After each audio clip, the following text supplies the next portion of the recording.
3 of the 2023 Champions Chess Tour. We will get the match that we're all dreaming of.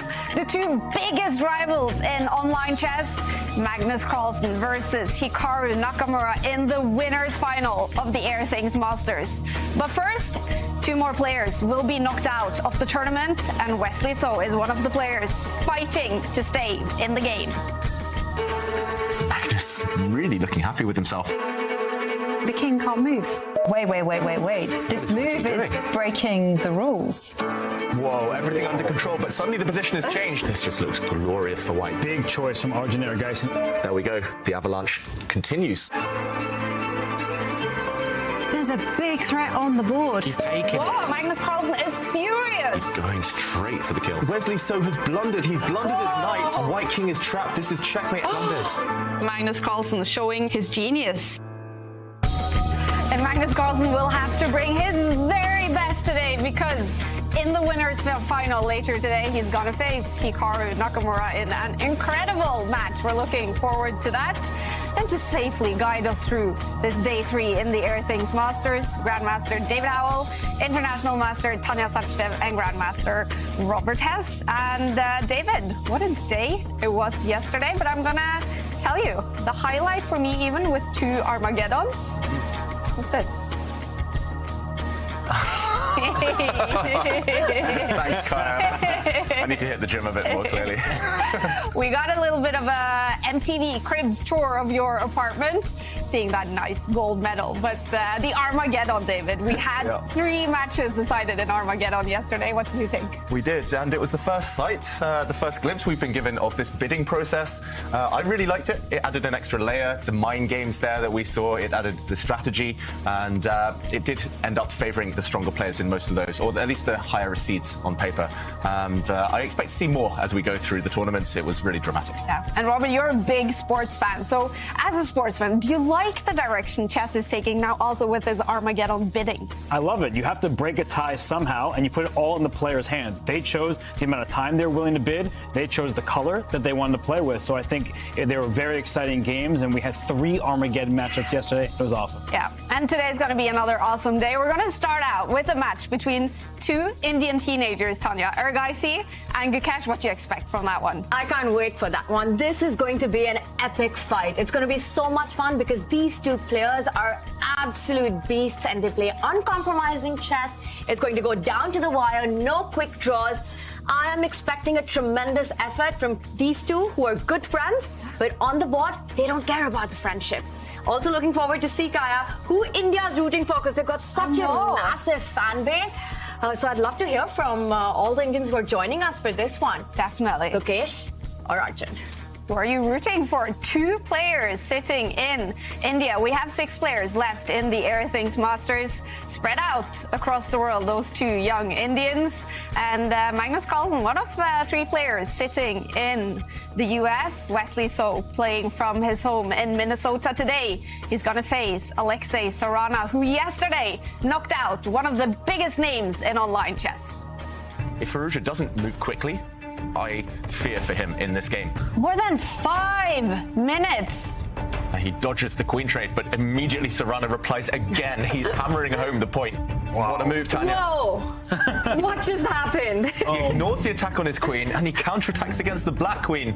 Now all of the queenside pawns have disappeared. But the knight is trapped. That is what Alexis Sarana's been, and he brings his bishop back. The knight is stuck. Everything just happened there in the blink of an eye, and there we go. Furusha is about to resign. White's pawn, central pawn, did run through, promote, and just in time to stop black's pawn. Magnus just widening his eyes there. Yeah, shocked. what is that about? I think shocked by this last decision by Erigaisi. It did feel to me like Magnus was trying to provoke this move. I think Magnus would have happily invested 2 or 3 moves to provoke black to push his pawn to g6. Ooh, discover checks all over the shop here if Magnus wants. It's just a nightmare. Everything is a weakness in black's camp right now. A rook trade and white will make a new queen. Arjun is about to resign, losing on time as well, and he logs off immediately. Wow. Feels like momentum is on Magnus's side. 5 minutes though against 9.5. He's got to speed up. Erigaisi at least doing the right things, breaking out, asking questions. There's going to be blunders, there's going to be mistakes, they're only human, but the queens are off the board. This is great news for Arjun Erigaisi. Look at that black pawn in the center. It's tying down the white rook and the white bishop. He's essentially playing up a piece, and Magnus gesturing.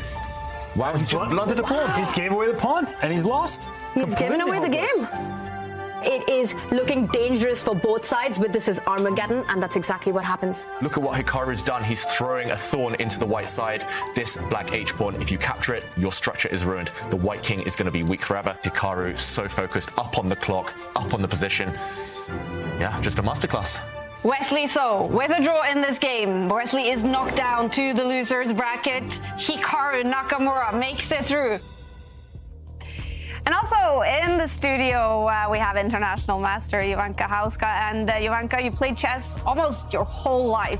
What do you think about what's happening in chess, with online chess, with rapid and blitz chess and Armageddon and bidding and everything going on? Yeah, I think it's actually quite brilliant because you get maximum drama, maximum tension, and everyone out there, quite frankly, loves it because this is what sport needs. Totally agree. Let's take a look at the results from the winners' semi-finals yesterday. Hikaru Nakamura, it went all the way to Armageddon against Wesley So, and bidding as low as 9 minutes and 28 seconds in the Armageddon. Hikaru still got the draw he needed to win the match with the black pieces, but that is a low bid. That is a low bid, but I have to say Hikaru was a man with a plan because he actually wanted to play an Armageddon. He had worked out in the break exactly how low he could go to make that bid, and he decided, okay, he wanted the black pieces, and this was the maximum time he could give Wesley, and it worked out. What can I say? It was a perfect strategy from Hikaru. No. And then Magnus Carlsen, he also won his match in Armageddon, but he did lose his first game of the 2023 Champions Chess Tour season. He's not unbeatable. No, he's not unbeatable. And I have to say it was a bit surprising to say because Magnus started the day in such good form. You know, he looked unstoppable. And then, of course, he just took the foot off the pedal for those games 2 and 3. But then again, Magnus is the king of comebacks, and when it came to the Armageddon, Magnus was just, again, back on unbeatable form. Yep. Still on the winners bracket, Magnus Carlsen, but in the losers round 1 yesterday, 2 players were knocked out. Ali Reza Farusha and Rauf Mamedov Gukesh and Sarana making it through to today's losers quarterfinals. And we're going to follow the winners final between Magnus and Hikaru later today, because first it is the losers bracket and the losers quarterfinals with Wesley So against Alexei Sarana and Arjun Erigaisi against Gukesh. Wesley So fighting to survive in the tournament, and he's playing a lot of online chess. Yeah, Wesley, he's in the last chance saloon, but, you know, that doesn't bother him because yesterday, you know, before the match against Hikaru Nakamura, he played the early title Tuesday, won that 10 points out of 11. And then after his match against Hikaru, he perhaps needed to burn off some frustration. And he also played the late title Tuesday, won that with 9.5 points out of 11. Completely unbeaten yesterday. So he is a man in form. And fighting to survive today, Wesley. So yesterday, with all the drama going on, we also enjoyed a very nice puzzle that you had with you, Jovanka. So we're going to have another puzzle for the viewers today, and let's reveal it. Yeah, I mean, this puzzle, I think, is just amazing. It's a study composed by Vitaly Kovalenko, and it's one of my personal favorites. Now, it looks quite simple. It looks like a pawn race, but there is such a nasty twist on the board. Don't get confused. Don't get swayed by those ghosts. But I'm going to leave it out there. It's white to play. There's a lot of twists and turns. And it's the kind of puzzle, quite frankly, which once you've solved it, don't cheat, please. That's not fun. But you kind of like message your friends, you message your family, and you share it with however many people you like, because it's just amazing. Yeah. Solve it together with friends, family. Maybe you're at work, maybe you're at school. Gather everyone around and try to solve this puzzle that has a lot of twists and turns. Very cool. Now, Magnus Carlsen, he doesn't have a lot of nemesis, but he certainly did struggle against Indian teenagers on the tour last season. Whoa, look at the bar. Yeah, is this clever or is this madness? Okay, actually, Prag finds the best move. I was about to say, Stockfish, the computer, had 3 suggestions there. The move I mentioned, taking that white pawn, would have been fine for black, but this is even better. Okay, Magnus does try and create that air for his king, but as you guys mentioned, the only escape square for that white king is up the board on a light square. 8.5 on the bar. Checkmate is just coming, cliff edge. Yeah. But, oh wow, what a move. Black cuts the coordination between white's queen and the second rank, and is Magnus about to resign? Magnus Carlsen, the world champion, loses to 16-year-old Pragnananda. It looks winning for Erigaisi. Is he getting his revenge? Might be. That way. I want to put, wow, I would never play this move in a million years. This looks hopeless, doesn't it, for Magnus, really? Do you think he knows? Just that's his expression, leaning forward. He knows it's all out of control, at least. I mean, he's just trying to make things messy at the moment. And the pretty is off, you guys. He means business. Ooh, but he's getting all the rooks off the board now, and Magnus reacts. Surely this is winning for white. Look at Magnus. He is so upset. Angry with himself. And there it is. Yeah. It's over. Magnus Carlsen. He loses to 19-year-old Arjun Erigaisi. Whoa. What happened? Something's happened. It did feel a bit wrong for Magnus to play this move. I actually thought Magnus had something a bit stronger. Is the queen trapped? Wow. Lawrence, the queen is actually trapped in the center. And the queen on b6 protects the e6 pawn. That's that's a crucial thing, yeah. Oh, so that's the real threat. Just like a house of cards, his position just completely fell apart. It is over. Magnus Carlsen loses to another Indian teenager. He actually became the youngest player ever, Gukesh, to beat Magnus Carlsen after Magnus became a world champion. And what a year young Gukesh had last year. He played for the Indian B team in the Olympiad. They took a bronze medal, and playing on the first board, Gukesh also took the gold medal. This must have been huge in India, Tanya. This was a big moment. We were hosting the Olympiad, and then we had this young India B team, and they were phenomenal, alongside, of course, Uzbekistan, who took the gold medal. But Gukesh led the team. He was the front runner. He won a gold on board 1, and what a performance, an absolute breakout moment for Gukesh. Yeah, and the other young Indians as well had a fantastic tournament in the Olympiad. Erigaisi on the Indian A team took an individual silver medal on board 3. Prag took the bronze medal. Oh wow, the guy in the center looks really familiar. I know. It's really good looking.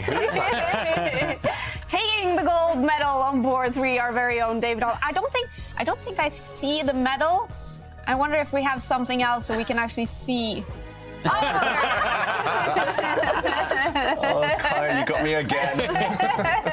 It was a huge moment for you, though, David, taking that gold medal. I do feel guilty just kind of getting in there ahead of Erigaisi and Prag, two players who are clearly going to be at the top of world chess for a long time. But it was an honor to share the podium with them. Yeah.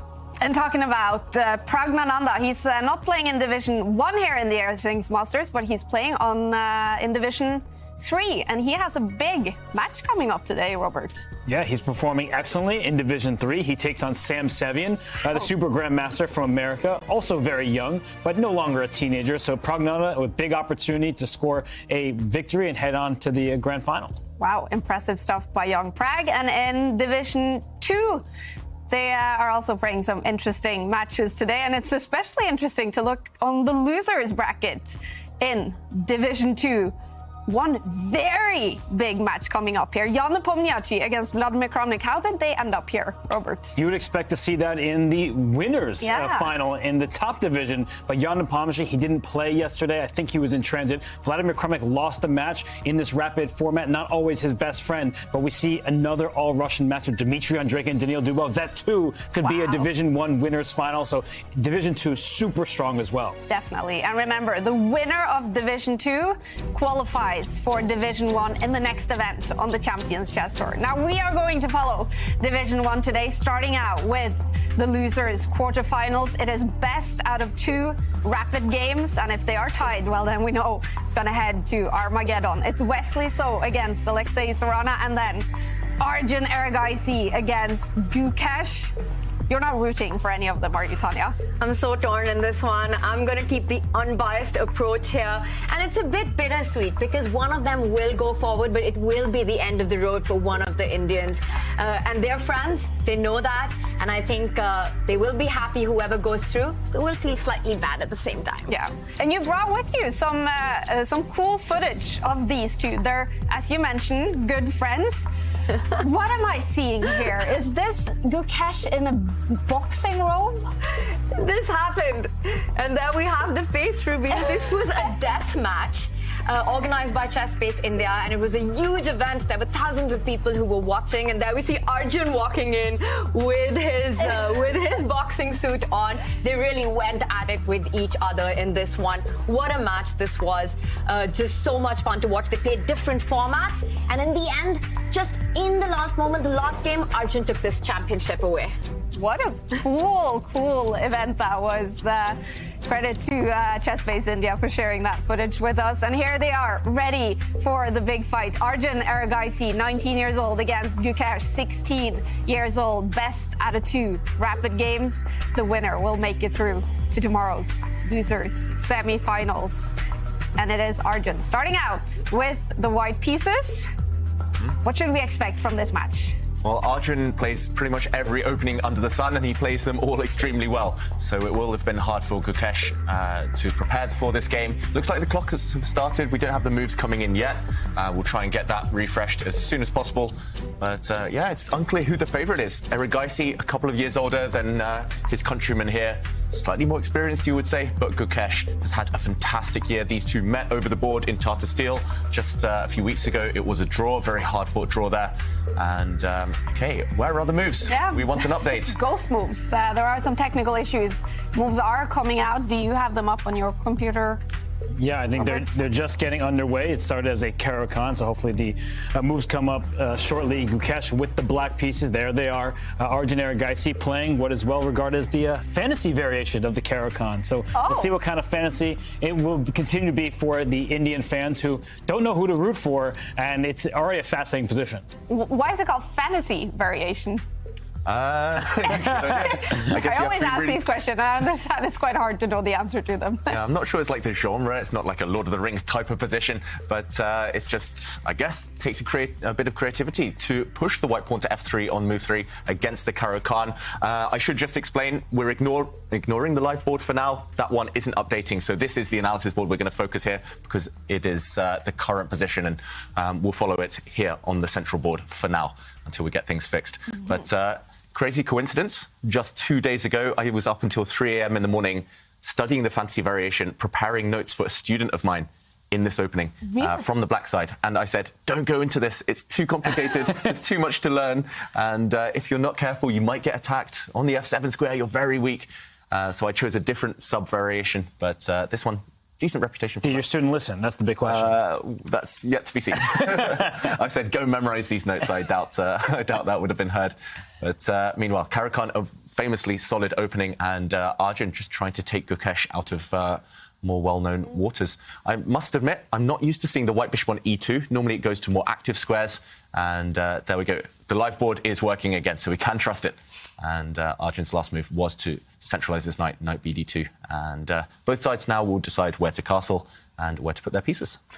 I think the opening approach is going to be so important in this match because both these players, Arjun and Gukesh, they come from the Waka school, which is the Westbridge Anand Chess Academy. They've got the same trainers, the same mentors. They know each other's repertoire so well. So it's really important to surprise the opponent. And I think that's what Arjun has managed to do with this fantasy variation of the Caracan. So nice approach. And we were talking about their uncompromising style of play. And that's exactly what we're seeing. Look at those central pawns. They look like they've given white so much space. But on the other hand, they can also turn out to be a weakness. Black can start piling up the pressure on that e4 and the d4 pawn, both on open files.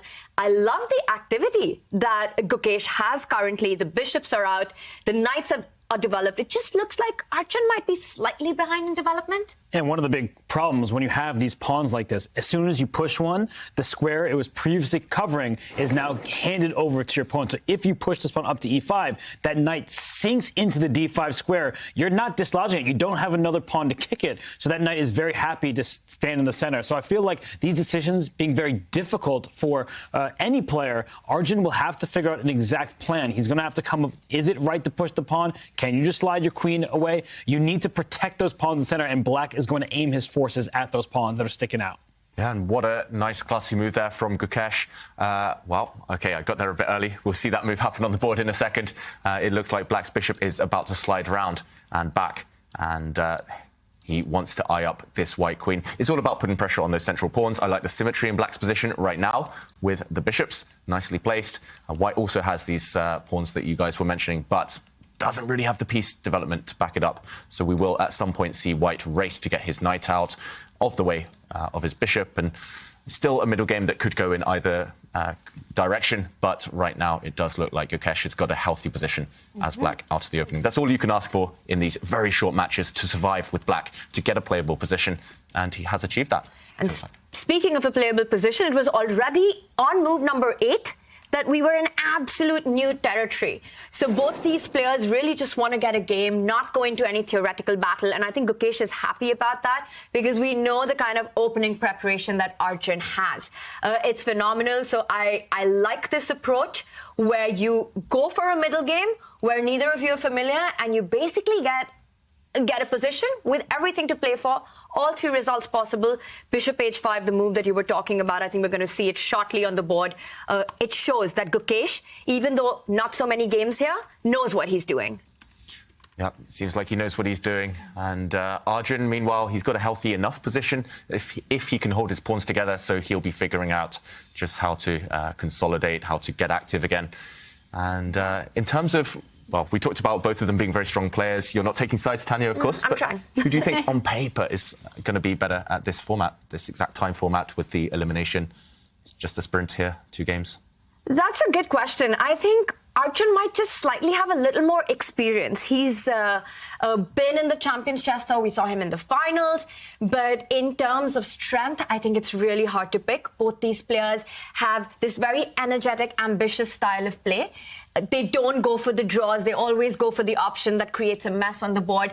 Arjun relies a lot more on intuition, I think. Super good calculator, of course, but he takes decisions which are quite intuitive at times. Gukesh, meanwhile, is a hardcore calculation fan. He can see lines really fast. So I think it's going to be a lot about those time scrambles. With fighting chess, we can expect a long game. And in this format, it's going to be about who can keep the speed and the nerves when the clock runs down. It's going to be an exciting match. And if you are rooting for any of these 2 Indians, then share it with us, either on Twitter using the hashtag ChessChamps or in the Twitch chat. We will pay close attention to that as well, and really, really enjoy it when you guys join in. If you do have questions, comments, then share it on Twitch. We'll bring up as many questions as we can for our excellent experts in the studio here. Kaya, you're putting 1.3 billion people in a very tight spot right now. Let me tell you that both these players have this huge fan base because they're so mild-mannered and they're so humble and just really nice kids, actually. But on the board, there's a different side of them that you see. So I don't think it's going to be easy for the Indian fans to pick a side today. And I think a lot of them are going to be heartbroken. A lot of celebrations at the same time. Yeah, yeah. I tried to push you, Tanya. I tried to say, who's the favourite? You still didn't choose. You still didn't take sides. And, yeah, impressive neutrality there. Yeah. But meanwhile, the position has changed somewhat. Black has parted with the bishop pair, but that was to provoke one of the white pawns forward. And that strong knight on the rock-solid outpost on d5 has been established, the one that Robert was pointing to earlier. And Gukesh, to me, on the face of things, looks like he's done a very good job of just clinging on and kind of eroding the white pawn center here, just getting great squares for his pieces. But the question is, what next? And Arjun now in the move will be maybe centralizing his rooks, bringing more pieces to the center, and still anyone's game. One really interesting tactic here in the position that White has, but it doesn't work, David, is this knight jump to g5. Imagine you go knight g5 and you're already threatening a huge mate on h7. You say, 1 second, the bishop on e2 hangs, but what happens if black actually picks that up? Queen h7, well, it's not a mate yet, but the king sidesteps one move, but that's as long as it's going to survive, because the rook jumps into the attack, and after rook f7, it would be game over. But thankfully for Arjun, after knight jumps to g5, the bishop on h5 is hanging, the pawn on h7 is hanging, the bishop can actually slide back to g6, taking care of everything on the board, attacking White's queen. So a tempting option to jump with the knight, but not accurate.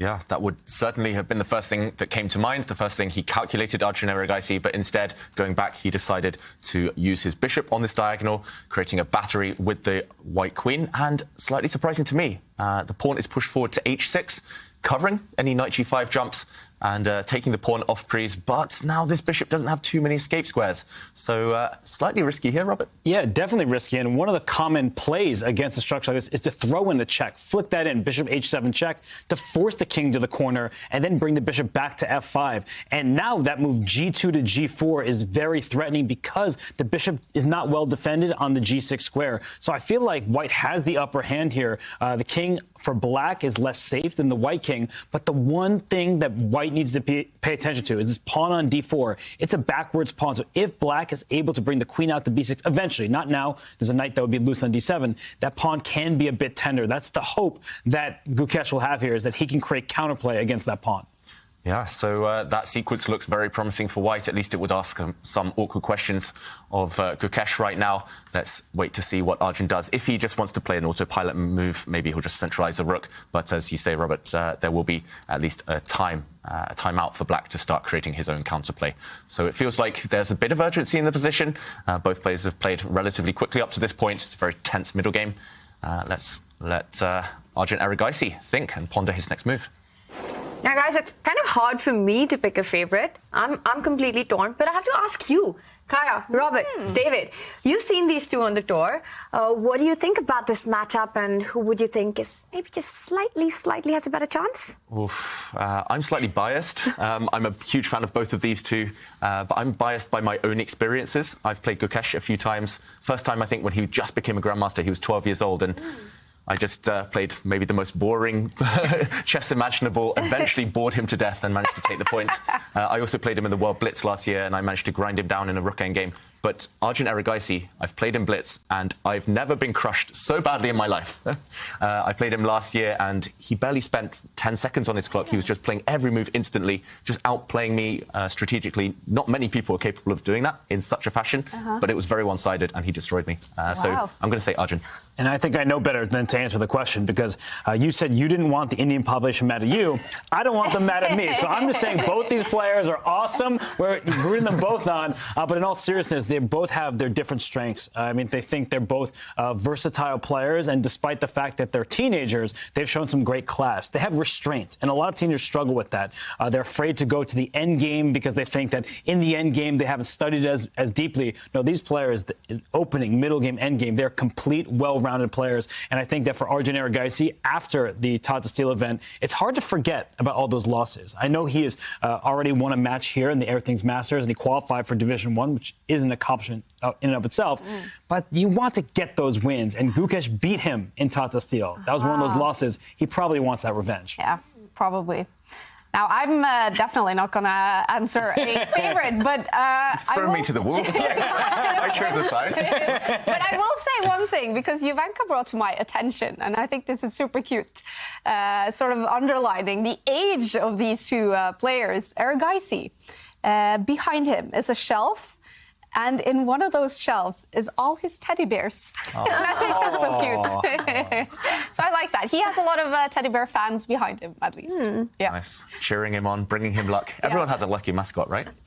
You guys? or just me? I don't know. No, that's just you. What is your lucky mascot, David? I don't have it here with me in Norway, actually, but I have a Pikachu, like a big cuddly Pikachu. Really? It's been at the end of my bed in England for like 15 years. But nice. shouldn't be admitting these things. Pokemon fan. Yeah. Big Pokemon fan. Yeah, I miss those days on the Game Boy. And, Gotta catch them all. Yeah, when you miss those days, you probably still have that Game Boy. Dust it off, play it. I know. There are people in my life who wouldn't approve of that perhaps these days, but yeah, maybe after this tournament. Did you guys practice the throw? Pikachu, I choose you. No.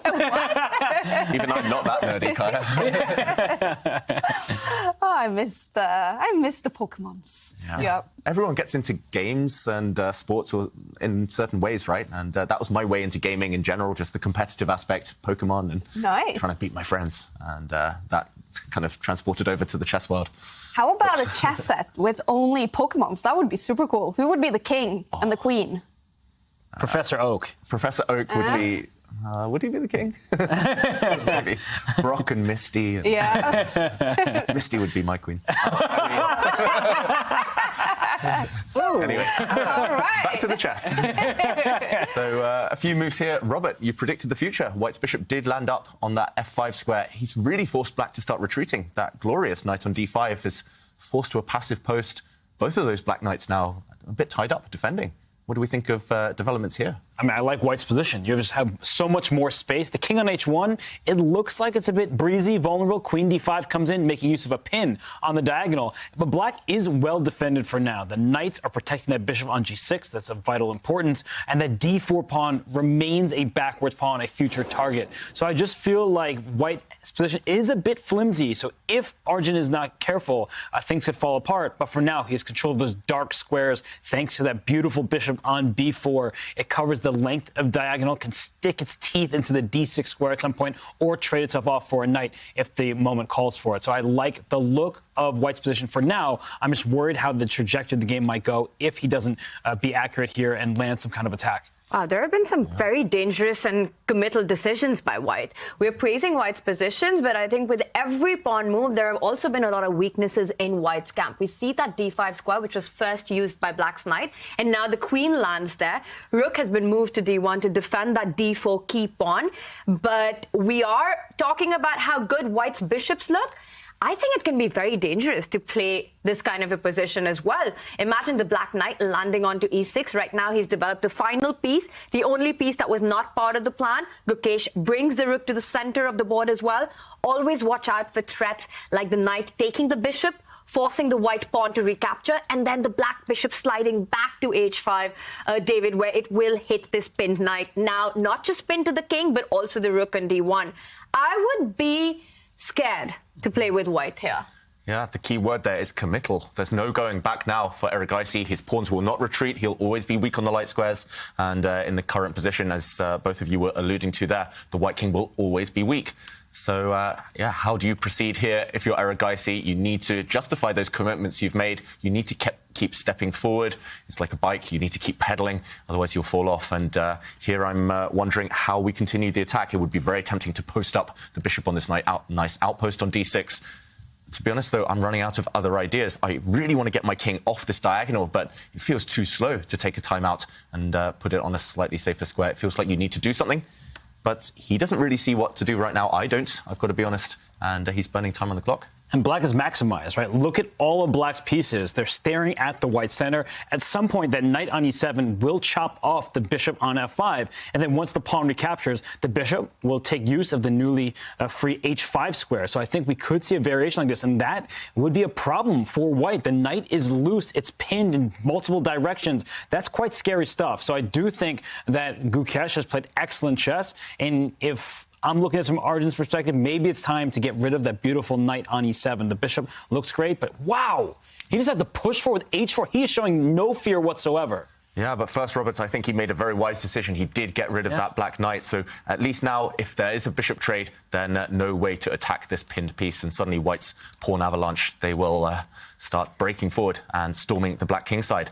And, yeah, h4, it's committal again. But once you've said A, you might as well say B. Just throw them all towards the black king. In this case, once you've said G, you might as well say H. It is really terrifying to see White's position. And this is one of those games, don't try this at home. Your own pawns in front of your own king are supposed to be there to shield it.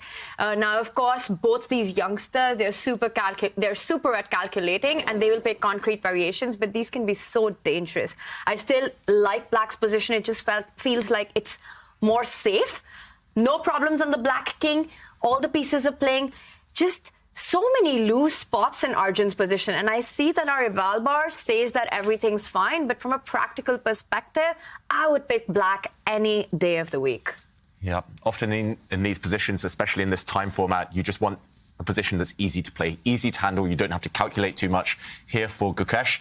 Until white really breaks open some lines, some files towards the black king, it feels like you don't have to work out too many things. First, you need a plan, though, so that's why Gukesh is thinking. Bring out that knight. That knight needs to come into the game, and I like the idea of playing knight e6. It's a move that we've been talking about. Notice that f4 square is a weakness, a nice spot for the knight to jump into. What is really interesting to see is how fearlessly Arjun is playing. He's also keeping control on his clock and making sure that he doesn't fall back behind too much.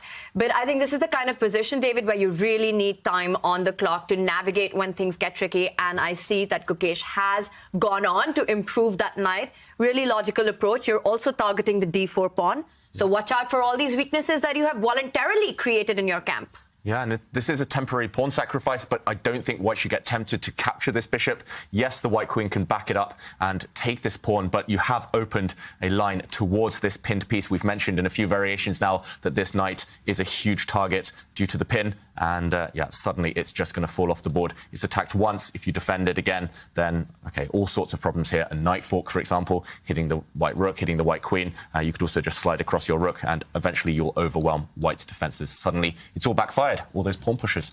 So Arjun, he wants to maintain the status quo. He doesn't want to open up lines because that will only be a sign of trouble for the white king, and therefore he steps forward, maybe even planting his king on g3 behind the wall of pawns. Brave stuff, but yeah, still nothing wrong with it. Still in the balance. The best thing that Gukesh has done is look at that clock management. I feel like throughout the Airthings Masters, he's been ahead on the clock. So he keeps that lead, and with the black pieces, his king is the safer of the two. But I do like that last move from Arjun. He steps out of any pins, and we keep talking about this trade, the tension between the bishops on the light square diagonal. Black does not want to take the bishop on f5 because it helps white drive another pawn forward. So Black's position looks excellent. It's about coming up with ideas. Maybe you'll try to create a pawn exchange at some moment, but those decisions are not easy. So Gukesh is leading the clock. That's, I think, the most important thing at the moment. King h2, a nice move, just sidestepping from the pin. And I think white has a threat here. You were talking about how Robert Black should not take that bishop on f5. White wants to force black to do that. On the next move, imagine advancing that, harry the h-pawn, you go to h5, the bishop on g6 will have no squares left and have to take a call to trade on f5. And now, black would be super happy if white was the one making that decision to open that file. But if black has to do it on white's terms, then not such a happy decision to be made. So Gukesh now taking a little bit of time here. Critical moment. A move like a knight jump comes to mind. You know, it's always so tempting to get your knight into your opponent's camp. Yeah, let's check out what happens. We're looking for ideas here for Gukesh. His time advantage, meanwhile, all disappearing now. But if he does jump in, this is a call to just advance the king forward. I'm hesitant to suggest it, but the similar ideas do appear in openings like the French defense, Robert's favorite there. You do often bring your king up, just nothing else to do. You have to kick away enemy pieces from your half of the board. You have to cover squares, and the king does at least force the knight backwards. Just to show Tanya's point as well, if we do nothing for Gukesh, if you just push a pawn on the other side of the board, kind of a relevant move here, then white does get the opportunity to break the tension in Arjun's favour in this case. And suddenly, the difference here is that the black knight can't use this square because the white knight is no longer pinned. If you do jump, white will be more than happy to trade off, and suddenly these white pawns are stepping forward. Suddenly it's bad news for the black king. Suddenly that black king, which looked safe as houses, it's all out in the open after a move like f6. So potential threat on the board, and Gukesh doesn't look too comfortable. He goes for this knight jump. You predicted it, Tanya. Will we see the king step forward to kick it out? The one good thing about knight to f4 is that the idea of pushing that h-pawn now might not be as strong, because after the trades of the bishop, you're forced to recapture with the queen, I think, because you can't take it with the pawn as the h5 pawn is now hanging. But your move, king to g3, that is brave, David. If Arjun finds it, that's going to be super impressive. We've heard king is a piece in the endgame, but in this position, how is it still just marching forward like that and not getting checkmated? I think the knight's going to have to hide. That after king up to g3, you'll swap bishops. It doesn't seem like it's something you want to do. But now that the g4 pawn captures, the h5 square is available to that knight. And is white really going to go king g4? Don't do it, David. Don't do it. It looks fun, right? The knight is actually kind of trapped over there. So what does black do in response? I mean, there must be tactics saving black here. We see the eval bar suggesting that it's about level, but that's dynamic equality, that you need to find a series of only moves because your king is up on g4, but on the other hand, the black knight is trapped, and king g3, step one, has been played by Arjun Erigaisi. He has shown no fear this entire game. I think that king is going to all the way up to g4. This is wild. If we get that position with the king to g4, I'll be speechless, which doesn't happen very often. Wow. Very brave play from Erigaisi, and now both players are around the 4-minute mark. This one is going to end up in a time scramble, and it's still going to be wild. I think this position guarantees a bit of chaos. I can't imagine the queen's coming off and some really stable endgame. It doesn't look like that type of position. But Robert, does he even have an option apart from taking that bishop and walking into this line that we're talking about with white's king marching all the way to g4 to win a knight on h5? Because you can't really fall back with the knight anymore. Now it's too late. The bishop on g6 might be hanging. Yeah, and the h5 move that we've been advocating for as well. So I feel like you're right. It is, the time has come where you have to take this bishop. But what's troubling me, and I was just praising Gukesh's clock management, is that suddenly he's thinking. He made the knight move, and the king came up, and now he actually is retreating his knight back to e6, but spending a lot of time. So he does not feel comfortable right now, and we're saying chaos. Arjun Erigaisi, he's kind of an agent of chaos. He's going to throw that h-pawn up the board, offer a trade, and then take with his g-pawn and try to use it as a battering ram and open up the black king. Yeah, suddenly he's going to be sweating Gukesh. He's not going to be feeling comfortable at all. Still questions if the knight moves, for example, of whether you can break things open with your king out on such a vulnerable square as well. But it definitely feels like things are turning in white's favour, and he doesn't hesitate. He's trying to speed up a bit on the clock here. Erigaisi trying to hustle on the board as well. And we have that position in front of us. Look how strong these pawns are. A few moves ago, I agree with Tanya. I would have taken black every time. I thought, not anymore. And Erigaisi, if he picks his moment well to push one of these pawns forward, he should be able to launch a breakthrough. It does feel very strong for white. I'm not sure if now is the moment, or maybe it's time to run away, hide, and then just get your rook to an open file first before we start attacking. Matter of taste, what would we do here in the studio? Go for the attack now? I think such a big deal, though, is that black doesn't really have a follow-up. You would love to play the move c5 as black open up the position, but the d4 pawn and the queen cover the square. So I do think that with that being unavailable to black, white does have a move. So I think you can fix your queen. The queen on c2 looks good. I might bring it back to c1 and up to f4, just making the king feel safer and going for that h6 pawn, because if you throw in the move f6 and black is unable to take it, that spells doom for the black king in the corner. Yeah, just a sample variation showing what could happen if things go wrong for black. The queen could jump in, and this one's going to be game over. It's going to end in checkmate very, very shortly. So that would be a very sneaky move. Instead, he centralizes his rook and also looks decent to me, preparing potentially a pawn push a bit later on. But Gukesh now has a move or two to try and keep things under control. Maybe parking the knight on a defensive square like this one is what he needs to do. It's not pleasant. It's not a great square aesthetically, but yeah, Gukesh on the back foot, at least with a small time advantage still. Wow. This one started off so excitingly. Super exciting, and I'm just amazed at Arjun's nerves in this one. Advancing those pawns and not stopping at that, also advancing the king all the way to g3. He has decided to move the rook to e1, so making sure all the pawns stay defended. At some point, he can also look at a lift with the rook or getting the queen to the centralized e4 square. It's a really nice square to put a piece on to keep everything together. It's one of those super rare positions in chess where white's king on g3 with no pawn shield is absolutely safe. Yeah, I guess modern chess. Yeah, if there are no pieces around to defend to attack it, then it's not that weak, surely.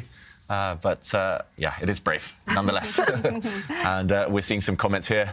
Choosing sides. Who are the players? Who are the fans supporting? Yeah. I feel like I haven't seen anyone actually choose a side. Everyone except for you, David, knows better. We know just to chill out and just say, "Oh, great chess." We do not want to have an angry fan base on our heels. But you know, Robert, I don't even think it's about an angry fan base. It's just that I think everyone likes both of them. It's so hard to pick one. You know, they've got this similar versatile style that you were talking about. They're so similar in their strength. Both just amazing people off the board and super strong on the board. You know, playing ambitious chess regardless of who they're playing against. They play fearlessly, including when they're playing against each other. And I think that's the reason it's hard to pick and have a favorite. Yep. I did see a comment in the Twitch chat, someone calling Arjun agent of chaos. Yeah. I said that, yeah. They're just taking my words. Yeah. And where's the copyright? Somebody, you know, play back the video. And I think, Robert, this game is such a big example of Arjun being the agent of chaos. I mean, he literally has created chaos out of nothing. There was no need to go for any of this. But he has just made a mess on the board. And right now it looks like he's being rewarded. And he's in control of that mess. Is that sort of his style as well? It always feels that way. No matter how complex it becomes, he always seems to have something up his sleeve. He always seems to have foreseen into the future sufficiently to turn things in his favor. And if we think of chess as a battle game, then it feels like White is taking over the battlefield. He's stepped up to the 5th rank. He's controlling all the squares. Black is just kind of huddling away in his half now, just hoping for the best. And apart from the Black Queen, I really hate those black pieces. Not well placed at all. And the clock, don't like that at all for Gukesh right now. Arjun Erigaisi, I mean, he looks cool as a cucumber. You would not expect that he is in the middle of a crazy position. And look at this move. The rook slides next to the king. It's both defensive and aggressive in some positions, because if that G7 pawn, just throw it off the board, then there's a rook in line with the white king. That's why the white rook steps in front. So now we have defense mixed with offense, multi-purpose moves by both players. White has so much extra space, but Black is defending very accurately. The clock, though, is going to be a weapon for Arjun Erigaisi. Yep, he's so quick, he's so ruthless when he gets the chance, Arjun. And I do fear for Gukesh, this last move, retreating this rook, isn't one he would have made happily. And now, how can we add extra ingredients to this attack? White's rook at the bottom of the board on F1 feels a bit left out. It wants to line up with its fellow rook on the G-file, and finally, that brave king, that intrepid warrior steps back and clearing the path for the G-file. But when you're under attack on the side of the board, you have to strike in the center. I think Black needs to push the B pawn to push the C pawn next. And if Black is able to crack White's impressive pawn chain from D4 to E5, maybe then there are some chances. So I really think it's now or never for Gukesh, because you can't just sit and do nothing forever.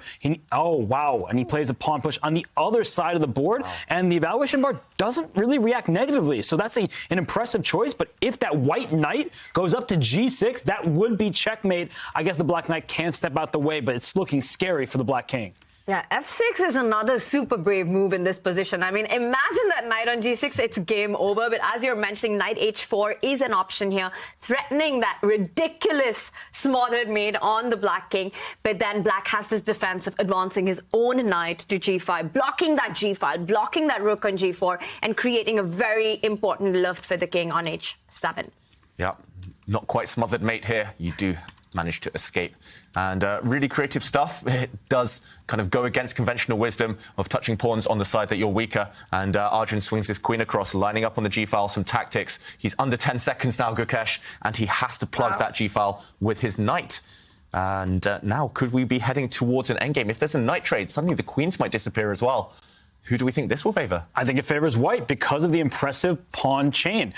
You could swap all the pieces and then plant your pawn on E6. That is going to be a protected pass pawn. And the position is a bit closed for the moment, but that allows White the time to bring that king, play king of the hill, go to the E4 square, then try to open up more files for your rooks. So I feel like Black is really playing on the defensive here. However, if those pawns are blockaded, then maybe Black has enough time to go after some of White's pawns. But I do think that White has the upper hand. Yeah, so Arjun potentially just weighing up the pros and cons of going into the endgame. He can keep the tension for a move or two longer if he wants to. But let's go back and see what he's done. OK, he's pushed that pawn forward first, so the option of trading the knights, trading the queens, still available to him. Gukesh around 12 seconds. He's playing purely on instinct right now. Yeah. And, OK, he does bring his knight forward, so allowing a queen trade, but he wants to plant his knight on this G6 square, cage that Black king, for later on. There will be mating nets, there will be mating patterns that Gukesh has to fight against for the rest of the game. We have the first result of today. It's a great start for Wesley So. He has won the first game with the white pieces against Alexei Sorana, taking the lead in their match in the losers' quarterfinals. It is best out of 2 rapid games to decide these matches on the losers bracket. It's looking very good for Wesley So right now. Yeah, it's also looking good for Arjun Erigaisi. I think he's found a really positive version of that endgame we were discussing a moment ago. Once White's knight does end up on the G6 square after centralizing his king, then, yeah, he's got full control. It's time for a knight sacrifice. Take those passed pawns. Knight takes e6. You'll get 2 pawns right there, and then you'll also be able to snag the h5 pawn. 3 pawns is worth a knight, at least from a perspective material worth. But look at this. Unfortunately for Gukesh, he just pushed his a pawn. Now the trades, it's not going to be enough because that passed pawn is cemented there on e6. He's playing with seconds now, Gukesh. Look at the clock. It's all about the clock. All his decisions are baseline. It's down to 0. He makes a move, but has he made it in time, or did Gukesh get flagged? He made it in time. Just. Wow. Whoa, seconds left. We see the clock really reacting here, struggling to keep up because they're playing super 97 fast. knight c6. Does that just win a pawn? Yeah, Tanya, it looks like a winning tactic now. You can give a check. Okay, the players, they are not calculating. They're just relying on instincts. And this looks strong, too. He's just simply going to advance his e-pawn forward, bring that white rook to the top of the board, and game over. It's done. He just pushed the pawn. Then I think that forces resignation on the spot. Yep. And here we go. Yeah, we see it, guys. Yeah, White's rook is going to reach that 8th rank and break the black defenses. The bar reacts, and Arjun is going to take the win. It's been going in his favour for a long time, but there we go. I think he's going to confirm it. Gukesh leans back. Is he going to resign? No defense now for black. There we go. Result. Wow, Arjun Erigaisi, he strikes first in the big Indian match against Gukesh, winning the first game in their losers quarterfinals. That means Gukesh has to win the next game, game 2, to take this one to an Armageddon. What a game. Some chaos on the board. Entertainment. David, take us through the highlights. Yeah, some crucial moments in this game, but I just want to highlight one that Robert actually mentioned, but Gukesh simply didn't have enough time to calculate, and it was this critical moment. White is trying to play King of the Hill, my favourite variant, by the way, trying to get the king into the centre of the board, but this did allow black one moment to save the game. Knight takes pawn. Getting rid of those strong white pawns would potentially have turned things around somewhat. What black does get 2 pawns for the knight. This is a check, and maybe a 3rd pawn would drop off on the edge of the board later. Suddenly, you've got rid of the strongest part of White's position and great chances to save the game. Instead, he let the pawn survive. He simply moved his rook to the wrong side of the board. And if we fast forward to the end now, we saw the final stages of this game. The white rook centralized, and once the pawn started stepping forward in the center, there was no way to save the game. Rook d8, eliminating the blockader, and White was about to make a new queen. Do you wish playing a chess game with a friend was as easy as sending them a text? Well, good news. Now it is. With Chess.com's new iMessage app, you can start and play a game directly in iMessage. Your friend doesn't even need a Chess.com account. It's just tap and play. Head over to go.chess.com/iMessage or use the command iMessage in chat to learn more. Starting off the day with 2 decided games, Arjun Erigaisi takes the first point against his fellow Indian. What a game. Yeah, it was an incredible game. I have to say I'm slightly disappointed with the outcome because Gukesh played the Caracal, and I love the open, and he actually played the variation that I recommended in my book. But okay, it was a great game. Do you think he's right Very or bold? Oh, I hope so. Nice. No, I'm not sure. Very nice. All right, we're going to keep digging into the games of the first set of games today. But if you're not a subscriber on Twitch, here's a Twitch freak.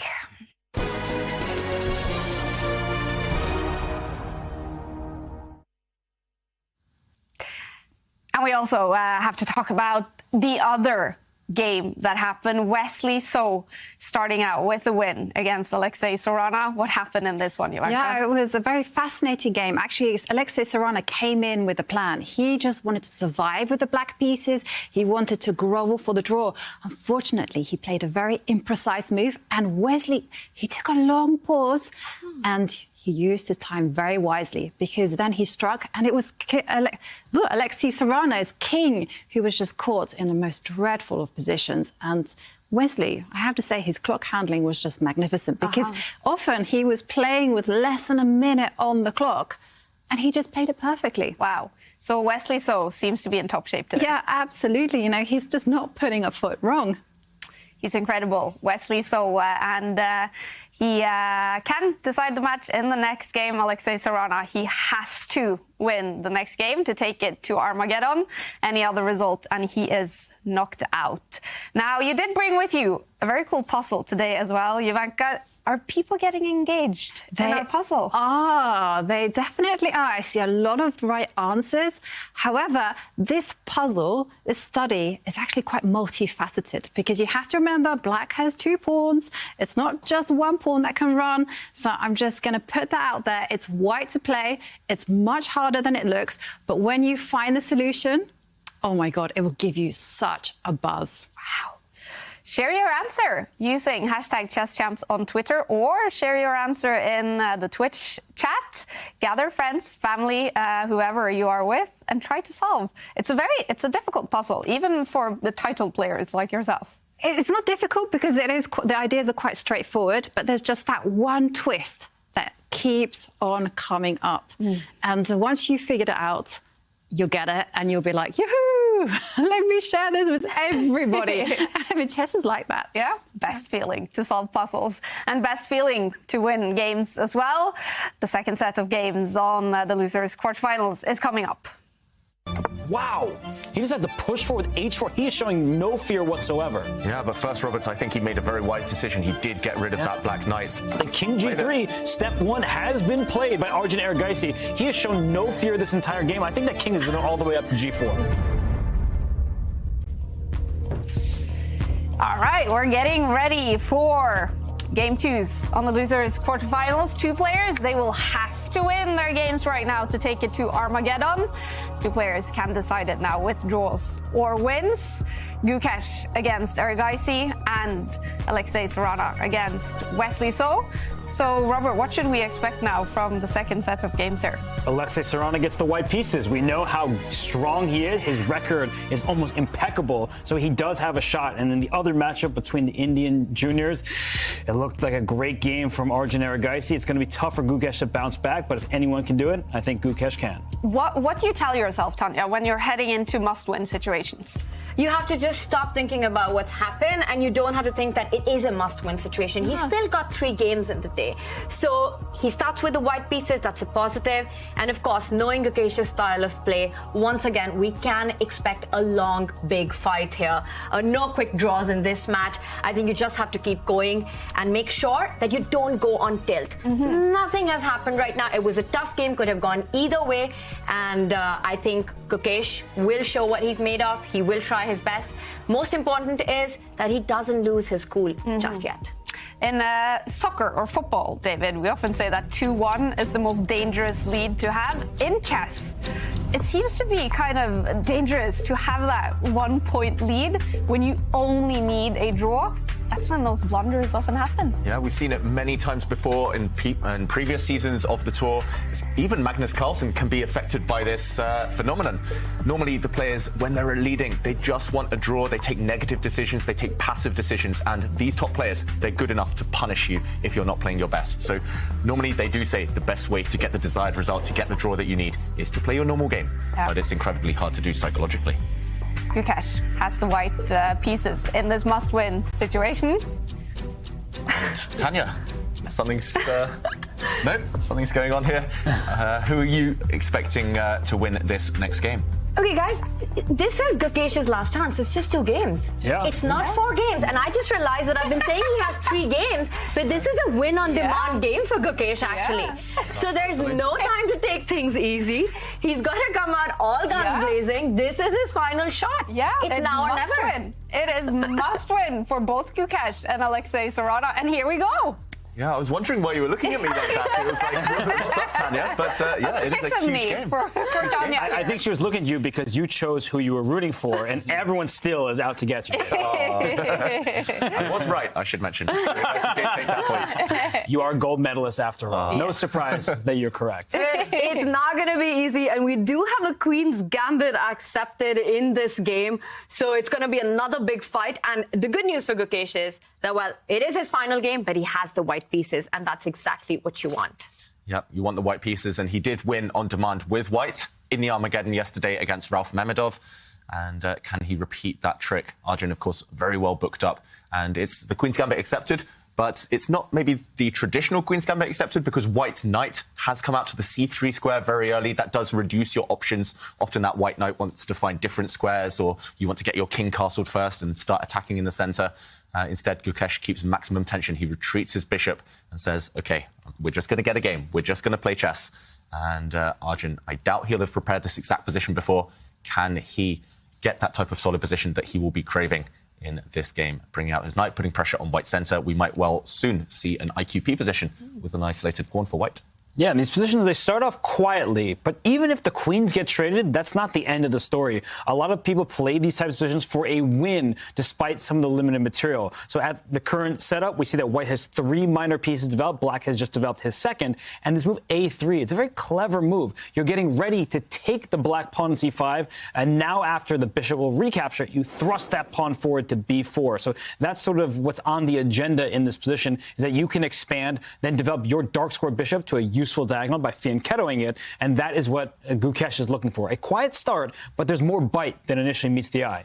Yeah, and often it's a really tricky, intricate waiting game here because black doesn't have that useful a move. If you do move your bishop, then white will force you to move it for a second time by capturing, as Robert mentions, and you've kind of lost a tempo if you move the bishop twice in the opening. So do you release the tension now? Gukesh is saying, please take me, please at least clarify the pawn structure. And now we get a classical IQP position, isolated queen's pawn. And plenty of ideas there that we'll explain if we get to that position. But if you don't go for either of those ideas, what else? Well, one of the ideas that we should point out is that black cannot pick up that pawn on d4, even though you've got the knight and the queen attacking it, and white has only one defender. But watch out, David, if you do get greedy in this position, eventually there will be a massive discover check, and you end up losing your queen and the game on the spot. So the pawn is actually not hanging. Very often, you're absolutely right. What black does is to decide the center. You don't want to waste that move with the bishop, taking it out once, and then forced to again move it the next time when you have to recapture it on c5. So I wouldn't be surprised if Arjun decides to actually clarify the situation and then develop his pieces so that at least he doesn't lose that tempo. Yep, this would be one option. I guess it would be typical as well to push a pawn on the queen side, but are you ready for that? You haven't developed too many pieces. OK, he does trade off in the center. We see this isolated queen's pawn. It's not captured, of course, as Tanya showed there. And the position now is about just getting pieces out to good squares. I do kind of have a bias again towards the white position here, just because I played isolated queen's pawn positions my whole youth. But yeah, it tends to be out of fashion these days to play this type of structure with white. But I played those positions my whole youth too, and I often lost them. So I have become biased against them in a way. But look at the latest move that has just been played. Harry the H-pawn is thrown forward. That should be no surprise. The white bishops are aiming in that direction, and now you're anticipating, well, Arjun, do you really want to castle kingside where that pawn was just thrown forward? I'm not sure you do. It looks very dangerous. So at least you're putting that fear in Arjun's heart. And he says, well, I'm not touching anything on that side of the board. Let me throw my pawn forward on the queen side. So it's going to be interesting to see where the kings go from here. Wow. h4. I was not expecting that move, but then once again, of course, Gukesh has to do everything to create a mess on the board. He has to win this on demand. So it is the approach that is guided by the math situation. And Arjun takes no time at all to respond to this, well, not the most popular move in the position, and immediately plays on the other side of the board. Now, this is a very thematic idea to take out your other bishop. You want to fianchetto it on this long diagonal. It's where you want your bishop. It is ideally placed. Arjun stopping down before he decides to castle. What? Tanya, what a move. Has he mouse slipped? He just hasn't castled. Happened? He's just played king to f1, forgetting that castling is legal in chess. But I think his idea is to keep the rook on the h-file to attack. This is just revolutionary stuff, Robert. Yeah, it almost looks like a mistake, right? He's like, can I please put my h-pawn back? And he says, well, now that I've gone to h4, let's keep it chugging along. He goes to h5, and he's just telling Arjun, you are not castling, and if you do, I am going to attack your king. So the question for Arjun, and it's actually quite a big one, is do you stop that pawn in its track? It's gone far enough. He just answered my question as soon as I released it. He plays h6, and you are going no further, and he has a rook lift. So it's clear. White is playing for a win. Tanya, as you said, it's because of the match situation. But going for it at all costs often backfires. You need a solid setup, a strategy, and I feel like he's just playing for a win, a little bit of subjective chess at the moment. This king f1, that was a shocker, and one would want to believe it's a mouse slip, but once you've made that h-pawn move all the way forward, it could just be part of the opening plan here for white. You want to now continue attacking on the king side. The rook will eventually also land on g3 on the open file. Arjun, meanwhile, will try to delay his castling as much as possible, because once you do that, then white gets a clear path, and I think it's going to be interesting to find out if king to f1, the last move, was that a mouse slip or was it not? Gukesh. It's also hard to tell with this camera. I mean, you see the silhouette, you have no idea what's going on. Yeah, definitely. Calling that some revolutionary stuff earlier today, Robert, you called the Arjun agent of chaos, was it? And we do have a question for you on in our Twitch chat from Dayuti, asking you, what is the difference between the playing styles of Gukesh and Arjun? It's funny because I'm reading the question on screen. It looks like they call him Arjun Hess. That's a compliment to me. Like, if I could be in the same sentence as Arjun, thank you very much. What are their playing styles? I have always felt that Arjun is quite a restrained player, as is Gukesh. I mean, I do think that there's quite a lot of similarity between the two. But I do feel like Arjun, he has shown in his most successful tournaments that he will punch you. Like, he is ready to fight at any moment. And I do feel like Gukesh, the style we're seeing in this match, is in Arjun's favor. I just think he is the more aggressive player of the two. So Gukesh typically likes a bit more of a calmer start to the games, whereas Arjun's always ready to fight. But this king move. This king move. Actually, I should mention, I've seen Gukesh play h4 at the kind of most surprising times before. I know that he said in interviews he didn't work with a computer at all until he was about 15, so about a year and a half ago. And then when he started working with an engine, he started realizing pushing the h-pawn in all of these queen spawn openings, it is a concept. And I remember in Red Gozins, he was starting to play h4 in every position. In Vienna games, he was starting to push h4, and he's doing it here. Doesn't feel correct. Computer won't really approve. But it's certainly going to keep Arjun on his toes. And sometimes, especially in these really tense, pressure-filled situations, all you need to do is ask your opponent a new question that they've never faced before. And I must admit, once I played a very similar idea against Wesley So, and after the game, Wesley was like, what's up with you? You know king f1 is not good, right? I was like, yeah, OK, I didn't get an attack and I lost. I got mated. But yeah, if he pulls it off here, Gukesh, then fair play. And that's the worst type of kind of things to receive, words to receive. It's because Wesley's such a nice guy. So if he's like asking you, you know you've done something wrong. It's kind of when I'm not angry, I'm disappointed, David. Exactly. But then again, if Gukesh goes on and wins this game, if he gets a big attack against the Black King, we'll say this was just genius from the get-go. And yeah, you wouldn't have seen these types of ideas with h4, king f1 15, 20 years ago, but this is modern chess. Yeah, modern chess, and especially with the Alpha Zero coming in, a pawn advances, the Harry the H pawn is the new star of the chess world. But I have to say, with this bishop move, it is a natural-looking developing move. You do defend your pawn on d4, but it also invites the Black Knight to jump in and attack that bishop with a tempo. Not just that, what this move does is it vacates the f6 square for the Black bishop to land on. Remember that isolated queen's pawn that we were talking about, it does have the potential to come under fire once the bishop finds its way to f6. So this looks like it could be a difficult middle game for Arjun, for Gukesh. Arjun as a player loves the initiative. We always see him go for more aggressive, more attacking positions. Whenever he has the option to create the chaos, he will take it with both hands. Meanwhile, Gukesh, he's a more solid player. So I feel these kind of positions, like the ones where we've got no castling, kings marching up the board, pawns all over the place, they perhaps suit Arjun a little more than Gukesh. Yeah, you're taking sides, Tanya. I'm impressed. Slowly but surely, you're Armageddon, picking a favorite. Armageddon.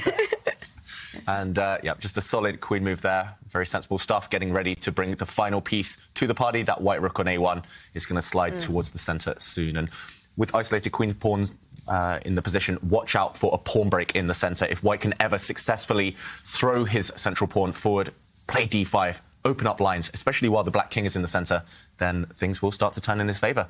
I like this last move by Gukesh. And I have to say, yesterday I was giving Ralph Mamedov a lot of credit in his game against Gukesh because he was just playing for a win. He needed to muddy the waters. And in this one, that's exactly what Gukesh has achieved. So from the perspective of needing a win, this is not just a solid position. Nothing is symmetrical here. Chances for both sides. I think he's doing the right thing, even though King F1 was surprising. Now that I look at the position, I'm surprised by how much I like it for white, because at some moment there will be that rook on h3. It lifted up the board. It could slide one square over to attack the knight and the pawn behind it.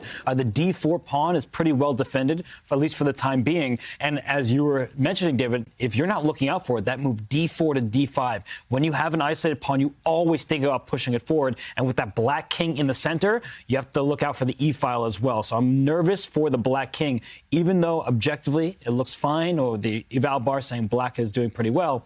I just see some problems for Arjun to solve, and it's not easy in a rapid time control. Wow, and he's just castled into the eye of the storm. This is brave stuff again from Arjun. We saw him be adventurous with his king in the last game, but wow, he's really kind of waving the red flag. He's saying, come at me. And Gukesh now, surely he's going to switch his rook across and start playing towards the enemy king. I think what black is relying on is that if you do make that move, you, of course, are not going to fall back with your knight, because then the h-pawn is hanging. But that f-pawn, and we know Arjun, he doesn't care about pawn advances in front of the king. That f-pawn will move forward, not only defending that key knight on g4, but also blocking out white's bishop on the diagonal. So I'm expecting the knight on g4 to stay there for a while.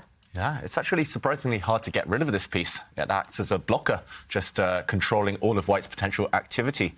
So with this in mind, maybe this is not such an effective maneuver. Bring the white rook across right now. How else could white try to get this attack going, kickstart it, and give it some momentum? I guess there's the standard. You slide your rook over to d1 behind your isolated pawn, bring your bishop back to b1 at some point, then line your bishop and queen up on the light square diagonal, try to threaten that checkmate. Black can always block that diagonal with that pawn push f7 to f5, but that creates other weaknesses, namely the e6 pawn. So then that bishop on b1 can slide to a new diagonal over to a2, and this is maximum pressure on the black position. So we can see how black parries off one threat at a time, but then there might be some underlying weaknesses that will be difficult to defend. Yeah, I like it. Just slow and steady. Just bring another piece into the game and you will get attacking chances later. I don't think there's a need to start calculating too much now. Once you see that maybe shifting the rook across isn't so effective, then you just, take a time out, bring another piece in, save some time on the clock for later. Gukesh does have a minute or so advantage on the clock. And still very promising position. If you look at all the pieces as well after this rook move, all of them are so centralized for white. These are kind of textbook centralization pieces for white. If you're teaching a beginner how to place their pieces in the opening, you say, look at this, knights in the center, bishops next to them, pointing at both sides of the board. Yes, the white king looks a bit odd, but it's almost as if it's castled now, and the white rook isn't necessarily worse placed here than it would be in the center of the board. So still looking very good. I love this plan, Robert. The more I look at it, with just dropping the bishop back, keeping the options open, also hinting at pushing with d5, it definitely gives Arjun a lot to think about if he goes for it. The reason that Gukesh is taking his time, and I see he's finally made a decision and made the move bishop to f4 instead. One of the plans that black has that white needs to watch out for is play on the other side of the board. As white has placed everything on the king side, eyeing that king, the b4 break is a resource that black always has to try and get that counterplay. Because if there are trades, the knight will move forward, the bishop on b7 suddenly opens up, eyeing that knight on f3. And the reason that white has put that bishop on f4 is that he's taken a key square away in black's camp. Queen on c7 would be an extremely strongly placed queen, because imagine that knight jumping onto h2, David, and maybe we can just mark the squares here. Once the bishop trades off the knight on f3, there are all these forking ideas that become a reality. So bishop f4 is actually a very strong preemptive move, taking away a key square from black's queen. Just to show that variation, knight h2. That's some very effective winning strategy for black, I've got to say. But maybe there is a threat in the position. Is this something to be careful of? I'm not sure we can go for it now if black does initiate that idea that you mentioned, Tanya, with b4, because suddenly it looks like white is delivering mate, but the black knight can leap back, act as the hero, and also you attack the queen just in time. I guess we have prevented also this f5 break, so now we are threatening, perhaps, to shift the rook across if black does take a timeout. Now black's pawn push is not possible simply because this e6 pawn would drop off. Lots of variations we're showing here, but all very relevant to the players' plans. And I just want to add that the bishop was protecting the pawn on d4, but that's not necessary because of tactics. You see that if the black knight scoops off the pawn on d4, the knight takes back, and once the queen swoops into the d4 square, that knight on g4 is loose, the queen will take it, and that rook on h3 is doing very important work protecting that light square bishop. All of white's pieces are defended. Black would lose a piece and thus lose the game. So that pawn on d4 is defended tactically, and that's a huge moment for Gukesh to bring his bishop out into the open. And I feel like with Arjun spending this time here, it's going to be increasingly difficult because there will be an attack. You're not going to lose a piece in the moment, but with rook g3, a new threat. With, of course, rook from a1 sliding into the action at any moment, queen to e4, pawn to d5 at any turn. You have to watch out for so many different things that it's just not a simple position. And now that you're down to 6 minutes, that's where it starts getting scary. Yeah, wow. I'm just going to say that h4 king f1 idea, just a mark of genius, a stamp of a really top quality player. They look like beginner moves, but he's making them look like part of a master plan. So not a mouse slip anymore. Definitely not a mouse slip. Definitely not a mouse slip. David, I love this idea that you're pointing out, that now after this last move, white has opened up the queen, is eyeing that e6 pawn. So rook g3 is a massive threat on the board. And if you're on the back foot in such a position, you're on the defense, your king is under fire, rook g3 is a massive threat. I think black has to look for ways of trying to trade off pieces here to try and reduce the pressure somehow. And it looks like the only way to defend such a position. Imagine even if rook to g3 wasn't coming in, but you managed to line up a battery on this diagonal, or on the b1 h7 diagonal with the bishop and the queen, a mating threat on h7. It can get super dangerous, and black has to find a way to try and trade off as many pieces as he can, as quickly as he can. Yeah, which pieces would you be trying to trade off here? Queens, bishops, knights, rooks. All of them. Get that draw. King versus king at the end. But not pawns. You want to keep all the pawns on the board. Because you got that isolated queen spot. Oh. I am super happy to keep all the pawns on the board. But that's really an instructive point because it may seem like we're joking around, but that's what black wants to leave white's saddle with. An isolated pawn in the endgame, that's not what you want. Jose Raul Capablanca would look at this position and say, let me get to that endgame, because then white has this pawn that's not easy to defend if you use your major pieces to keep it covered. So bishop d6, a step in the right direction for black, taking Tanya's advice. Let's swap pieces, get rid of some of the attackers, and the knight on g4, at any moment, it can slide back to the f6 square. So that's something that you're going to have to watch out for. That knight retreat, it not only helps save the black king, but also starts putting pressure on this h5 pawn, covering the d5 square. So I think that right now, Arjun has everything under control, but I'm keeping one of my 4 eyes on his clock. Ah. Yeah, he's down quite a lot now on time. And Tanya, does that get your stamp of approval? Bishop d6, trying to trade off these dark square bishops. I was thinking that I want to trade bishops, I want to trade my pieces, but I couldn't find a way. And the reason that I wasn't sure about this move is because of your idea of sliding in with the rook to g3 regardless. Yes, the bishop on f4 is hanging, but so is the knight. And who does this trade favor? It's not so clear in my mind, Robert, that after the rook attacks the knight, do you pick up the bishop and give up the knight and then lose a tempo on the way? Mm-hmm. It's getting really complicated. Super complicated. You have to calculate everything now because, yes, you might have to lose time retreating the bishop. I'm not sure exactly where you go, but if you step back with the bishop, suddenly there could be a threat. We've mentioned this checkmating pattern several times now, but you're creeping in along this diagonal. Black can only block it at the cost of material. If you block it with your pawn, then this pawn drops. This still looks like an ongoing attack against the black king. And suddenly tactics everywhere. So this definitely looks like the acid test of black's last move to slide the white rook across.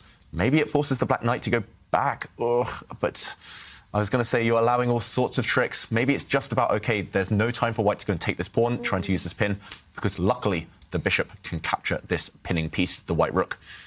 So it's hanging together by a thread for black. But if it's hanging together, it's good news for Arjun Erigaisi. And just goes to show that what looks like a very simple move, your bishop sliding one square on the diagonal, there's so much more than meets the eye. There are many tactics in this position. Bishop d6, a calm move. It's just trying to trade off one of the white attackers. And black had less space with some of the minor pieces. Let's get our queen out, connect our rooks, and then that isolated pawn on d4 can become a long-term problem. So leaving that f7 pawn to go forward to f5 at a critical moment, if the black queen slides up especially, it feels like the base of black's position will be stronger, and that allows black to fend off the threats and avoid the secondary ones. Yeah, looks like a great move for Arjun, and it's also forced Gukesh to burn most of his time advantage, just trying to figure out how to proceed, how to keep the momentum going. It's must-win for Gukesh if he's going to stay in the tournament. The losers in the losers' quarterfinals will be knocked out of the Airthings Masters, and the situation is the same for Sarana right now, playing against Wesley So. Wesley, he won the first game today, and Sarana, he has to win this game to take it to an Armageddon. I see the bar is roughly in the middle in that game. Is there any drama happening? Still early days. Sarana has got a very playable position, but maybe not the type of advantage he would want or that he's used to with the white pieces. Wesley, so hard to beat on demand. We've said it before. It's going to be an uphill struggle. Wesley lost 0 games yesterday. Yeah. He won 2 Title Tuesdays, and he played 5 games with Hikaru Nakamura in Rapid, and he drew all 5 of those. I mean, the guy seems unstoppable. Yeah. He is in the loser's bracket because the draw, he had the white pieces, and meant that Hikaru was able to punch his ticket to the winner's final. But I mean, Wesley So is playing unbelievable chess right now. Yeah, it's so unfair, actually, to sort of name him in the loser's bracket with the way he's playing. Yeah, I like that pun, Kaya. So unfair. So solid he is. Yeah. And meanwhile, wow. What a move. The white knight landing in the center of the board. It can be captured 3 different ways. Arjun reacts instantly. He says, no, I'll let your knight sit there. And he pushes the f-pawn. And the first question is, yes, you push the f-pawn, but you leave behind your e-pawn, which is now a weakness. White can simply snap up the knight on g4 and hope to pick up the e6 pawn with a check. You pick it up with check, and I guess black slides into the corner. We have won a pawn with white, but suddenly a few problems facing Gukesh here. Your knight is attacked. This pawn is finally going to drop, the isolated pawn we've been talking about for a while. Everything's happening with tempo, and suddenly white's position is a bit loose. To me, I think I would need 5-10 minutes to just kind of try and figure out what's going on, just to kind of find my bearings in this position. But the players, of course, don't have that luxury. You could also make an argument for taking this knight and then going in with your white queen. You could make an argument for, I don't know, throwing this pawn forward at some point or other, jumping in with the white knight. So many options. But Gukesh, he's now down on time. And Arjun playing that last move, this last committal move, instantly. I think that's a huge psychological blow. Yeah. F5, it's almost as if he's calculated all these tactical variations. What is very, very impressive is how fast he played it, despite the whole board hanging. What it does is, one thing's for sure, pieces are getting traded off. And we've been talking about this over and over again, that the more the pieces get traded off, that d4 pawn will be a huge weakness. And it looks like that last move by Gukesh, jumping in with the knight at the center of the board, so tempting, might have been actually a huge mistake. Yeah, evaluation bar hates it. We're not sure because it's so complicated, but we've got to trust the computer in a position like this one. I might have to call him Arjun the astronomer, because I feel like he takes a while in the opening, he's setting up his telescope, but when there are clouds and complications there, he sees through them. So this is unbelievable stuff from Arjun Erigaisi. He's playing f5 when the e6 pawn is hanging with check. I mean, this is just really unreal. Just like knight takes c6, knight takes g4, e6 falls to check. He has seen it all. He is a tactical wizard, and he is in form today. Wow. Yeah, and Gukesh, he must have been loving his position. It did look very promising just 1 or 2 moves ago. Suddenly, it's pure calculation. It's either going to be very good, this position for white, or it's going to be very bad, nothing in between. And suddenly, 2 minutes down on the clock, you have to be greedy. You have to go and grab pawns with the white queen in order to justify everything you've just done. But the fact that Arjun's blitzing, playing every move instantly, he's going to be panicking. Doubt is creeping in now. Tanya, are you fearing for Gukesh in this one? I am. He's putting a lot of pressure. Arjun's putting a lot of pressure, not just on the position, on the clock, playing the psychological game here as well, making moves fast and so far accurately. The problem it comes down in this position is that, yes, you pick up the pawn with a check, but once the king sidesteps, the whole board for Gukesh hangs. You need to make a decision with that bishop on f4. Your queen on e6 will be targeted with the rook on c6. So I think Gukesh is going to be super wary of actually going into this line. Once after the king sidesteps, let's say you pick up the bishop on d6, the black rook recaptures, and again, white's position collapses. The queen is hanging, the pawn is hanging. Notice that bishop on b7, eyeing that pawn on g2, and it's actually white's king that is under so much pressure, no material to call for. And wow, we have this line, but instead of trading the bishop, Gukesh went for the pawn push, attacking the rook, and Arjun once again just blitzes out the move, just simply sidesteps with the rook, keeping all the threats on the board. What a beast. Yeah. Two beasts here, and they're playing very, very high-quality chess, we've got to say. No big swings in the evaluation bar, despite the fact it's so complicated right now. It would be so easy to blunder. I like what Gukesh has done. He's pushed this pawn forward. It's on a less vulnerable square now, defended by white's knight. It also blunts in this bishop, but the problem remains. There's this awkward tension between the black rook and the white queen, and if you have to take a time out to retreat, start running away, black will at least restore the material balance. And Robert, do you see any chance here, especially down to 1 minute now for Gukesh? I'm wondering if we're going to see a queen sacrifice. Just a quick line here. The dark square bishop slides back one square to e3, hitting the rook on b6. The bishop goes up to c5, saying, your queen's under attack. You have to move that thing. There are no safe squares. And white says, OK, I'll take your bishop. You'll take my queen. I'll also get your rook. That's, oh, we might see this. Bishop e3 has been played. That's a Lasker compensation of a rook, a minor piece, and a pawn for a queen. That is a lot of material with the pass pawn. Both kings are kind of exposed. This is the type of position you need if you're Gukesh. You may be worse. You may end up losing the game, but you have serious winning chances. So I think that Gukesh, the biggest problem right now is his clock. If the times were reversed, he would have huge chances. But Arjun has been finding these tactics quickly. I do like Gukesh's last move, though. Yeah, incredible to make this decision to actually give up the white queen because he's committed to it now. But he made this decision with 1 minute on his clock, and this black rook is actually trapped. The only way to avoid that variation would actually be to trade off this bishop. But suddenly, after the white queen steps back, takes this knight, you're just a pawn down. And I don't think Arjun can really go for this. The black king also weak on the light squares long term. So I think both sides are pretty much committed to that variation, Robert, starting with this bishop move, sliding forward, and just to show it one more time, bishop takes bishop, giving up the white queen. But yeah, rook, bishop, and pawn. If we didn't see the evaluation bar, we would think that white is maybe doing very well here.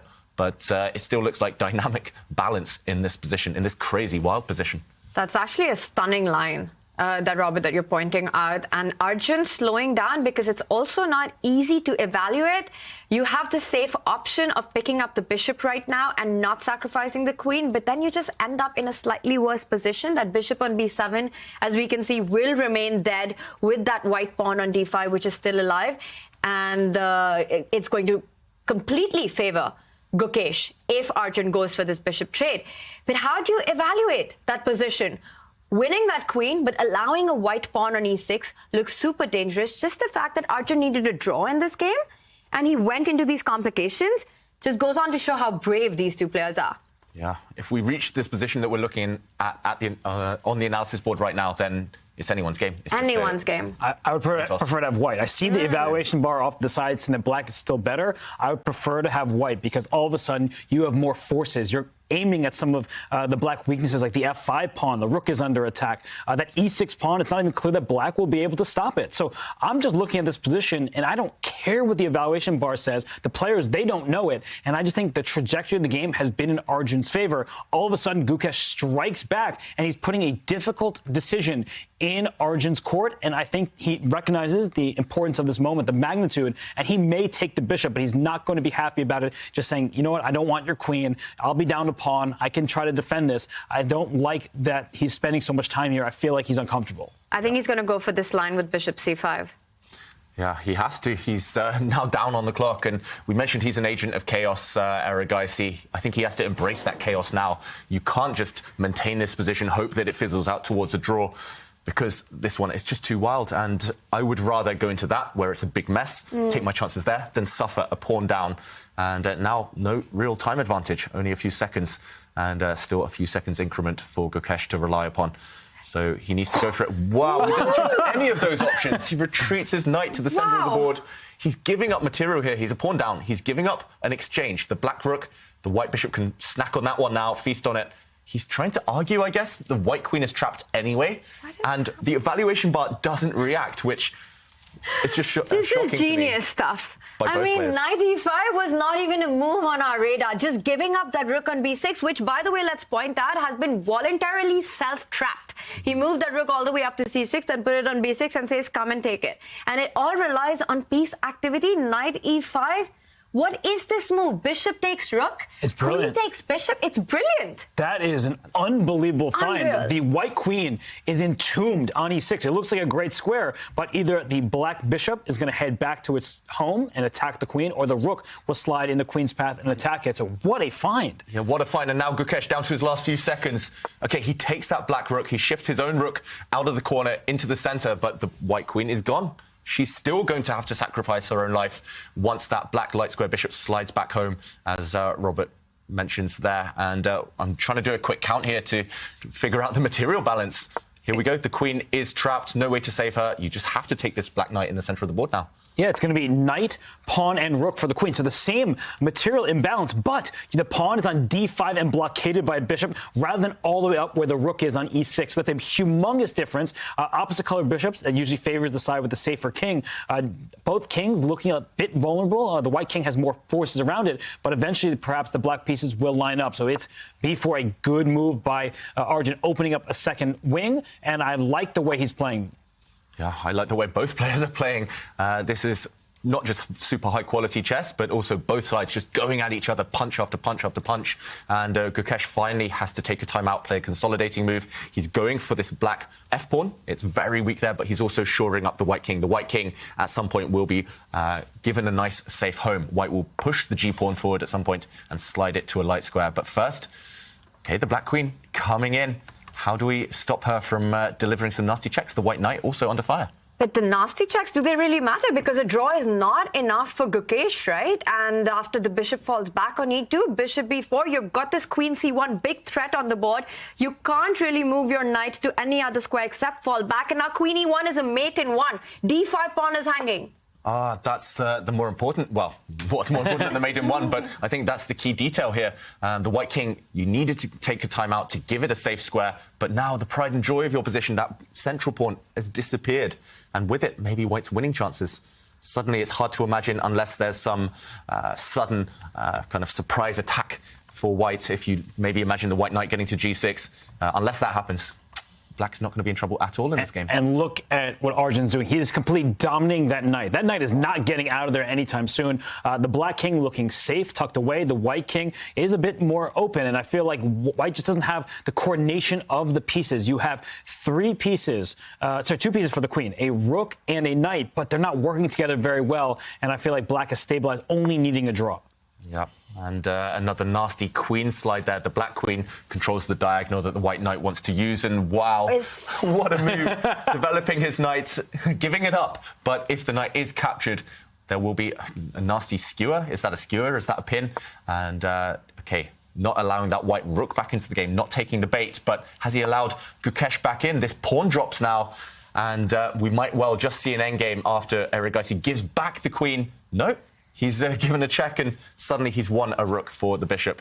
It's knight, bishop, and pawn now for a queen. This is a big material advantage for black. Should be a fortress for white, potentially, but a draw minimum. We have a result. Wesley So has won also game 2 in his match against Alexei Sorana. That means Sorana. Oh, he's knocked out, Robert. What are your favorites? Well, he'll be okay. He takes $10,000 home with him, so I think he'll, be happy about that. But it was a great match by Wesley So. I was keeping an eye in the background, and these players down to their final seconds. I mean, it couldn't get more exciting here in the Airthings Masters. And God, what do you think? Does white have some chances here with the material imbalance?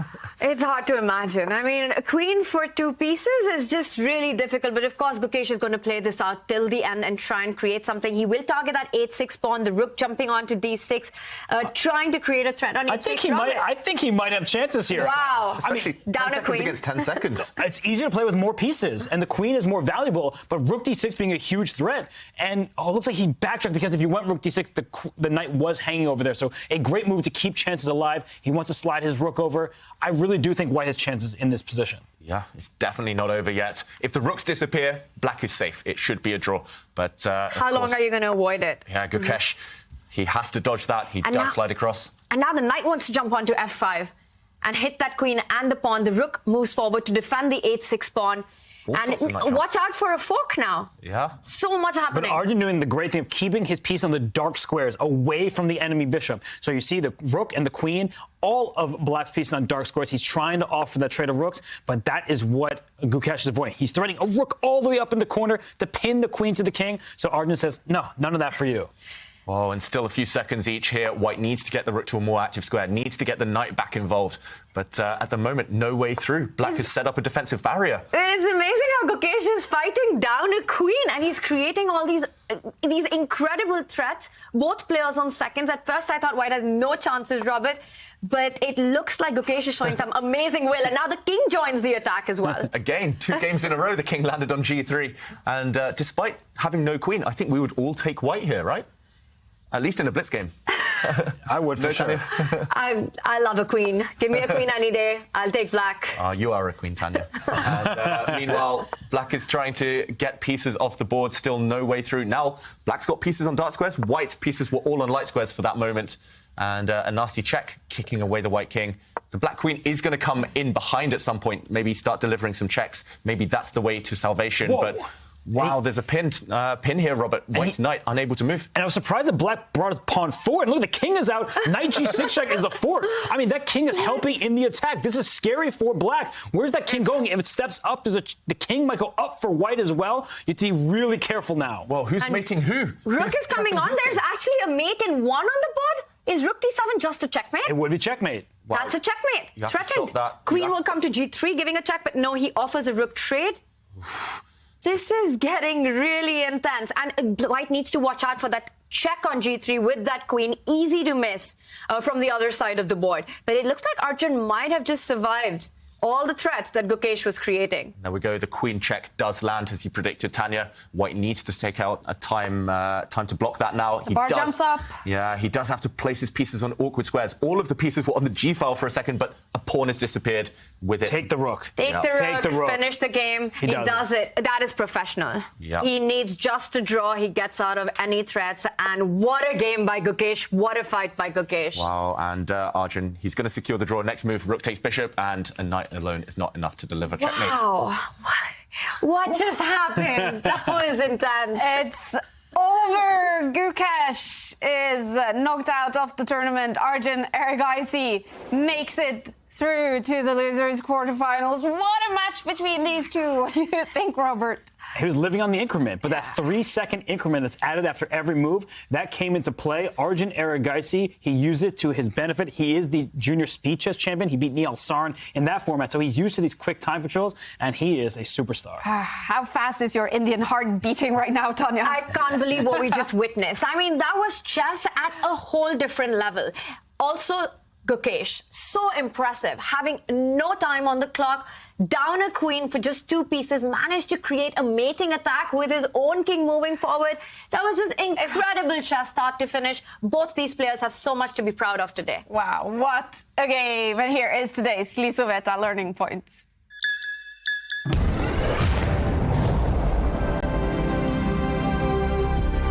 Today's learning point is about how to play for a win at all costs. Gukesh, in the opening, surprised his opponent, Erigaisi, with some really creative and some really clever play. In this position, he shocked us all here, all of the commentators, by playing h4.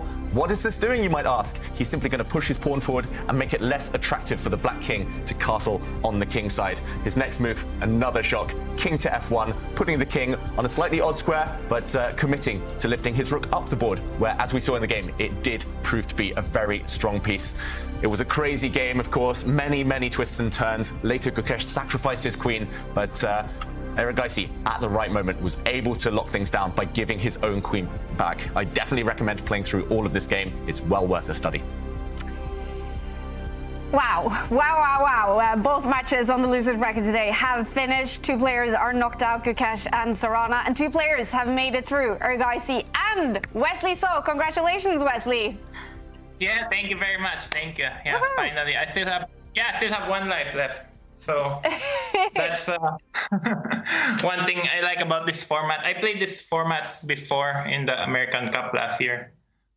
So it's nice because if you lose one, you have to lose another. But does it feel a little bit unfair to be playing on the losers bracket when you actually haven't lost any games?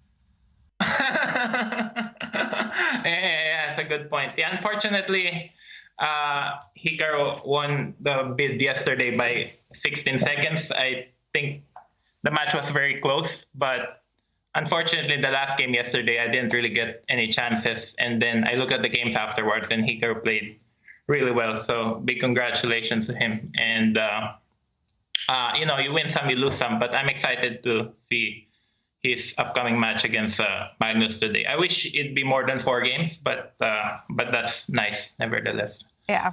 And Wesley, we've heard rumors that you're playing a lot of online chess these days. Obviously playing here in the Airthings Masters, also playing Title Tuesday yesterday, winning that one as well. Yeah. Some of my friends ask why top grandmasters playing Title Tuesday, but it's practice. It's a super strong event. It's so difficult to win. But I took advantage yesterday by the fact that all the top grandmasters weren't playing, like Hikaru or Magnus or Fabiano. They weren't there. So yesterday it was a little bit weaker, but to win 2 Title Tuesdays in 1 day is totally unreal. I think I've only won before yesterday. I've only won 2 Title Tuesdays in history. So it's really difficult. But I've been trying to get some practice games in. I think if you're gonna spar with somebody, might as well do it in a real tournament setting. And also during tournaments, you don't want to tire your brain too much. You don't want to stretch it too much. So during tournaments, I would prepare or work on problem solving or analyze my games. But these days, I just play blitz instead to try and relax. And and it's nice. I think this year is going to be very exciting, of course, with the merging of chess.com and chess24. I used to play in the chess24 site too before, but there are not too many good players there. So, it's nice. And then after this tournament, I have a classical tournament in Dusseldorf coming up where Ian Nepomniachtchi is playing as well. So that's going to be good practice. As I said, this year, I'm going to try to improve my classical rating, but it's nice to be able to participate in this online events, and I'm very grateful to be part of the Airthings Masters this year. Yeah, we're so excited to have you here as well, Wesley. Yeah, and Wesley, quick question. You said you win some, you lose some. Yesterday you lost 0 games. So what did you eat? What were you doing? What was going on with you? Yeah, actually, now that you mentioned it, I didn't lose any of the 22 Title Tuesdays I played either. Well, I've been working a lot on my chess. Also, I think the match format is suitable for my style. And I love playing chess. I spend hours per day doing it. But I think yesterday I was just playing really well. It's unfortunate I lost to Hikaru, but we'll try again today. Also, yesterday I played your friend Daniel Narditsky in the last round in the afternoon. Yeah. And you won it. Yeah, I won it. I was better, and then I was completely lost, and then he blundered a rook for a knight. So you should ask him about it. It was a very fun game. It was another Italian that we usually play. You're on a roll, Wesley. Congratulations on winning the match today, and best of luck tomorrow as well when you're going to play in the losers semifinals. Yeah, play again tomorrow, and it's going to be an exciting match also today. And thank you again, guys, for all your hard work. It must be really difficult also doing commentating for many hours a day. Thank you for the kind words, Wesley. Thank you so much. We'll see you again tomorrow. Yeah. And we're also joined by the other winner on the losers bracket today, Arjun Erigaisi. Congratulations. Hi, thank you. We just had to take a deep breath after that match against Gukesh. That was intense. What was it like for you? Yeah, I think both games were quite intense. The first game, he walked into my prep. I knew until Queen C2 8-3, and then I didn't know Rookie yet, but I was pretty sure it's not a good move. I was fairly happy with my position, but he maneuvered very well until this knight f8, knight e6, and one critical moment was instead of playing knight f4, I thought he could go queen b5, threatening knight x d4. I felt this was very strong. But in the game, I thought I got good control, and in the end, I kind of blundered knight x e6. He could take 3 pawns and sacrifice the knight, and I think he had a good position there. But after that game went my way, I was fairly confident. Arjun, what a match this was. We loved watching every bit of it. To us, it seemed like there was so much going on. Now you won 2-0, but is it accurate to say that it doesn't truly reflect how chaotic the games were? Oh no, it's actually 1.5 firstly, and yeah, I think both the games were very complicated, especially the second one could have gone either way. At first, I was thrown off by his h4 king f1 idea, but a bit later I realized it makes a lot of sense and I was feeling it. But when he played knight e5, I was very happy because after f5, I think I was in control. Though he did manage to put some practical problems.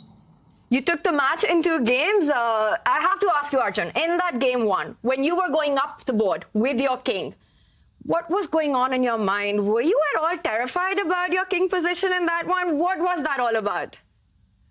No, in fact, there was some crazy lines. I was calculating like king g3, bishop f5, g5, knight h5, king g4 with the idea of king takes h5. But then I realized he can just go g6, so I thought it's too much. I would have probably dropped back, but I thought he should still try that rather than going back knight e6, knight f5. Yeah, we were thinking about that one here in the studio as well, wondering whether you'd be brave enough to advance the king to g4. But we heard there's a collection of teddy bears behind you. Can you tell us the story behind those ones? Which one? On the show. Okay, so some of them I got from WWF when I made some donations, and some of them were the toys that I played with when I was a kid. How cool. So you have support while playing in the Airthings Masters. We know you have huge support also in India. A lot of fans. Are you noticing that with all the fans now cheering you on? Yes, I am aware of it, and especially it was an all-Indian matchup, so it must have been exciting for the fans to follow as well. And also, I have played Gukesh quite a few times before, and it's always nice to play him. Yeah, what a match it was. And you're through to day 4 in the Airthings Masters. We wish you best of luck tomorrow when you face Wesley So tomorrow. Thank you. Thank you for joining us, Arjun. That was it for today's losers bracket, you guys. We are now going to get ready for the winners bracket with the big winners final between the 2 big online beasts, Magnus Carlsen against Hikaru Nakamura. Tomorrow in the losers semi-final, Wesley So will face off against Arjun Erigaisi. The winner of that match will go through to the losers final to face the loser of today's winners final. The winner of the winners final today will go straight through to the grand final to be played on Friday. This is a big one. Magnus Carlsen against Hikaru Nakamura is coming up very shortly. What do you expect from that one, Robert? Fireworks as always. These 2 players, since the pandemic, since online chess has exploded, they have given it their all the way back in 2020 through the past year when Hikaru Nakamura kind of took the edge against Magnus Carlsen. Of course, the lifetime score heavily in Magnus' favor, but 2022 was Hikaru Nakamura's year. Really, it really was. We remember the Fish Random World Championship last year, and also, of course, the Speed Chess Championship. Do you think Magnus Carlsen is eager for some revenge against Hikaru, David. Certainly, and here we see the scores in the past 12 months in 2022, 13-8 in terms of wins, and a lot of these games came in the Speed Chess Championship, that dramatic final. I was watching on the edge of my seat in that when it came down to the final few moves of the final game. But it's hard to pick a favorite, I've got to say, especially in Rapid. Both of them extremely good. Both of them just coasted to this point so far, and maybe Hikaru has a decent shot at continuing his good form against Magnus. Oh, definitely. And we're just finished with an extremely entertaining match between Gukesh and Erigaisi. What kind of match can we expect with these two playing styles, Tina? I think you've just set the tone. This has been a great warm-up. What a match that was. Absolute fireworks on the board. Magnus has got a score to settle. As we've been talking about what's happened in the previous year, and there was a time when Magnus was dominant in their matchups. He was crushing Hikaru throughout. And then there's been this breakthrough that Hikaru has had, and there's been no stopping him. Magnus is looking for revenge today. Yeah, you think so? All right. Absolutely. All right. It's getting close, the first game. So in the winners final, it is best out of 4 Rapid games. If they are tied, then we will get another one of those exciting Armageddons. And this should be a tight one, don't you think, David? Yeah, on paper, it's extremely close. It's extremely hard to separate them. They're both so good in the opening. They're both just endgame gods at this point. And in Speed Chess, their strengths really do shine through. Remember, this could be just part 1 of the rivalry in the Airthings Masters, because whoever loses today will get another shot to qualify for the final for a rematch. So, yeah, I can't wait. Let's get the popcorn out. Yeah. Let's enjoy it. Exactly. And Robert, we've seen them now in 2 matches so far in the tournament. Are they playing their best chess now, Magnus and Hikaru? Well, I think Magnus Carlsen should be happy that he lost a game to Arjun Erigaisi. Because once you get that sting and it shows that you can bounce back from it, that's huge for your confidence. So I don't think Magnus has been playing his best chess. I think Hikaru against Wesley, that was just 2 very solid players. I think the best is yet to come. The best is yet to come. It's getting very close. The first game in their match, Magnus Carlsen will start out with the white pieces. What sort of opening should we expect? I'll go around the table. What do you think? Bomb cloud. No, double bomb cloud. We've seen that before between those 2. We have. I'm going to say the Italian game, just because I've seen them battle it out in that opening so many times, especially when Magnus is white. At least you can predict that Hikaru for sure is going to set up in that way, and maybe Magnus will come armed with a new idea. What do you think, Tanya? I think it really depends on what happens in game 1. We might even see a lot of switch-ups as Magnus will go forward. If he starts with the white pieces, might be an Italian, might switch over to the Catalan, depending on how things go. Hikaru also so hard to predict. These 2 players are masters of every opening. I think it's all going to come down to what happens on the time scrambles. Kaya, I'm predicting an Armageddon, and I'd love to see that happen. Oh, I agree. But David, Robert, we know Magnus, he's all about those psychological warfare as well in chess. Do you think he's going to open with something dubious in this first game against Hikaru? I think he's no longer in Hikaru's head. So all those psychological tricks may work against everybody else. But Hikaru Nakamura showed in 2022 that he can take down Magnus Carlsen, whether it's in Fisher Random, whether it's a Speed Chess Championship, whether it's in any type of event. So I feel like for Hikaru, he's no longer afraid. That band-aid has been ripped off. And so I think the Magnus just play his optimal chess. Yeah, I do have some inside information, though. They should have been logged on now, both players, but Magnus Carlsen isn't logged on yet. Do you think that is on purpose, David? It could be. Keep Hikaru waiting. It is Magnus, so we know he's usually late. I think we've just been thrown off because he's been on time for the last couple of days. But yeah, maybe a hint of mind games there. But there's so much, I just want to add to that point earlier that there's so much respect between these 2 now, and I just think they're going to go all out. They have to play their best openings. That's the only way they're going to win this match. But is that a problem in online chess, Robert, that clocks don't start? In over-the-board chess, you're often penalized if you're not by the board when the game is supposed to start. In online chess, the clock isn't started until you're there. Is that a problem? I don't know if it's a problem, but the chess.com can always take some time off their clocks if they're late. But maybe it's also an issue that you don't have a set starting time, because these last two matches could have gone to Armageddon, which means there's some buffer, some time to work it out. But we see Hikaru Nakamura on screen. I'm not sure if he's talking to chat, telling them about all the taking he's going to do. But either way, Hikaru, he looks ready for this match. He doesn't look too happy that Magnus isn't ready yet. I think we saw Hikaru there shaking his head. He's not happy with what's going on right now. Yeah, you think so? That he's a little bit upset with Magnus keeping him waiting? Understandably, it's a big match. And we can see him with those hand gestures, not sure what's going on, what's stopping Magnus from logging on. But definitely Magnus needs to get there on time. Kaya, you've got to do that when there is a big game waiting to happen. I'm going to send him a text. I'm going to tell Magnus, where are you? We're waiting. You're just bragging that you have his personal number, okay? I mean, the whole... Robert? Humble brag. Maybe later. I do have a word in my ear that Magnus Carlsen is now logging on to get ready. We know Magnus Carlsen is situated in Toronto. He's visiting his chess bros, his friends, Eric Hansen and Amon Hamilton. What do you think those days are like with the Magnus visiting them? Is it all about the chess, or do you think there is? I think, Kaya, the bigger question is, what are the nights like? Exactly. What do you guys think? I've seen some Instagram stories, so public information, that they have been out and about in Toronto a little bit. But yeah, who knows? Maybe just bullet marathons all night and a few parties here and there. I think we can confirm that. Yeah, all right.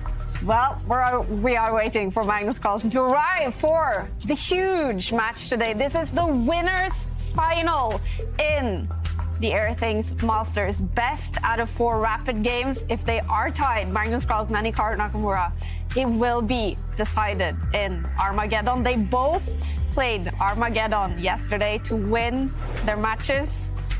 Look at Hikaru waiting for Magnus. He definitely looks a little bit annoyed. Hikaru Nakamura. Oh, or do we see a smile? Well, I think Magnus is logging in, and Hikaru, he's getting ready to play. It is kind of unnerving when you're just sitting at a physical board or online, just waiting for your opponent to get set. But I don't think Hikaru is too amused. Yeah. It's also his background. There's such a different setup from where we normally see Hikaru play from. There's a lot going on there. Yeah.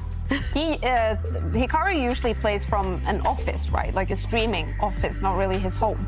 Yeah, I think it mixes and matches depending on his mood. But we know he's been going through a lot. We spoke to him yesterday after his match. And so, of course, we wish him the best. And I think for Magnus Carlsen, he wishes him the worst on the chessboard. Yeah. But, of course, it's been a big occasion for Hikaru, a lot going on in his life. Yeah. Is this a big moment for those two players as well, David, Magnus and Hikaru, when they face off? Yeah, there's so much pride attached, and they know that kind of whoever wins this match by the public will be viewed as the best rapid player in the world. And I think neither side wants to relinquish that kind of mental battle right now. So especially for Hikaru, having had this last year, I think he can relax a bit more. He doesn't allow Magnus to live in his mind, as you were saying, Robert, and it did feel like a big breakthrough. But in terms of the fans, there's definitely a big split, and I think neither player wants to let them down. Yeah. Waiting for Magnus to arrive for this big game. We do have some questions coming in from you guys, and keep them coming either in the Twitch chat or on Twitter using hashtag ChessChamps. Skunk Spiegel has asked on Twitter, what are the commentators' favorite openings? So I'll ask that leading up to the opening. After you, Tanya. Well, I like to start with the queen's pawn, with the white pieces. So I enjoy that strategic positional fight that arises from it. And with the black pieces, it really just depends on what my opponent plays, but the king's pawn it is if I get the opportunity with the black pieces. Okay. But on the board, in this tournament, I would love to see a bomb cloud happen. Yeah. But I'd never play it or advise it. How about you, Robert? I like being retired and not playing. Yeah. But when I do play, I love playing the hippo. And it's one of those do as I say, not as I do openings, where instead of taking control of the center, you just put all your pieces on the second rank and your pawns in the third, and then you kind of go from there. Am I not mistaken? Isn't that your favorite as well, David? I am on record saying it's one of my favorites in the last time. Well, that's why we get along so well. I know. I'm just like an English version of you. But yeah, also shout out to Ginger GM, who's done a chessboard course on the hippopotamus defense. Yeah. If I can't choose the hippo, I'll be boring. I'll say the C3 Sicilian, the Alapin Sicilian. Oh, me too. Yeah, what's going on here? Do we know how about Magnus and Hikaru? Do they have favorite openings? Good question. I think I've also seen Magnus play the hippo a few times during the Champions Chess Tour, where he just puts all his pawns on the third rank and then develops really slowly, and he often does that when he's just looking for a game. You know, it's not long theoretical lines, and you just kind of take it super slow, it develops slowly. I've seen him employ that as well. Have you guys been training together? No comments. Anyway, right guys, I think it's time. He's left us waiting too long. Yes. What should I text Magnus? Ooh. Do you guys in the Twitch chat or on Twitter have any suggestions? Yes. I think a trivia question. I mean, he did come to trivia last week, so I feel like giving him a tough trivia question to answer. Where are you? You teamed up with him, didn't you? Yeah, we were on the same team. We did quite well. It was a fun time. So I think you should hit him with a tough trivia question. Okay, I'll just say hurry up. What's the time, Mr. Wolf? Hurry up. Yeah. Well, an update if you are just now joining us. We are waiting for Magnus Carlsen to arrive. The winners' final should have started a long time ago, actually. First game between Magnus Carlsen and Hikaru Nakamura in the big winners' final match. And there he is, finally, Magnus Carlsen, ready in that room, in the Chessbra house in Toronto. He's going to start out with the white pieces against his biggest online rival, Hikaru Nakamura. It is best out of 4 games to decide the match. If they are tied, it will be decided in Armageddon. Tie breaks. Who goes straight through to the grand final in the Airthings Masters? This is a big match. And Magnus has the white pieces. You can see Hikaru getting ready as well. What's going through their head right now? For Hikaru, frustration, impatience. He wants to get the game going. For Magnus, maybe just picking an opening. I don't think it's anything more than that right now. We can see, oh, there we go. It started. This is the winner's final. And it's the Reti opening. White bringing the knight out on the first move. Also one of my favorites. I should have called that. Would have looked so clever. But the Reti, a very flexible move. Only later, depending on what Hikaru does right now, will Magnus decide which pawn to push. And Hikaru here usually either occupies the center or plays copycat. Here we go, d5. So how will Magnus react? g3, very much in the vein of the Reti. You could have transposed to a queen's pawn opening there. You could have chosen a bunch of different lines, but this is something that both players have vast experience in. And now, will Magnus castle as king, allowing black to occupy the center with 2 pawns? Black's next move, nope. Okay, instead Magnus allows a symmetrical position on the board. What do we think of this? And I think Magnus is keeping it flexible with the c-pawn. He might decide to move it forward 2 squares or 1 square, or might just keep it there for a while. And that's going to be an important decision which will determine the characteristic of the middle game. At some point, I am expecting him to actually go c4, and he does it. And wow, Hikaru immediately snaps up the pawn. Yeah, still very well-known stuff. And here, usually black moves one of the 2 c-pawns. There we go, c5, and the whole center might just be obliterated, all of the central pawns getting traded off, and a symmetrical endgame. And I was looking at this one recently. There are some ideas for white to keep the game going, but they will involve a little bit of risk, at least strategically. Often you might be stuck with an isolated pawn or 2 if you want to take risks to win this position. Very solid stuff from both sides, especially Hikaru here. And we've got a fan of Magnus on the screen here, we see. Aww. That is such a cute photo. Future world champion. Yeah, no, that is always great to hear from the fans here. And also this position, as David was kind of indicating, that it's one where at first glance, not too much has happened. Black took a pawn, white's going to get it back. But white's knight gets a little bit more active. So this knight that was sitting at home jumped out up the board and will capture that pawn on c4. So I feel like white's a little bit quicker to the punch. Black is very solid. We'll have a symmetrical pawn structure. And it seems that Magnus is I was going to say the first person caught by surprise, but Hikaru did think back on move 1, to consider his reply. But now Magnus, it's clear, he was not anticipating Hikaru to play this line. Yeah, but throughout the World Championship in 2021, Magnus was kind of experimenting, freestyling with these G3 systems, fianchettoing that white bishop on G2, and they could all have transposed to this type of position. So surely Magnus has studied this. Surely he has an idea or two up his sleeve. It's surprising to me, at least, that he's burnt almost 2 minutes of his clock on this very well-known, very theoretical position. Usually here, white does capture the pawn that has just moved, at least in the at the higher levels. I know Vladimir Kramnik has had success with that move, but as Robert says, you can also recapture a pawn with the white knight. Lots of choice here. And in fact, the more popular choice here is to recapture the c4 pawn with the knight, bringing it to the center. But yes, the second most popular move is to pick up the other pawn on c5. But that would just mean that all central pawns are eventually going to be dissolved. I wonder if Magnus is looking at a third option, which is to keep the tension on the board, but for now, just defend that d4 pawn by advancing that e pawn one step ahead. But I have to tell you, there's just one game in the database that I have in front of me. So that's definitely a very rare move. Yeah, it feels like these two are the main options, either taking this pawn or, as you guys mentioned, just capturing with the knight. I think you can kind of play that position on autopilot, even if your knowledge isn't quite there, even if you haven't studied it in too much detail, because the positions are quite simplified.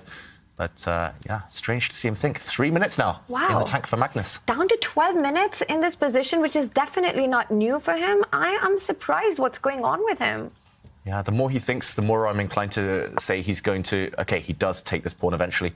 I was going to predict something wrong, so I'm glad he got there first. But, yeah, knight takes pawn, and now black has a few moves as far as I'm aware. One of them is to hit this knight with the bishop. You can also just capture this pawn in the centre, and maybe other alternatives as well. He does indeed hit the knight, gaining some time to develop. And very balanced so far. The reason why these lines are tricky, though, is because there's this tension between the d4 and the c5 pawn. So at some moment, if you're not looking out for it, white can capture that pawn, and you may not get it back. So that's what this position is coming down to at the moment. And if you see Magnus's last move, jumping his knight into the center of the board, unleashing that bishop in front of his king as it slices across the diagonal towards the black queen side, that puts some immediate threat. So I'm looking at this position, and I'm wondering for Hikaru, how much more preparation does he have here? He is starting to think, but it's the type of thinking. He's looking to the side. I believe he's trying to remember his variations. He's not on his own just yet. And that's also because it's an important position. David, you were about to say something? No, I was going to back up what Robert said. Normally when he looks to the left, I think he's trying to recall something. If he's looking to the right, he's very unsure. It's as if he's trying to work stuff out. But yeah, I'm not as good as Danny Wrench as kind of reading the many faces of Hikaru. That's an interesting tell that you just pointed out, but I think it's also important for Hikaru to slow down right now because there are concrete threats in the position. We see with Magnus's last move of jumping the knight up the board, he's cleared the path for his own bishop on g2. Watch out for that pawn on b7. And again, Robert, what you were saying, that very often the center tension can go in white's favor. For example, let's say if black does step with the queen to c8 or to c7, defending that pawn on b7, it does result in white capturing the c5 pawn, and you don't have time to recapture. Instead, Hikaru knows that the strongest piece in Magnus's camp is that bishop on g2, throwing fire down the board, challenges it immediately. The good news for Hikaru is that right now, white can't advance that central e pawn all the way up the square because the knight and the bishop would attack it. Instead, Magnus goes on to pick up the c5 pawn. There's work to be done by Hikaru to win that back. Yeah, it looks like a clear pawn advantage for Magnus right now, but Hikaru just looking up, working something out, calculating, recalling, who knows. But he's going to try and find ways of getting this one back. For example, you could start with a bishop trade, but now big questions. Do you trade off the queens? Do you leave the queens on the board? To be honest, I don't know the answer. In this position, I don't know the most accurate way for black to equalize, but all I remember is that it should be possible to win the pawn back at some point. Yeah, I think a critical thing, though, is even if you do get the pawn back, just to go one move deeper, if that black knight comes out to d7 and we trade knights on that square, a white can flick in this move pawn to c6. And you can have that pawn. You're going to even up the material, but look at the resulting pawn structure. These are isolated pawns on the queen side, which means they may be ripe targets for white pieces to go after. It's not the biggest advantage in the world, but at this high level, these small pluses, that's all you may need to put pressure on your opponent and then try to win the game. Yeah, and I think this is a dream for Magnus. This will be an opening achievement for him, certainly if he can break the black structure and have something to play against long term. You just need to keep the game alive as long as possible if you can. Magnus hasn't gone for this yet. He first swaps the queens. He captured the black queen on d8 and only then took back the bishop. So similar ideas in store potentially if the black knight does try to go for the pawn now. Trade off, and as Robert says, you can now step this pawn forward, break the structure, and hope for a tiny little, at least symbolic advantage. But it's up to Hikaru. What's he going to go for? How is he going to restore the material balance? All right, this is the first game in the winners final after today's show at 1 p.m. Pacific time in the US. There's going to be an Ask Me Anything with Grandmaster Sam Shanklin on the chess.com Discord channel. If you log on there, you can ask Sam Shanklin anything, basically, but he's going to focus on his new chessable course on the Neo Catalan. Is that a favorite of you guys? Played it many times myself. Yeah. So don't miss your chance to ask questions to one of the game's very best Grandmaster, Sam Shanklin, 1 p.m. Pacific time. Yeah. I think we'll all log on later. Yeah. I need some tips on my openings. Yeah, we think we can get his preparation. He's renowned for his opening theory. So if we can say, hey, can you please send us a file? He has to answer, but he doesn't have to say yes, right? That's true. I think the answer is a resounding no. He was also on Magnus's team for one of the World Championship matches. I think the 2016 one it was against Karyakin that Sam was on Magnus's team. That sounds right, yes. So, that's great experience for him. I mean, he's renowned as an opening theoretician, and those are the type of people you want in your training camps to work on specific openings.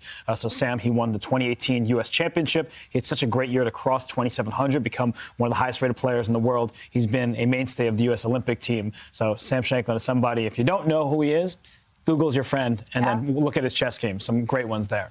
Played on the Champions Chess Tour as well, Sam Shanklin. I'm looking at the screen, and we've got this epic rivalry, right? What's grown to become the biggest rivalry of modern online chess. Two of the best players here fighting each other. But we also have two streamers fighting each other. We're actually looking at, two of the most popular chess streamers currently, and that's kind of funny in my head.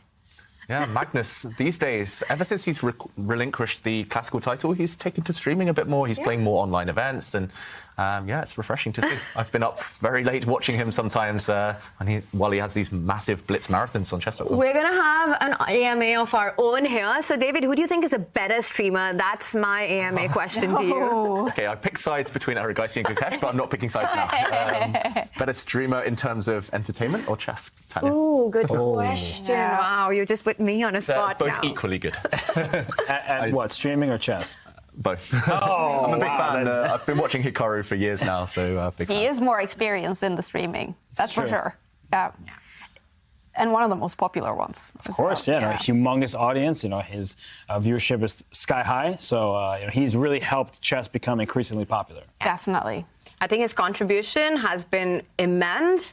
And what's been really spectacular about it is that he's managed to maintain his chess strength and even better himself while streaming, which he often calls his first profession. Mm-hmm. How are you the world's best player when you're also a top streamer? Yeah, that's incredible. Incredible stuff. Yeah. And it's also, he's kind of the model for young players, just the work rate, the hours he puts in with streaming and with studying chess, playing chess, everything. It's as if he's committed his whole life to the game. And I think anyone who wants to reach the kind of upper echelons of any sport needs to look at him as an example. It's just fantastic. I was so impressed following the World Fischer Random World Championship. He was playing these super long days, playing some fantastic chess, and then just immediately afterwards, logging on, streaming, doing so much work. Yeah. And now look at him in boss mode, just that pose, just crossing his arms like, yes, I'm going to win that pawn back. I'm going to lock this one down with a draw. He looks super confident right now. And also his performance in 22 in the Grand Prix qualifying for the candidates. It was just an amazing year. And even the candidates, if he had not lost to Dingley Ren in the final round, he might be facing off against Jan Nepomniachtchi for the World Championship. Wow. So there were so many good moments for Hikaru Nakamura. He returns to his streaming. That's what he enjoys. But sure, he loves the position he has right now. I know he went in boss mode a little moment ago. He crossed his arms, but now he's leaning in and diving into the complexities of this position. And we see Magnus, he's on the clock. He plays bishop e3, defending the c5 pawn. And it kind of reminds me in a way of the game between Arjun Erigaisi and Magnus Carlsen. Of course, different pawn structure, different scenario, but white is up a pawn and clinging to that extra pawn. Black needs to prove he can get it back. I do believe that Hikaru is going to bring his knight, his undeveloped knight, out to attack it, but Magnus always has something up his sleeve. Well, the one thing he has to be careful about is not having the move c6 up his sleeve, because there's such a nasty trick in the position. We've been talking about this resource that white has when the pawn is attacked. You advance it down the board. But be careful, watch out. The b pawn will advance 2 steps, hit that knight on c4, which is a key defender of that central knight on e5. And this is going to be an absolute disaster for white. Yeah, suddenly one of your knights is lost, either this central one or its mate over here, its fellow knights. And this would be a huge blunder, of course. We don't expect to see Magnus fall into this, but that does beg the question, how else to defend your pawn if you can't move it forward without losing a knight? How do you keep it on the board if the pawn drops? Equality. It should just fizzle out towards a draw. So do you step your knight back? I'm struggling to see ideas to keep that pawn on the board. There's also the move pawn to b4, which defends your c5 pawn, but gives up the pawn on the square. But after the knight takes, the rook slides 1 square over, hits the knight and the pawn behind it. And active rooks are so important in these kind of endgames, where maybe even black equalizes in terms of the material, but the activity should leave white with at least a slight advantage. So I think that you kind of have several choices here for Magnus. He's trying to work out which one gives him the best chances, whether it's retreating the knight initially or pushing this pawn, sacrificing it, and opening up the B line. Yeah, this would be really creative, but also potentially very strong. I'm not sure whether Nakamura had envisaged that one a couple of moves ago. To push this pawn forward. The problem with dropping the knight back to defend this pawn is that now one of the black rooks might simply centralize, and still an issue with this pawn.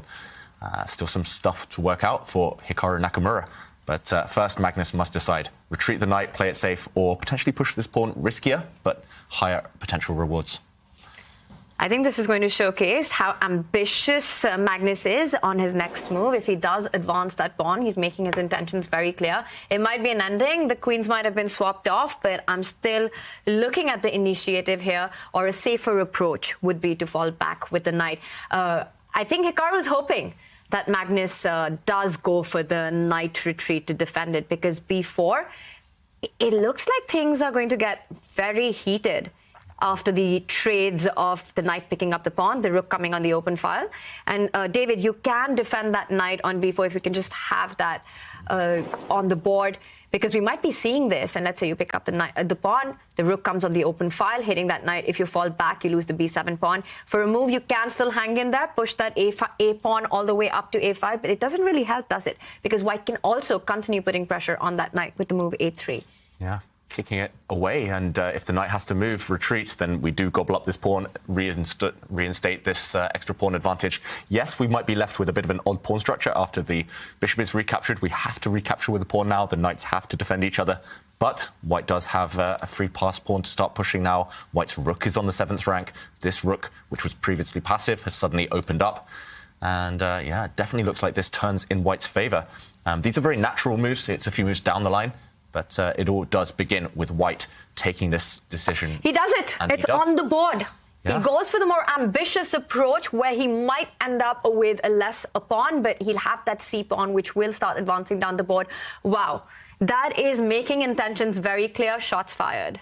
Yeah, shots fired. And Hikaru, just for a moment, frowning, pausing. And does he have a solution up his sleeve? He didn't expect it, right? That was like, what just happened there? Of all the moves that I was considering, with the knight retreat, maybe the pawn push, things of that nature, b4 hits him, and he's like, oh, that's possible, and it might just be good. And now you have to kind of reset as a chess player. When you are caught off guard, when a surprise hits you, you need to start thinking objectively, regain your composure. And he's looking at these variations. He knows he can gobble up that pawn, but once the white rook slides over and tries to land on the b7 square, removing that pawn in the process, it's going to be too much activity to deal with. I don't think it's comfortable for Hikaru, but he doesn't just have to take this pawn on b4. He can slide his rook up to the center of the board, hitting the knight on e5 as well. So he has his options, but it's clear to me that he was not expecting the move pawn to b4.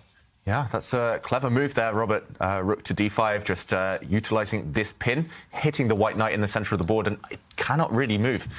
This would induce a weakening move potentially for white. You have to step your pawn forward, I guess, to defend it.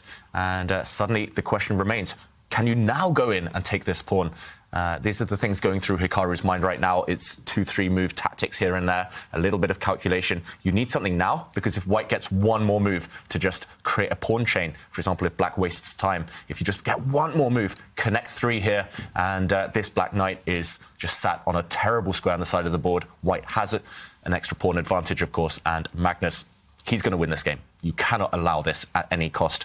So now is the moment. You have to make a big decision, and I expect Hikaru to go into the tank for 3-4 minutes, because it is that tense. He needs to find a good solution to this last move. And then I can bring up a question from the Twitch chat to you, David. The fans have really been loving your story on Pikachu, the big reveal that you are a Pokemon fan.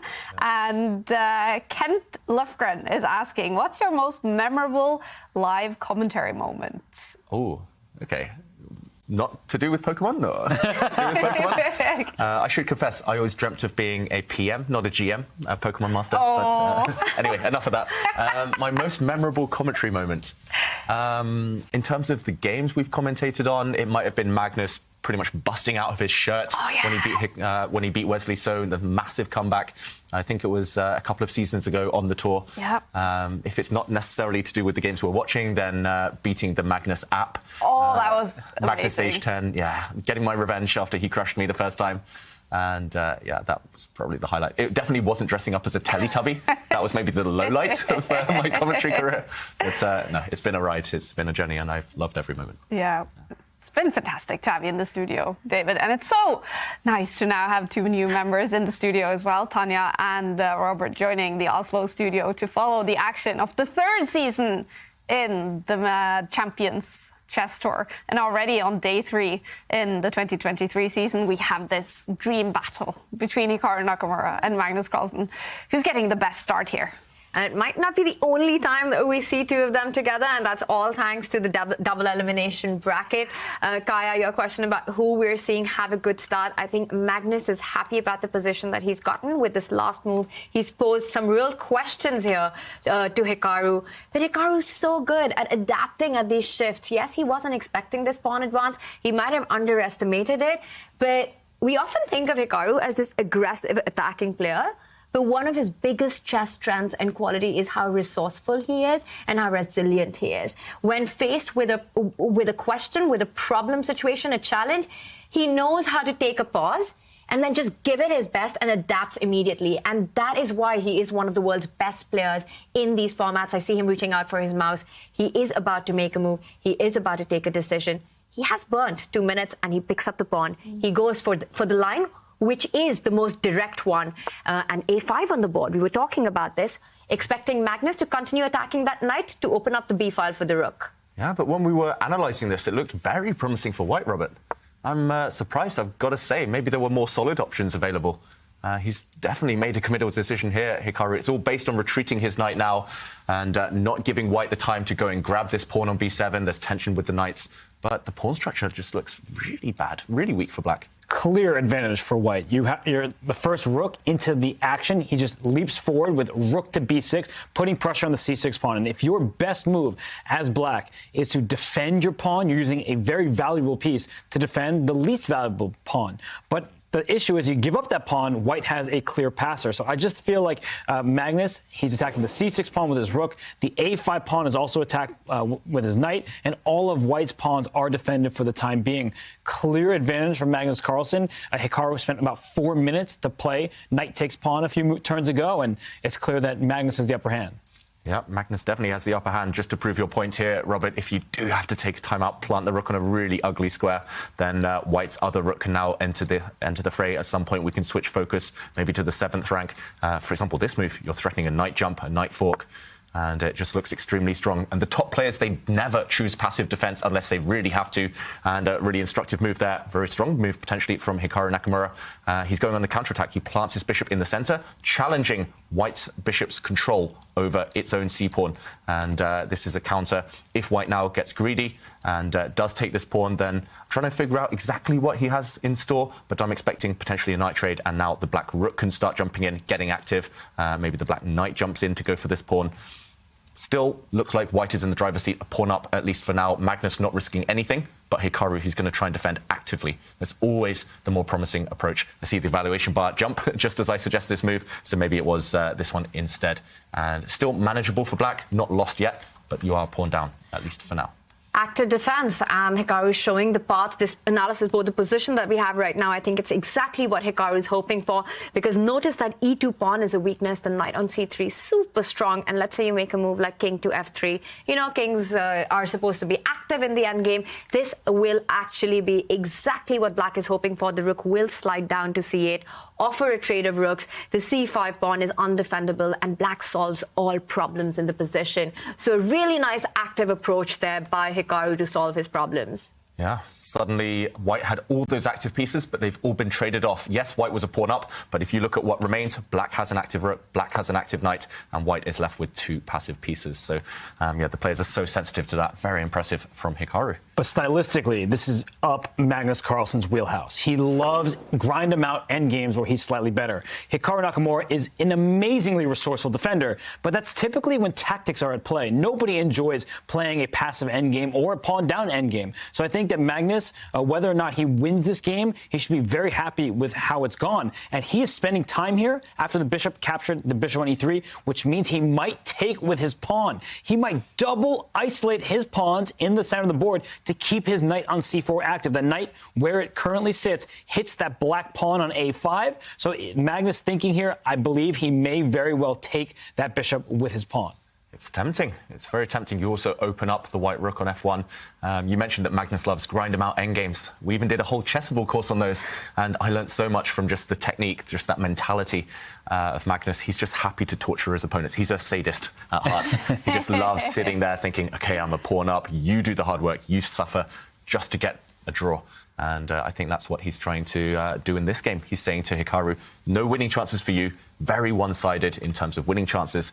Maybe you make a draw if you play really well, but if not, then I'll have some chances. And there we see the rook trade did happen. And whoa, Blinken, you missed it. All the rooks are off the board. We did see a little transition there. White's extra pawn has disappeared, but the white king is extremely active. Knight endgames, we often say they're very similar to king and pawn endgames. You just imagine the knights are off the board, and that's how you evaluate the position. If you're winning without the knights off the board, you're usually winning with the knights still on, because they balance each other out. But can that white king run towards the queenside now, pick off that lone black pawn? Equal material is so deceptive here. It's all about that king activity. You're talking about the main aim to try and get that king closer to the queenside pawn and win it, and then it'll be game over. The one move that comes to my mind is f4. Black has just played e5 to take away this d4 square from White's king to advance to the center towards the pawn. But right now, Magnus has the option to challenge that e5 pawn, advancing his own f pawn. He chooses another path. He goes knight to d6. Clearing up, and he perhaps wants to go knight e4, offering a trade. Absolutely brilliant. Knight d6 is showing the vision it takes to win at the highest level. He wants to enter that king and pawn endgame, which will be winning despite the initially equal material, because White's king is more active. After the knight swaps on e4, which you don't want to do, you see the eval bar go sky high, because the king takes, the king goes up to d5, and it can walk on over to the queen side to win this a4 pawn. That outside pass pawn will win the day for the white pieces. So knight d6, that's not a move that was on my radar, but as soon as Magnus played, I'm like, oh, this guy, he's devious. He wants both to bring his knight to e4 and to allow his king to slide back to d2 without black getting the e4 square for his own knight. Yeah, so one of the ideas has been prevented. Black does stop the white knight from dropping back to force a trade. And I think the second idea might come in action now, Robert, marching the king across. No, Magnus goes back with his knight first. What a maneuver, losing time, but he has loosened up the black structure. And now this pawn is attacked if it steps forward. Yes, you've connected 4, but you've allowed the white king into the black half of the board, and suddenly it will advance. It might even come the whole way around, the long way around, to try and pick off this pawn. Also, if this pawn disappears, white will win. That's almost guaranteed. Knights are so bad at stopping the A and H pawns, the rook's pawns, because they can only defend from one side. They don't have another flank to defend from. Instead, Hikaru, of course, couldn't allow the white king to get active. He dropped back to a really passive square for his knight, but now simple path for the king. But Magnus being the king of precision, he's not sure, do I want to bring my king to d3 or back to d2? This may seem like it's the same idea, you're bringing the king to the queen side, but the king up on d3 allows a knight check. Maybe you don't want to allow that knight back into the game. It's still going to be good for white, but that is what Magnus is calculating. He knows he has the upper hand here. He knows that probably he should even be winning in this endgame. He sees the forest through the trees, and he's looking how to get that A-pawn, but he wants to make sure that Hikaru has no chances in return. Yeah, I'm very surprised, I've got to say, that Hikaru looks so poker-faced on the camera, because I would be terrified here for black. It looks like one-way traffic again. It's just a simple path for the white king, simple plan. And it's a distant dream at the moment to try and trade off all the pawns and survive just by giving up your knight, getting rid of that final white pawn. I don't see any way to save this one, to salvage this game long-term. Magnus has ticked under 2 minutes on the clock. Another question from the Twitch chat from Dr. Michterstein. Robert, who has more to prove in this match? Magnus is the best, according to him, but Hikaru has beaten him a lot last year. Magnus never has anything to prove. And I'm not saying that Hikaru does, but the question should never be about what does Magnus need to prove. He is the best player in history, in my opinion. So, does he need to prove that he's still going to be the best for years to come? Maybe some would argue that, but I really don't feel like Magnus needs to prove anything because he is the best player in chess. All right. Even if he lost in the Speed Chess Championship to Hikaru, if he lost this match as well? I don't think he would like it. He doesn't enjoy it, but proving something and enjoying it are two different things. But I get the question, right? Because Magnus, he has suffered many defeats against Hikaru in the previous year. Over their careers, of course, Magnus has a dominant score against everybody, and in particular Hikaru. In classical chess, it's as lopsided as it gets. But Hikaru has proven that he's over that hump, that psychological barrier. He could give Magnus the challenge like nobody else can. And Magnus, he is looking to win this game one because he knows that Hikaru will struggle to get back in the match if he can land the first blow. And do you guys think now Magnus will win this first game? I would say yes. Looks like it. He's played a flawless endgame. Amazing technique there. The Magnus touch, as they call it, in the endgame.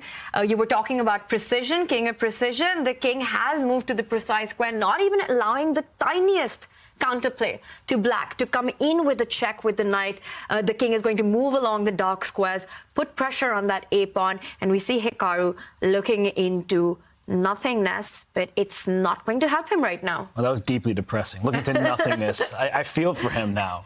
That is the position on the board, and he tries to advance his own king. So the idea is to get that king all the way to d5 so that you can try and put pressure on white's knight, but the knight can just fall back with a check. It looks like this is going to be an uphill task for Hikaru to defend this one.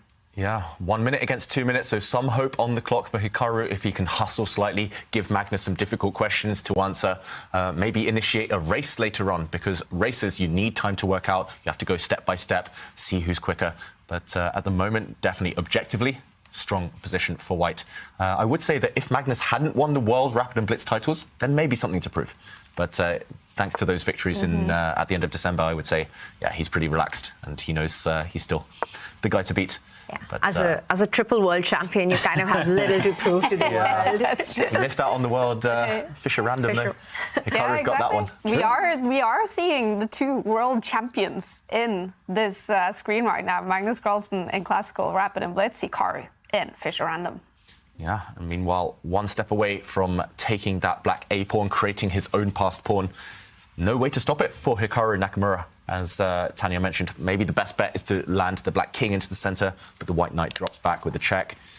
And it's inevitable. Black will be a pawn down. You just have to create counterplay. You have to create some confusion, maybe box in the white king when it does land on the corner, on the side of the board. There we go.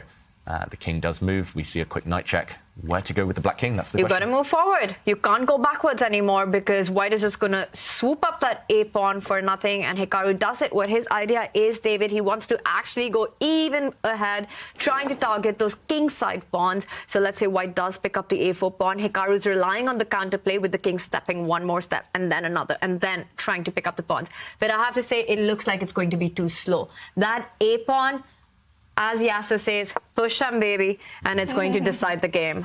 Yeah, it's a race. This pawn is going to run. It's really hard to imagine this Black Knight stopping it, but Magnus didn't want to calculate that one yet. He gives himself the option to repeat moves. There's 3-second increment at the moment, so he drops his knight back with the check, forcing the Black King back, and now we might see him just repeat one more time. Why not gain a few more seconds on the clock? And, OK, first, he doesn't want to repeat in this way. First, he just reinforces the fact that he can take this pawn anytime he wants. He gives the option of a knight check first, but the evaluation bar drops. And he surprised Hikaru with that one. Hikaru was like, wait a second, that gives me a chance. And because Hikaru could push his own pawns, with his king being a menace towards those white pawns, f5 to f4, push that pawn forward. He can then go after the other pawns with his king. Instead, it looks like Hikaru stepped forward with his knight. He protects his pawn on a4 with his knight. I think that there will be some kind of inevitable loss of that pawn, but that knight from c5 will aim towards the white pawns with knight e4, and I think that maybe Magnus, he kind of delayed it a little bit too long, but it's because of his clock. He is down under 10 seconds remaining. 5 now, 4. He needs to make a move, and he needs to make it fast. He does go for the move f3. I think he has made it a little tricky for himself here. Not clear how he's actually going to pick up the a4 pawn anymore, and it might just be fine for Hikaru now. Yeah, suddenly these pawn pushes going to happen. I'm not sure which one you push first. You can make an argument for both, but suddenly it definitely looks like the race has started, and Magnus gave Hikaru a bit of ground there. No way that he's going to win this pawn in the next 2-3 moves. It will take time, and Hikaru has that luxury to start pushing pawns. So definitely some drawing chances, maybe Magnus letting it slip. He didn't lose on time. He has a few seconds left, but he's cutting it fine. He's cutting it close. He drops back his king. It's the wrong direction. Suddenly chances for Hikaru. Suddenly this Black Knight can try and get into the center, go for these white pawns. Exactly, David, because take a look at the geometry and the pawn structure. Once the e2 pawn is attacked, it can't move forward. The f3 pawn is weak, but instead Hikaru continues marching down the board with his own pawns. We've got a pawn storm happening here, and it's just an absolute mess. Who is playing for a win? But it's a bullet brawl because Hikaru, he's down under 10 seconds himself, now under 5. He's going to make a move, and he is going to... What's he going to do here? I think he's going to move his knight. He does back to b3, but look at Magnus's move in return. He's going after that pawn on a4. Neither side has lost on time. It's just a race at this point. Wow. The a pawn, that one is distant, but Black stole a pawn on the king side. So there's an h pawn versus an a pawn. Both sides have their chances with minimal time on the clock. Yeah, and Hikaru here trying to end this game with the draw by trading off everything. That Black Knight is trapped, but you can break it out of its prison. Just about, you're just in time, and there we go. A bunch of pawn trades happened, and the Black Knight did find a safe square. This one is going to fizzle out towards a draw, but a massive missed opportunity for Magnus Carlsen. Just no material. But that a pawn, I mean, it should be a draw with best play, but with no time on the clock, that's a scary pawn to deal with, and that's why Hikaru says, take my central pawn. Yeah, you're going to go up a pawn temporarily, but the king will take care of the a pawn. The Black Knight will hop into f5 to sacrifice itself for the g pawn, and that should be enough for the draw. Yeah, and Hikaru looks ready to get out of there. He looks like he's solved the problem, knows it's a draw, but still some work to do. Because White's knight has actually come to the defense, and if Black's king moves forward to attack that knight, the a pawn will start advancing, so you don't have the luxury. And look at Hikaru, you can see from his expression that he is in panic mode right now. He wasn't expecting that. Yes, brilliant play by Magnus, because the king cannot step forward for Black, because then the pawn runs to the other side, and that means that the king for White defends the g pawn and will go up the board, probably king f4 now, bring your king up to g5, and wait, you can't afford to trade knights for Hikaru, so his knight's going kind of in the wrong direction. He's going to try and hit the white king with his white knight, with the Black King. I think that's the idea. He wants to make sure the Black Knight defends the a-pawn, and there we see it. And I think even on seconds, Hikaru found the precise defense, and this is what it is. The guy is so resourceful and so good at this stuff, at just adapting to these positions. Impressive play. The knight will sacrifice, but it's still not over. Mm-hmm. The Black King's so far away, you still have to race across to the side of the board, to the king side now, to stop that white g-pawn. Of course, Magnus, it's going to be hard to advance his own pawn because the Black Knight will threaten to give itself up at every opportunity. You have to bully that Black Knight away, kick it away. But if Hikaru puts the knight on a safe square, it should still be fine. Oof, yeah, I would still be terrified here, but Hikaru looks like he's got it under wraps. He's still in control, should still draw this game.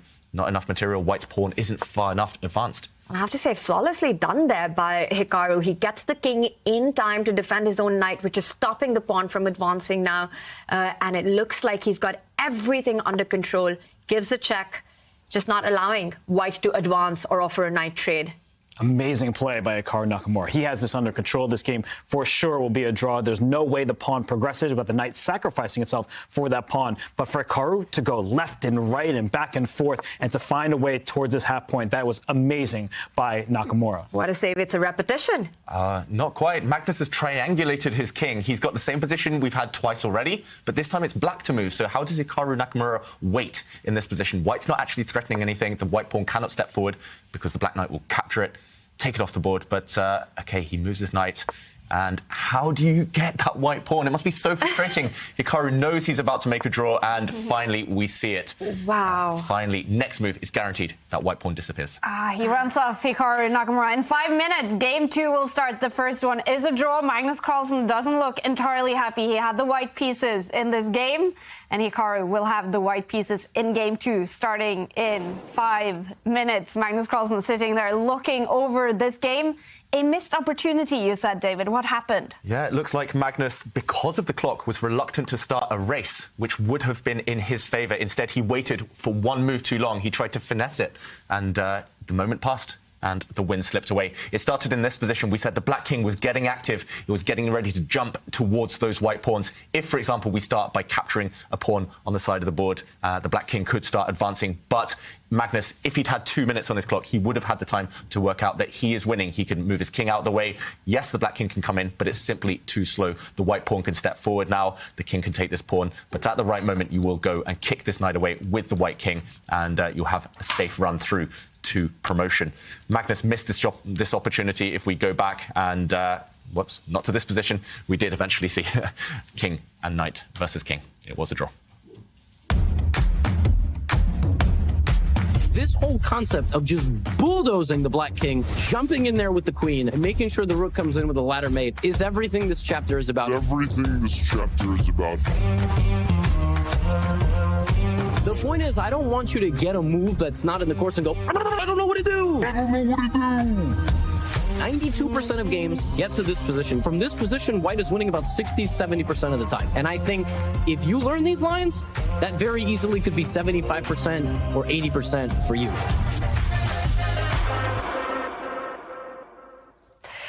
The winners' final has started. Game 1 is over. Game 2 will start in only a few minutes.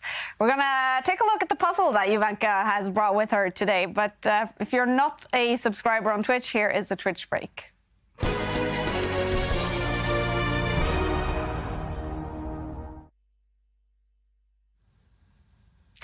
The action has started with the winners' final. Magnus keeping Hikaru waiting there for a long time. I know. I mean, I personally would have been very annoyed. And it's going to be very interesting now to see how Hikaru handles this. I mean, it's very good that he saved it because, boy, that was very difficult. I'm very impressed. But Hikaru is one of the most creative, most resourceful players around, especially online. And talking about creative and resourceful... Yeah. Well, I think the puzzle, yeah. I mean, I see a lot of people really getting into it. Oh, cool. And they come up with part of the solution. But it's super, super interesting because this is the study. It's white to move. And everyone has actually spotted the trick. But it actually gets deeper because you have to remember, black has 2 pawns they can promote. So that's a bit of a giveaway. And that adds a little... like another facet to the poll study. Yeah, you announced it saying this puzzle, it basically has a lot of twists and turns. It does, it does, it does. And people have spotted the main trick. Okay. Everyone is very good on that one, but there's still another level to be discovered. It's almost like an Easter egg. It keeps on giving. And we're going to reward someone who solves the puzzle, especially if you give us a creative answer, maybe with a picture, a selfie, with yourself solving it together with friends and family. Someone will get an Airthings device signed by Magnus Carlsen. So tweet your answer to the puzzle using the hashtag #ChessChamps. All right, well, game 2 is coming up. What do you expect from Hikaru now, Jovanka? I think he's going to go into boss mode. He's going to actually put pressure on Magnus. He's going to say, hey, you had the advantage on that game, but now I have the white pieces. It's my turn to have the fun. Boss mode. I like it. Game 2 is coming up very shortly. Oh, there we go. It started. This is the winner's final. He goes for the more ambitious approach where he might end up with a less a pawn, but he'll have that C pawn which will start advancing down the board. Wow, that is making intentions very clear. Shots fired. All right, Hikaru Nakamura getting ready with the white pieces. Do you think, Robert, he already has the plan ready for all those white games? What kind of openings he's going to play? Hard to say, because yesterday against Wesley So, he didn't really get much of anything. In fact, the fourth and final game before Armageddon, he forced the draw. So we haven't seen his opening preparation, at least not from yesterday's action. And he should be happy about surviving that. But Magnus obtained an advantage, so he should be happy as well. And, of course, the last time these two played a match in the Speed Chess Championship, Hikaru won that one. It was just epic, this match. What was it that made Hikaru win it? How did he win it? Magnus was just off form in the early going, and Hikaru played brilliantly. So that is a mismatch in the early stages. Magnus came back. He came roaring back, even tied the match. But you see on that final clip there, Magnus did not have enough time. It was the clock was running against him. Hikaru was able to survive long enough in this last game to win the match by 1 point. Yeah. But I think I heard Magnus saying after that he enjoyed playing the match. Yeah, Magnus loves a challenge. I think he's tired of just crushing everybody, and he wants to fight against the very best, and he knows Hikaru is the very best when it comes to online speed chess. Yeah, he's embracing it, Magnus. That's for sure. Yeah. Coming up now, this is game 2. Hikaru with the white pieces. What do you expect from this game, Tanya? Just what we saw in game 1 went on to show the kind of fighting spirit the two have come with. One thing that stood out for me in that Speed Chess Championship, which Hikaru won, was the strategy that Hikaru had from the start about really letting that game time run low. There was a lot of criticism about it, but Magnus respected that at the end, and I think it made so much sense because it really came down to that. So both players know that they need to make the most of every single small aspect of the game, and that's the kind of fight that we saw in the previous one. It was an endgame, but it went down to the wire. It went down to absolutely both of them giving it everything, but I think Magnus is more disappointed with that, and Hikaru is relieved to get a draw. Yeah, definitely some time trouble in that first game today. It is 15 minutes plus 3 seconds increment after each move in the Airthings Masters and in the Champions Chess Tour. Hikaru Nakamura now getting ready. First game was a draw. 3 games to go to decide the winner's final. If they are tied, it will be decided in Armageddon. Hikaru thinking hard here. What will be his opening in this game with the white pieces? 1e4.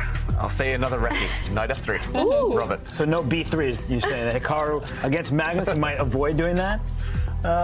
Maybe. I'm not sure. I think I'll go d4 against Magnus. Right. Kaya, you're the one who always gets this right. We've taken all the main moves. Yeah, exactly. Well, I'll go b3 then. Oh, yeah. Nice. That is always fun. b3. Would that be very surprising if Hikaru did that, b3? Yes, I think it would be. He usually reserves that for blitz games more than rapid games, because even in the Chess.com Global Championship, he was playing against Grandmaster Schroeder from Chile, and he was in trouble after playing b3. So, that's not an opening that you really want to play in the highest level. What will it be? He's leaning forward. Hikaru Nakamura is game 2 now about to start. Here we go. Yes. And it is another Reti opening, playing Copycat. This is exactly the strategy Magnus used in the last game. So, yeah, psychological warfare has begun. Magnus doesn't go for the approach that Hikaru used in the previous game. He also fianchettos, but he gets ready to fianchetto his queenside bishop. The light squared bishops on the long diagonal will be facing off against each other. This often transposes to the queen's Indian defense or other branches of that opening. But Hikaru pausing now. White does have options. You don't necessarily need to rush to develop your bishop. First, you occupy the center, and that's what Hikaru is going for now. Magnus did famously lose a game in the Queen's Indian defense against Anish Giri at the Tata Steel Masters just very recently. So, again, different branch of that opening, but he won't have fond memories there. So Hikaru may be trying to remind him of those ghosts. What do you think of this, Tanya? The one big difference there was that Magnus decided to take out his bishop to one step ahead on a6 instead of b7. It was slightly a different structure, but a theoretical battle that was, which Anish was just just a beast in that game. I mean, he played it flawlessly and won it, and Magnus decides this time to place his bishop differently on the long diagonal. So definitely going to be a slow game, and we're going to see a proper Queen's Indian, but there could be a difference. Magnus can decide to fan chatter on the other side as well, and he does that instead of the move of moving that king's pawn one step ahead, which would be the Queen's Indian defense. He goes for this one. This is sort of like the hippo, right? Yeah, almost. If Black's knight was maybe placed on a slightly different square, if Black hesitated from castling this early. He did have this exact position against Arjun Erigaisi in the final round of the Tata Steel Masters, Magnus Carlsen, and there Arjun pushed forward one of the white central pawns. The game became very locked up, very tense, and Magnus eventually outmaneuvered his young opponent. But now Hikaru thinking, for sure he's seen this position before, he's just trying to pick a line. He's trying to choose something that will throw Magnus off balance. And Robert, who do you think this opening is going to favour stylistically? It's kind of a dodgy opening, right? You're just like saying, let's not go into preparation. But what Black is really waiting for is that queenside knight to develop. Because as soon as that knight leaves b1, the Black knight on f6 hops into the center to the e4 square. That's what Magnus is aiming for, start trading off some of the pieces, because White's pawns are better. They're more advanced. They're taking control of important squares. And we saw that Hikaru slid his rook to e1, e4 not available yet, but as soon as White develops that queenside knight, that Black knight will hop in to the e4 square. Yeah, a bit of a waiting game, neither side wanting to commit to those plans, commit their pieces yet, and any trades do help Black. So, okay, the bishop comes out. I once had this exact position pretty much myself, and I was on the Black side. I found it really difficult. I was very cramped. I was playing against the young Chinese superstar Wei Yi, and yeah, eventually I just couldn't deal with the space disadvantage for Black. I just really disliked the fact I had no pawn breaks, I had no plan. So interesting strategy from Hikaru, not initiating any direct contact between the enemy armies, between the two sides here. But yeah, very much a slow maneuvering waiting game. Space is what Black is lacking in these openings, and there are two approaches to try to neutralize that. One could be that you advance the pawn in front of the queen just one step ahead, and he does that. And what Black eventually wants to do is try and get an e5 break as well. So the knight will come to d7, the rook will move to the center of the board on e8, and either the c pawn will advance 2 squares forward or the e pawn goes to e5, and then you start asking White questions about what you want to do with those central pawns. Yep, very flexible, and you're right, it does resemble a hippo. Black just wallows in his first 3 ranks, waits, and then will be ready to pounce later when the prey comes too close. And the reason I believe that it's called a hippo is because if you look at the pawn formation, it kind of reminds you a little bit of a hippo just peeping out of water, does it? Does it a little bit? I don't see it. In New York City, I don't really hang out with too many hippos very often, but yeah, I guess that could be why it's called that. Only explanation for sure. Isn't there an opening named after an animal in New York City? The orangutan? Yeah, I think... Was that New York Zoo? Someone went down to the zoo. Someone needs to research this. Magnus told me the story once. We literally, somewhere in Norway, we went on a little trip and we went to the zoo. We had to take a detour to go and check out the orangutan just so he could tell me the story and look at it. But I can't remember. Sorry, Magnus. But there is an opening called the orangutan. That is 1b4. It's also called the Polish opening sometimes, but 1b4, the orangutan. And this one is a different breed of animal. This one, White will get the space advantage in the next few moves. There's already a threat, small positional threat of pushing forward in the center. I don't think you can wallow in the water for too long as Black, because suddenly White does get the 3 pawns here, and you will suffer long-term with your pieces nowhere to put the Black pieces while you face such a strong pawn center. So I expect Magnus now to lash out, to try and break the center, perhaps with a move Tanya mentioned. Okay, no, I was going to say maybe he strikes with the move c5, just trying to break down White's structure, but he brings his knight out in front of the fianchetted bishop. Very, very rare type of move. What is the idea after this pawn pushes forward? Maybe it's a tactical one. I think he might even move his knight just backwards. He might just say, let me go knight back from f6 to d7, that's the other knight, and open up the dark square bishop, because e4 is a committal move. Even though it's a good choice, look at those 3 pawns in a row. The d4 square becomes one that Black can target, and then there's no White pawn that can help cover. That actually happens in many queen's pawn openings, where you give White the space, but if you push all the way up to d5, let's say, to protect your pawn by moving off the attack square, then that bishop on g7 is a monster slicing across the board. So it's it's a big decision for Hikaru. You know, he's been playing for e4, Magnus allowing him to do it, and now that the opportunity has come to fruition, he's like, do I really want to push that pawn forward? I'm not sure I trust it. And Magnus saying, come on, let's go. I'm ready for it. Mm-hmm. Really clever strategy. Normally in the hippopotamus defense, you get the black knights on these two squares. Here, they're much more active. They're already on that very nice post. So very flexible here. Magnus is ready to counter with one of these pawn strikes in the center, if given time, if given the opportunity. So, yeah, if you don't push now for white, I think Hikaru should and most likely will push this pawn because it's the most ambitious. But if you don't, if you take a timeout, for example, move your queen, then black will be able maybe to go for the same plan Robert mentioned there, to just drop the knight back, put some pressure on this pawn, and then strike in the center with e5. This bishop, actually, it looks like a London system, but it's misplaced in this pawn structure because it doesn't have any good squares to retreat to. And, yeah, Magnus really creative solution there to the opening problem. It looks like he's cramped, but very, very solid. And Hikaru burning time to try and break down this hippo defense. All right. The winner of the winners final will go through to play the grand final in the Airthings Masters on Friday. The loser will play the losers final tomorrow. And we do have a question on Twitter from Treao. And I'll ask this to you, Robert, because you're so in control of the regulations. What happens if the winner amongst Hikaru and Magnus lose in the grand final versus the winner from the losers bracket? Aha, I got the answer for you. So that match, the first match, would be a 4-game match. And if the previously unbeaten person loses, then it means you get a second match of 2 games. So essentially we're kind of in the winner's bracket until that winner loses, and then we get a 2-game finality. It would be 6 games minimum on that day, and maybe with Armageddon even more. Wow. So a grand final reset to be played if the player from the winner's final lose. So that is basically how double elimination works. You can lose one match and still win the whole thing, but the second you lose a second match, it is over. These two still haven't lost a match in the Airthings Masters, but one of them will lose the match today, either in the rapid portion with 4 games or in Armageddon. They are tied so far. This is game 2, and Hikaru did make his move. Yeah, and a slightly superficial knight jump. This white knight is not well placed at all on this square on b3. Robert's mentioned in the past that knights are often dominated by enemy pawns if there's 2 gaps, 2 empty squares between them. This white knight now is dominated by the black pawn on b6, nowhere forward to jump, but he's just trying to control his center, just creating some squares maybe for the white queen to jump forward to. And I guess that knight will just be happy to retreat in a few moments' time. Meanwhile, Magnus, good air quality. Good position. Can he back it up?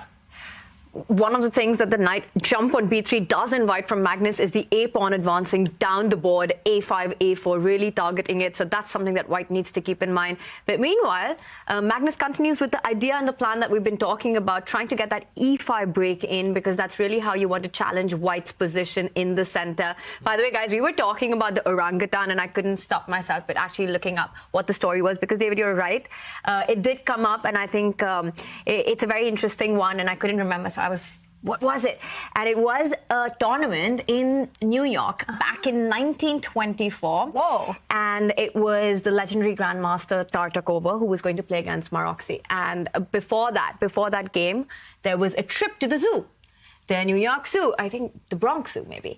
And the players went there. And legend has it that Tartakova was trying to think of what he wants to play against his opponent. He was watching the animals, and then he says in his interview, or it came out later, that it was an orangutan who advised him to go 1b4 in his next game. Really? And that's how it got named the orangutan 1b4. Wow. How cool. Not sure how cool, but it's true. Maybe some help is needed in that situation. You're talking to the orangutans. Yeah, that's maybe not the best look for the best chess players, but it's a cool opening. Magnus Carlsen has played it. He has played it in actually the Champions Chess Tour in the past. Not a good opening, but one that is quite fun.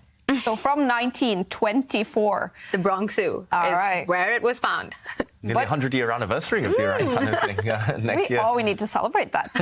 Let's all go to the zoo. Yes, let's do it. Yeah. And nowadays, modern players, they choose their openings in different ways. They check the computer, they ask their seconds. Yeah.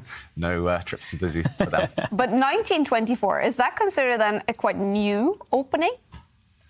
That's... Interesting. Made us all go silent. That's a mind puzzle. Yeah. I guess we need to ask the viewers, when were openings named? When were they created? Probably before our time. What is the newest, the most modern chess opening? Oh. The bomb cloud? The bomb cloud, that's very new.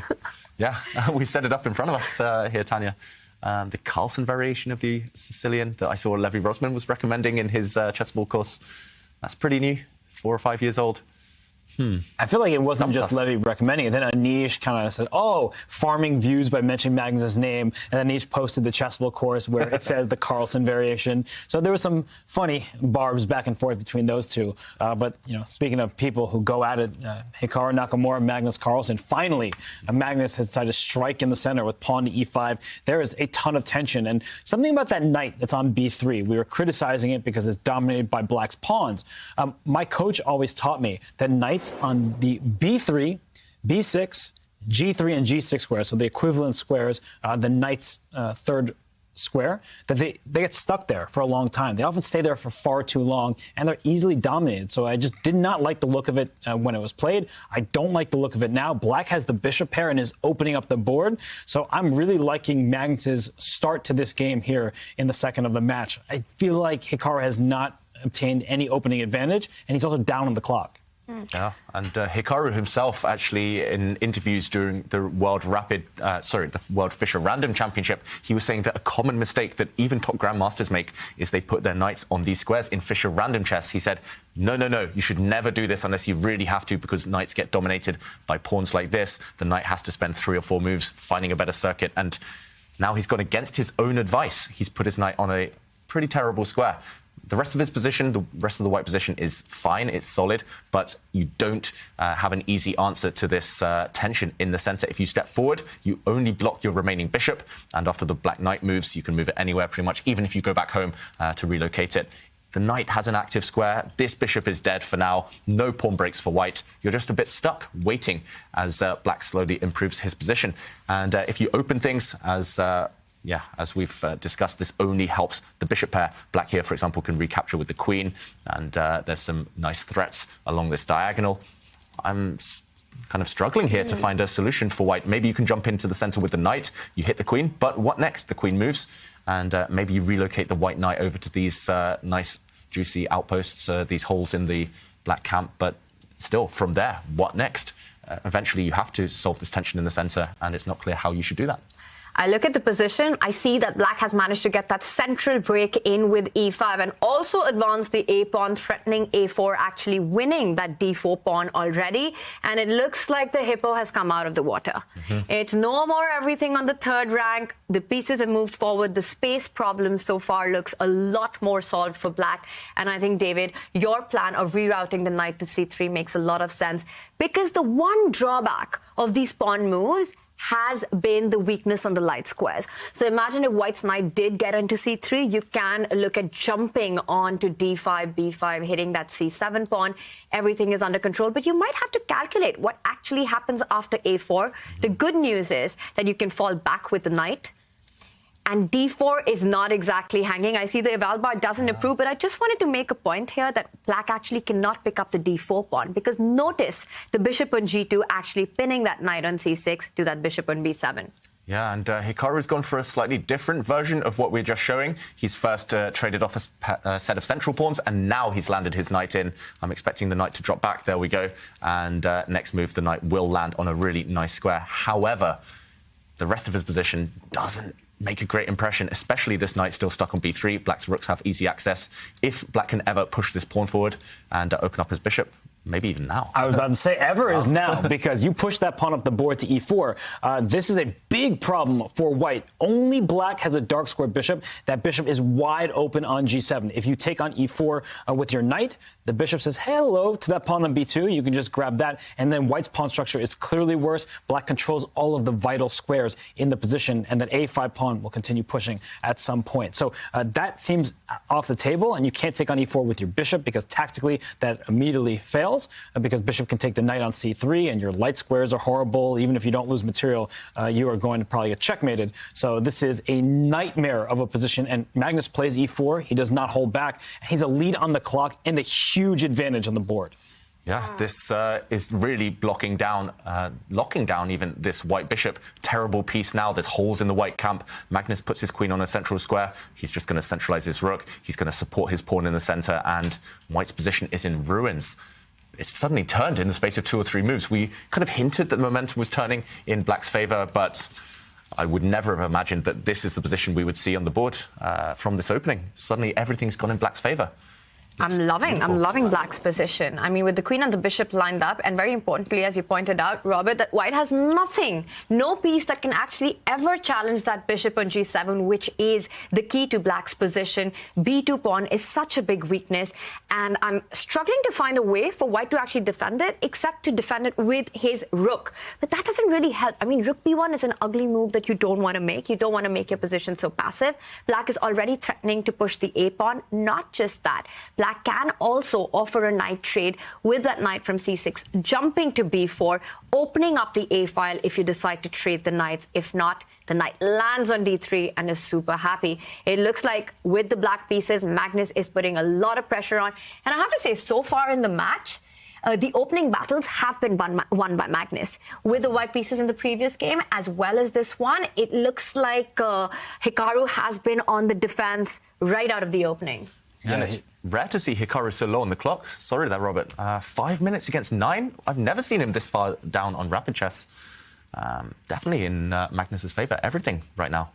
And he does it. He goes for the idea that I was mentioning earlier, Robert, of opening up that a file with a trade. You get rid of white's only active knight, and yes, you've doubled the b pawns, but look at that a pawn. The b4 pawn is a huge strength in black's camp. It is taking so much space, so many squares from white, and now white's rook on a1 is just forever stuck defending that a2 pawn. The rook on d2 is stuck defending the b2 pawn. And what is the knight on b3 doing? It looks like it's got no future at all.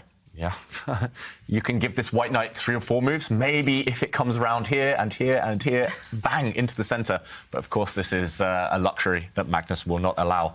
And I'm struggling to look for moves. I'm struggling to find ideas here for white. I feel like the only idea I can find is maybe pushing the a pawn for white, because otherwise your pieces are stuck. He makes the move. Was that his move or your move? That was his move, sorry. Oh, wow, bishop h3. But it's because he doesn't have ideas in the position. So he's like, let me just move my bishop over here. Maybe it can slide all the way up to d7. It's a one-move threat. It doesn't actually amount to much. But any other moves look like they had damage to white's position. So I do, when all is said and done, like the move. I just don't see what's next. Mm-hmm. And we talked of hippos earlier. Now it's white who's cramped, locked in their first 3 ranks. Suddenly black can, for example, maybe not now, but over the next few moves, just push this pawn forward, relocate this bishop at will, and start coming around, start attacking pawns. Still, white's bishop now completely disconnected from the rest of its pieces, and this knight needs to spend 3 or 4 moves relocating. You mentioned, Robert, that at some point Hikaru could potentially push a pawn forward just to release some tension, to try and trade off a set of rooks, trade off some pieces. I think he'll have to go for this at some point. But yeah, arranging it successfully is the first problem. Even if you do push it, you will be left with some isolated pawns. I love Magnus's move. He just brought his bishop up 1 square in the diagonal because he wants to slide a rook to d8 at the right moment. He needs the bishop's defense because the queen and the white rook line up. So he's just trying to trade off some of the pieces, and Hikaru says, I cannot wait any longer. If the rooks are going to get traded, the b2 pawn will be lost, so he pushes his pawn to a3. But now black can simply capture that pawn on a3 and shatter the white queenside pawn structure. We've seen this many times throughout the Airthings Masters. When you have separated pawns like this, they become easy targets because the pawn's best friend is another pawn. Look at black's pawn structure on b6 and c5. You have to somehow get to the b6 pawn, not easy to do, whereas white's pawns, both of them are loose. So that means there are 2 targets, and you're going to have to take your time defending them both. Yep. Easy to get at them, easy to start attacking them, these pawns, and that's not just a short-term feature, that's going to endure till the end of the game. So Hikaru, he's doing what he needs to do, he's trying to trade off pieces, he's trying to gain some level of activity, but it shouldn't be enough with accurate play. And wow, okay, he's traded a set of pawns and recaptured with his own pawn. I forgot this was possible, I've got to say. I thought this rook would be attacked in some variations, but the white knight does a good job defensively so far, and it does feel like the time to start trading off pieces, start bringing the rook in. Even if all the heavy pieces disappear, the rooks, the queens, the two bishops there for black would guarantee a long-term advantage, and Magnus does it with his other rook, more accurate. And there's a cool move that black can think about playing at some point. You typically think the rook went to d8 to exchange rooks. It may sit on the d3 square, right in front of the enemy rook, because if you're not careful and you just start taking the material, once the e4 pawn is gone, that bishop opens up in the longest diagonal. There could be some checkmating threats, so be careful about that. That's my favorite thing in chess, well, one of them. I don't know if it's my exact favorite. When you stop one square short of expectations, I think it's really awesome. Really cool idea there, I've got to say, Robert. Just jumping into the heart of white's position, just shattering that heart and opening up lines for your bishops. I think the reason that Hikaru decided to trade with pawns on a3 is so that the rook from a1 can actually jump over to the b file. We've been screaming about the only weakness in Magnus's position is that b6 pawn. You want to start targeting it and create your own counterplay as quickly as possible. Rook b1 is an idea in the air. First he says, I'm going to stop Robert's idea. Bishop to d7, a big blunder. Because you can just slide the queen back. And once the queen goes back to e7, the rook on a1 is under attack. The bishop on d7 is loose. If that rook moves somewhere careless, then the a3 pawn is going to be captured. I think you're actually just losing material on the spot. And Magnus? Wow, he doesn't react, Magnus. He's trying to hustle Hikaru on the clock. You're right, Robert. Actually, the bishop jumps in, kicking this rook away. Suddenly, the bishop it's protecting is doomed. I think he could have won material. He would have banked this game, basically. He would have guaranteed a material win, but Magnus missed the moment. Instead of retreating his queen, opening up his bishop against this rook, he simply parked his king on a slightly better square. Decent move, but is it still available? Is the idea still on? Oh, maybe it's different this time, because when the queen retreats, the white rook can use this square, preventing the intrusion, the invasion of the black bishop, because now suddenly this pawn is defended. The moment has passed, and Hikaru is still suffering, but not lost yet. And it doesn't look like Magnus has realized. That's a good thing. Yeah, I don't think either player have realised. Just a moment of mutual blindness, as we mentioned on previous days. And yeah, as Robert says, it's a good thing. Otherwise, Magnus would be beating himself up and he'd be dwelling in the past, not in the present moment. Wow. Tactics like that happen all the time, but they're so hard to spot in rapid chess, blitz chess. In a classical game, you kind of sit there for 2 or 3 minutes, you sip your tea, you realise that your opponent's done something a bit careless, a bit loose. But yeah, in rapid chess, it's so hard to kind of stop and force yourself to calculate. But look at Hikaru now. He's bobbing his head. He looks super confident suddenly. He looks happier than he used to. At least he has one active piece, that bishop. And the pawn is still alive. Everything's defended so far. Also, he has made progress on the clock. Now, Magnus just has a 2-minute lead, which isn't as much as it was. And Magnus opening up another front. This is super. This is what shows the idea of the last move, king to g7. Also, vacating that back rank for the rook to slide over to the h file when required for an attack. It's not just on one flank that Magnus wants to play. He wants to play all over the board. h4 coming in, and just imagine, David, h4, you trade the pawns, you put your rook on the h file, you double up with your queen on the h file, and you're then already threatening to checkmate the black king. And this was the idea behind Magnus's last move. We were talking about winning material. Magnus is going for Hikaru's king here. Yeah, you make it sound simple, Tanya. Maybe checkmate is guaranteed. It's inevitable. He's making it look simple. Yeah, he is. And the reason why is because white can hardly do anything. Yes, you've taken care of your A-pawn weakness. Your bishop looks active. Then what? Black's plan does look pretty straightforward. And if you stop that pawn on h5 with pushing your own pawn to h4, you know that g6 to g5 is coming at some point. I'm not sure right now, but you're blasting open the white king side. And white's pieces are all over the place. Black's pieces are quite harmonious. So I would be very worried, very reluctant to play the move h4. And look at Hikaru's clock, by the way. He is down to nearly 2 minutes. Magnus still at 5.5 minutes. Yes, he played a little bit too quickly by bringing his king up to g7. That was a tactic that Magnus, of course, is capable of finding. But now, after the move h4, you can see all eyes on pushing forward on the king side for Magnus Carlsen. Yeah, it's about arranging that break, setting up that break, opening lines towards the white king. Magnus needs to take 3 or 4 prep moves just to get ready for that, but he will be looking in that direction for sure.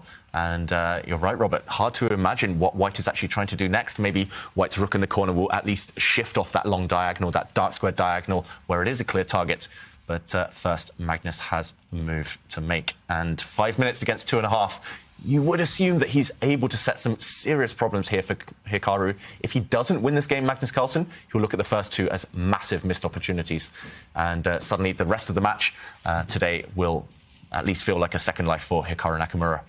And yeah, first Magnus, I'm expecting him to move a rook, maybe to slide the black queen back. The bishops are a bit stuck right now. You need to get them working. You need to give them a job to do.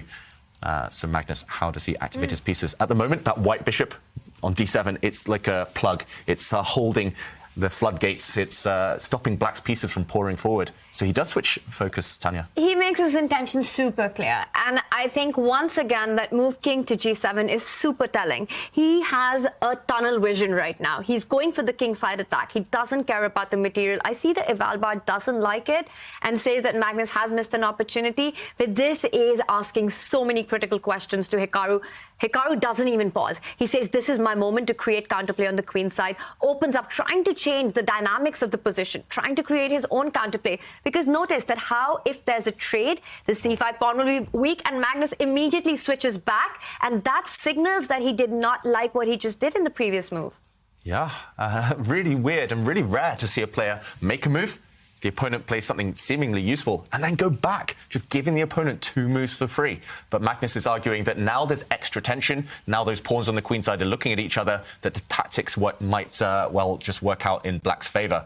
And it looks like they might. If white is greedy right now, let's jump in and see what happens if white simply plays the most natural move and captures a pawn. Unfortunately, this rook is now attacked 3 times. Rook takes rook, and due to the battery along this diagonal, queen takes knight is available. So this pawn is actually pinned, and if you can't solve the tension, I was going to say, move out of it. And no longer a pin, this white rook is off the A file. It's also staring down. So if pawn takes pawn now would be met by a knight jump. I'm not sure which direction the knight goes in. It can capture one of these 2 pawns, and suddenly this loose piece would fall off. Yes, you can win the white knight, but you lose your bishop, and suddenly no more advantage. Maybe fighting for equality here, suddenly, Magnus Carlsen.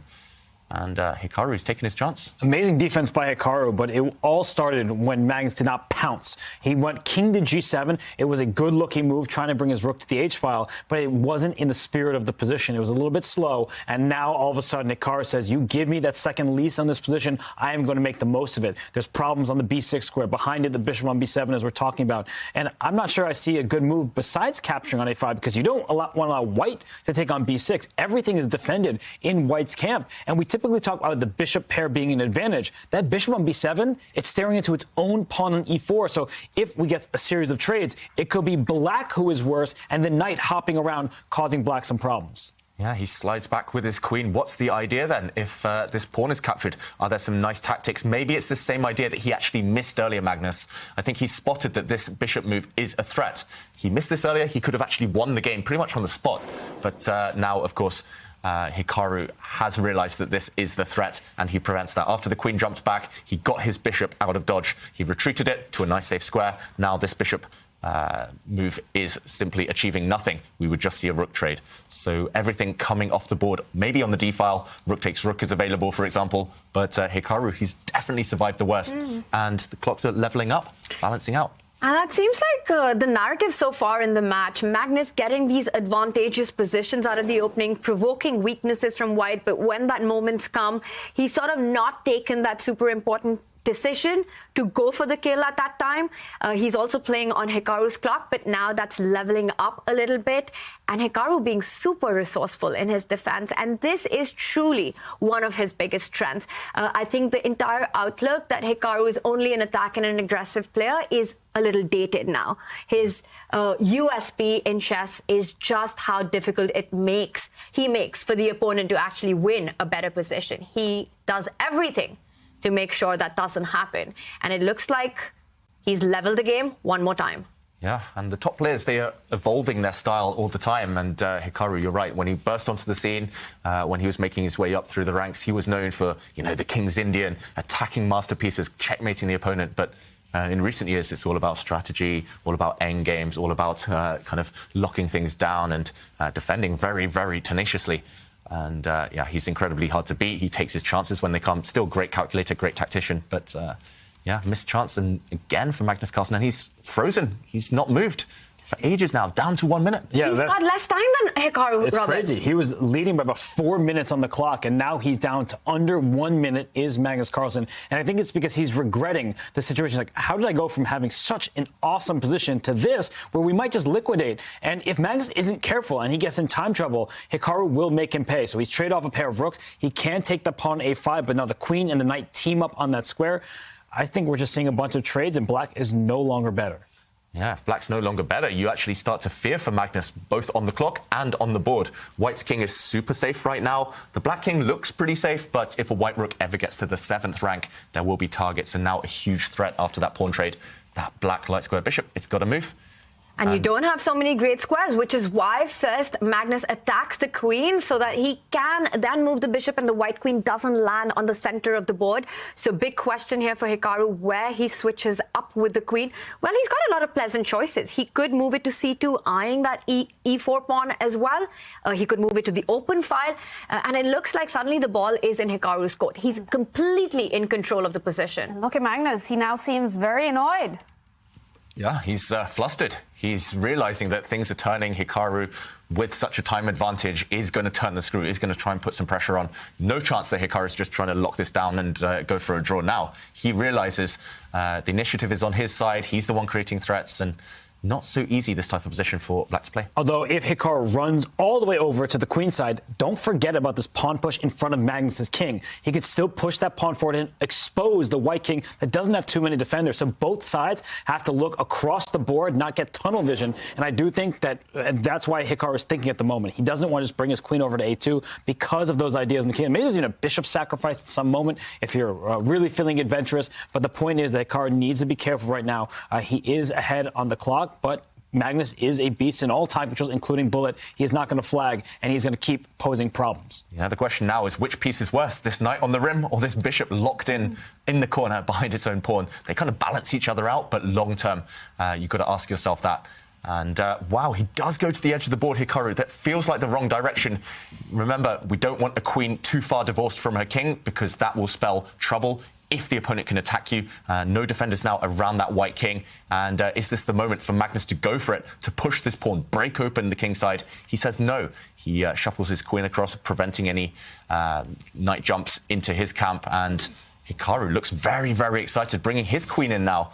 I think Magnus has to start going for it before it's too late. It feels like things are turning. And look at this. He's actually lined up the queen on the bishop and is eyeing that g3 pawn, David. There could be a potential sacrifice on g3 now. White has to watch out for. Yeah. Big move if you can land that sacrifice and get the black queen into the position. White takes a step back. Now it's less attractive. Doesn't come with check. But Magnus now trying to lock this game down. He's forcing all the trades on the b-file. We'll see an endgame. And here we go. It's bishops against bishop and knight. But endgames can be very difficult for white because at some moment black will play f6 and g5 and try to spring free an outside pass pawn. So for now it may seem level. The eval bar is telling us that's the case, but the knight can be corralled by the bishops, and then at some point you'd like to go for a pass pawn on the king side. So I think if you're card, you want to trade some pieces. If you can trade the knight for the light square bishop, immediately the game is a draw opposite colored bishops, even if it costs you a pawn. So that's why Magnus, he's just causing Hikaru some problems. He's going after this pawn c4. Maybe he'll kick the knight at some point, and his king can march forward. Yeah, let's go back to the players. Hikaru looks ready to get out of there. Will they? Wow, I think they've just agreed to a draw. And it did look, as Robert predicted, like a set of bishops were coming off the board, no more winning chances. So a fair result after a hard-fought game. Wow. Does that mean that Hikaru offered a draw in this position? It looks that way. I think the bishops were about to come off.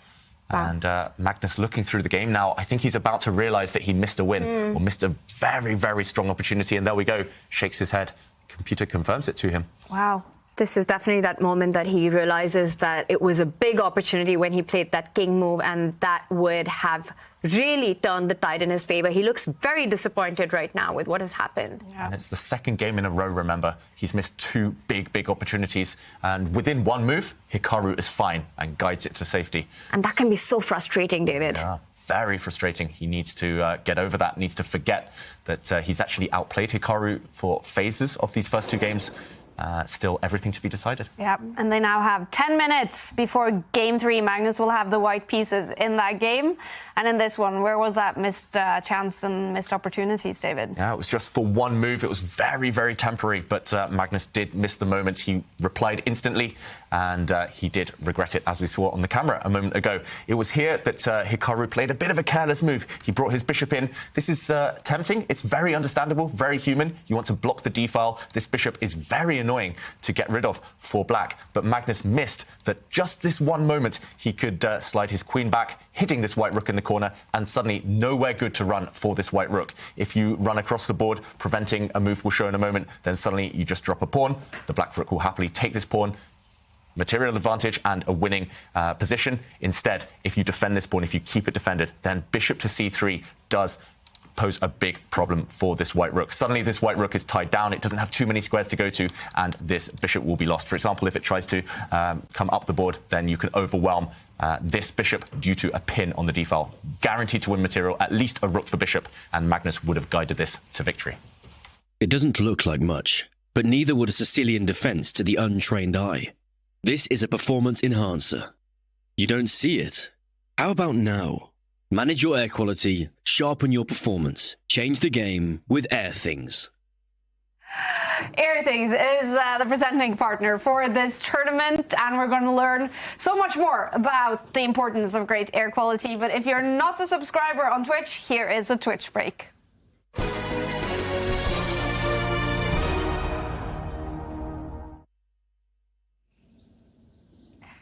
I'm joined in the studio by Arjun from Airthings, who is the presenting partner for the tournament and has been a great friend of the Champions Chess Tour from the very beginning. Arjun, what is it about Airthings and chess that just goes so great together? Good question. Airthings is a Norwegian tech company, and we're working with kind of raising the awareness out in the world around the importance of good air quality.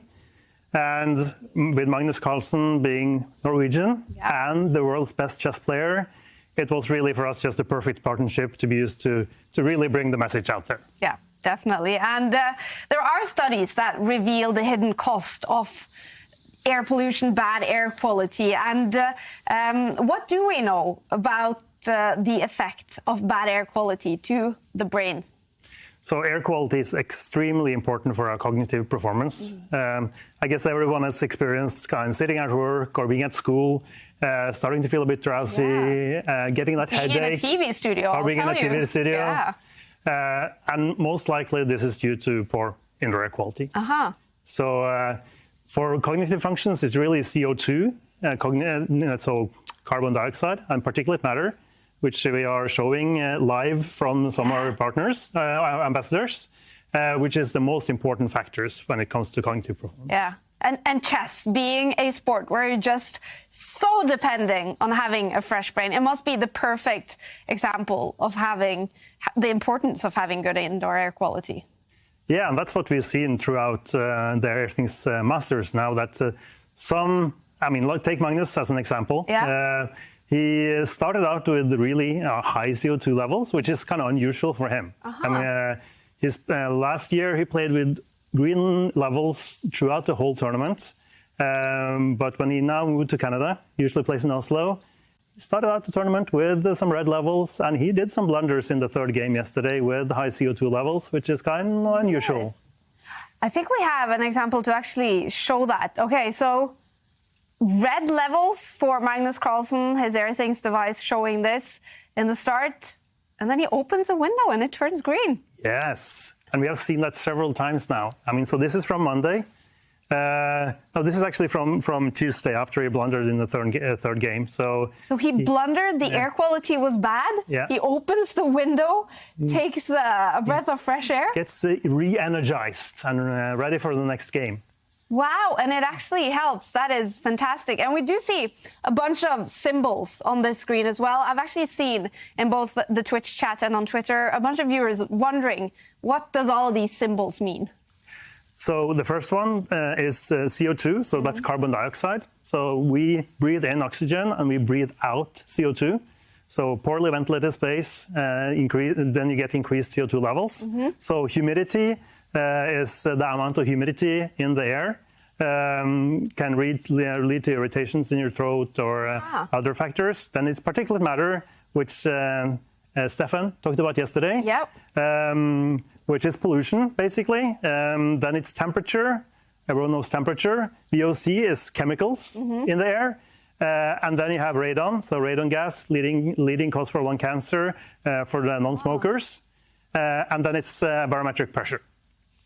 All right, so all of these symbols, all of these ways of measuring air quality, how much are we learning about air quality over the last few years with also Airthings and how important it is? With also after the pandemic, so many people, having home office and sitting in their homes, just how important it is. Sitting at home is seen that a lot of people are sitting at home with extremely poor air quality. Yeah. But now it's also people getting back to work, and they don't want to get back to work if the virus risk or the risk of virus spread is also high. So we're using our sensors to really make people comfortable and confident that they can get back to work and it's safe. Yeah. And we do see actually Magnus Carlsen's air quality sitting in Canada. He has had some missed opportunities today. It's not perfect, his air quality. And you mentioned Stefan, a professor that we had on the show yesterday, who explained to us that doing a study, they found that the chances of making blunders in chess rose by 26% when players had really bad air quality. Have you guys in Airthings been surprised by these finds? Yeah, we've been surprised that there is so strong correlation between the particulate levels and making blunders in chess. And you can see that from Magnus's numbers, he went up at 11, and Stefan talked about if you cross 10, you increase his chances with 26% of making an errorless move. So I think even Magnus needs to crank up his air purifier now. And basically, so if you get an Airthings device, you realize you have bad air quality, you do some changes, you can actually decrease your chances of making blunders, for example, in chess, by quite a lot of percent. Yeah, there is both well proven that CO2 and particulate matter are really impacting your chances of making the right moves in chess. And if you don't have an Airthings device at home, but you want to get one, well, now is the perfect time because there is a special offer during the Airthings Masters. Yeah, so we'd have $100 off on our Wave Plus. It has to be said that it was yesterday there was so much traffic to the site that it was similar happened to us. That happened to chess.com in January. The site went down, but I can assure everyone the site is now open for business again. Fantastic. Airthings.com, both Airthings and chess is just so popular right now. So the site is going crazy, but go in there and get your Airthings device to monitor air quality in your home. And we did ask a bunch of the top players what is important for them to perform in online chess. What kind of conditions do you rely on to perform in online chess? Well, you need very good air quality, huh? And speaking of which, I probably need an update on the Airthings device. I really try to keep it a super relaxed day generally. I would wake up a little bit later, really go for a long walk. That's what I would do during those online tournaments. I've become very conscious of the air quality. Whenever I'm playing online, if it's a tournament or not a tournament, if I start to feel like my head is not really clear, and then very often I can just look at the device and I say, oh, that's why. It's mostly about taking rest because you have to be fresh and also a little bit preparing. And for me it was I was trying to adapt even before the tournament, trying to get to that schedule, and that definitely helped.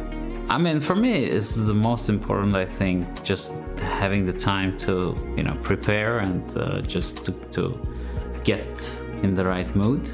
Sometimes I would start really badly on the first day and then make the adjustments and then come back. Plenty of exercise, need good sleep, but also online you need a very good internet connection, need a good mouse, and a lot of practice, a lot of training, and all those little things add up together. how cool to hear that also the players are paying attention to having good air quality. It's important when playing in the Champions Chess or when often they will be sitting at home. Magnus Carlsen is in Canada. Hikaru Nakamura is sitting somewhere with his family. This is game 3. They are tied after the first 2 games in the winners final. Magnus with the white pieces. Here we go. Yep, Magnus with the white pieces, switching up the openings, no more Reti opening. Now it's, wow, a bit of a surprise. The Bogo Indian, Black giving a check early on and Hikaru's smiling. Is this a surprise he's prepared? Or is he smiling for other reasons? It's unclear.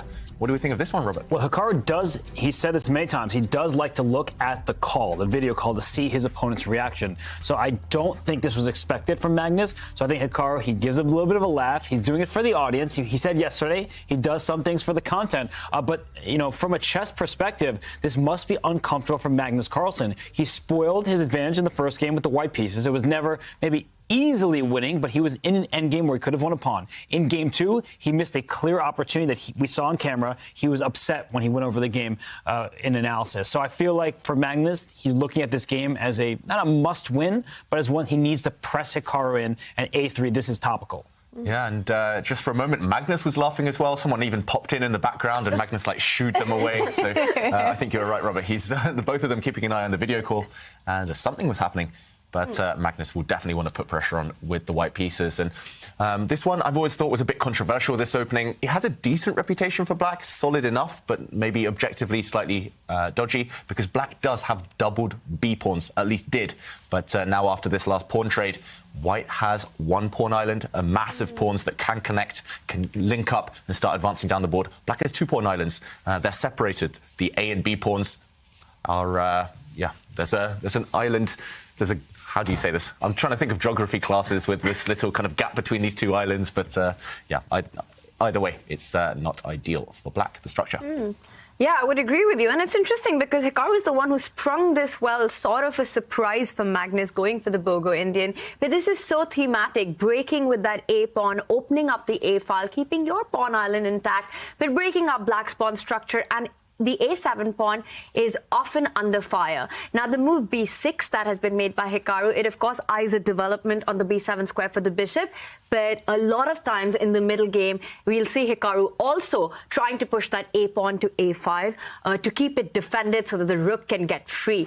And interesting decision there, but Hikaru has also taken a little time deciding with the trade. So I was slightly surprised with that, with him not blitzing out his moves as fast as I was expecting. Yeah, maybe he was surprised by the early A3 push by Magnus, but it made perfect sense. He's just freeing up his B1 knight. That pawn on B4 was an absolute pest. I like the 1 pawn island that you were mentioning, David. So I think that for Magnus, he can just use simple development. And for Hikaru, because he has the split pawns, right, the multiple islands, he's just going to have to figure out what to do. Will he strike forward with D7 and D5? That feels like a very tempting move to claim space. But that rook on A3, it's particularly active, and you may see White double up rooks eventually along the A file once you castle. Yeah, even line up the queen in the corner on this A file to go for targets.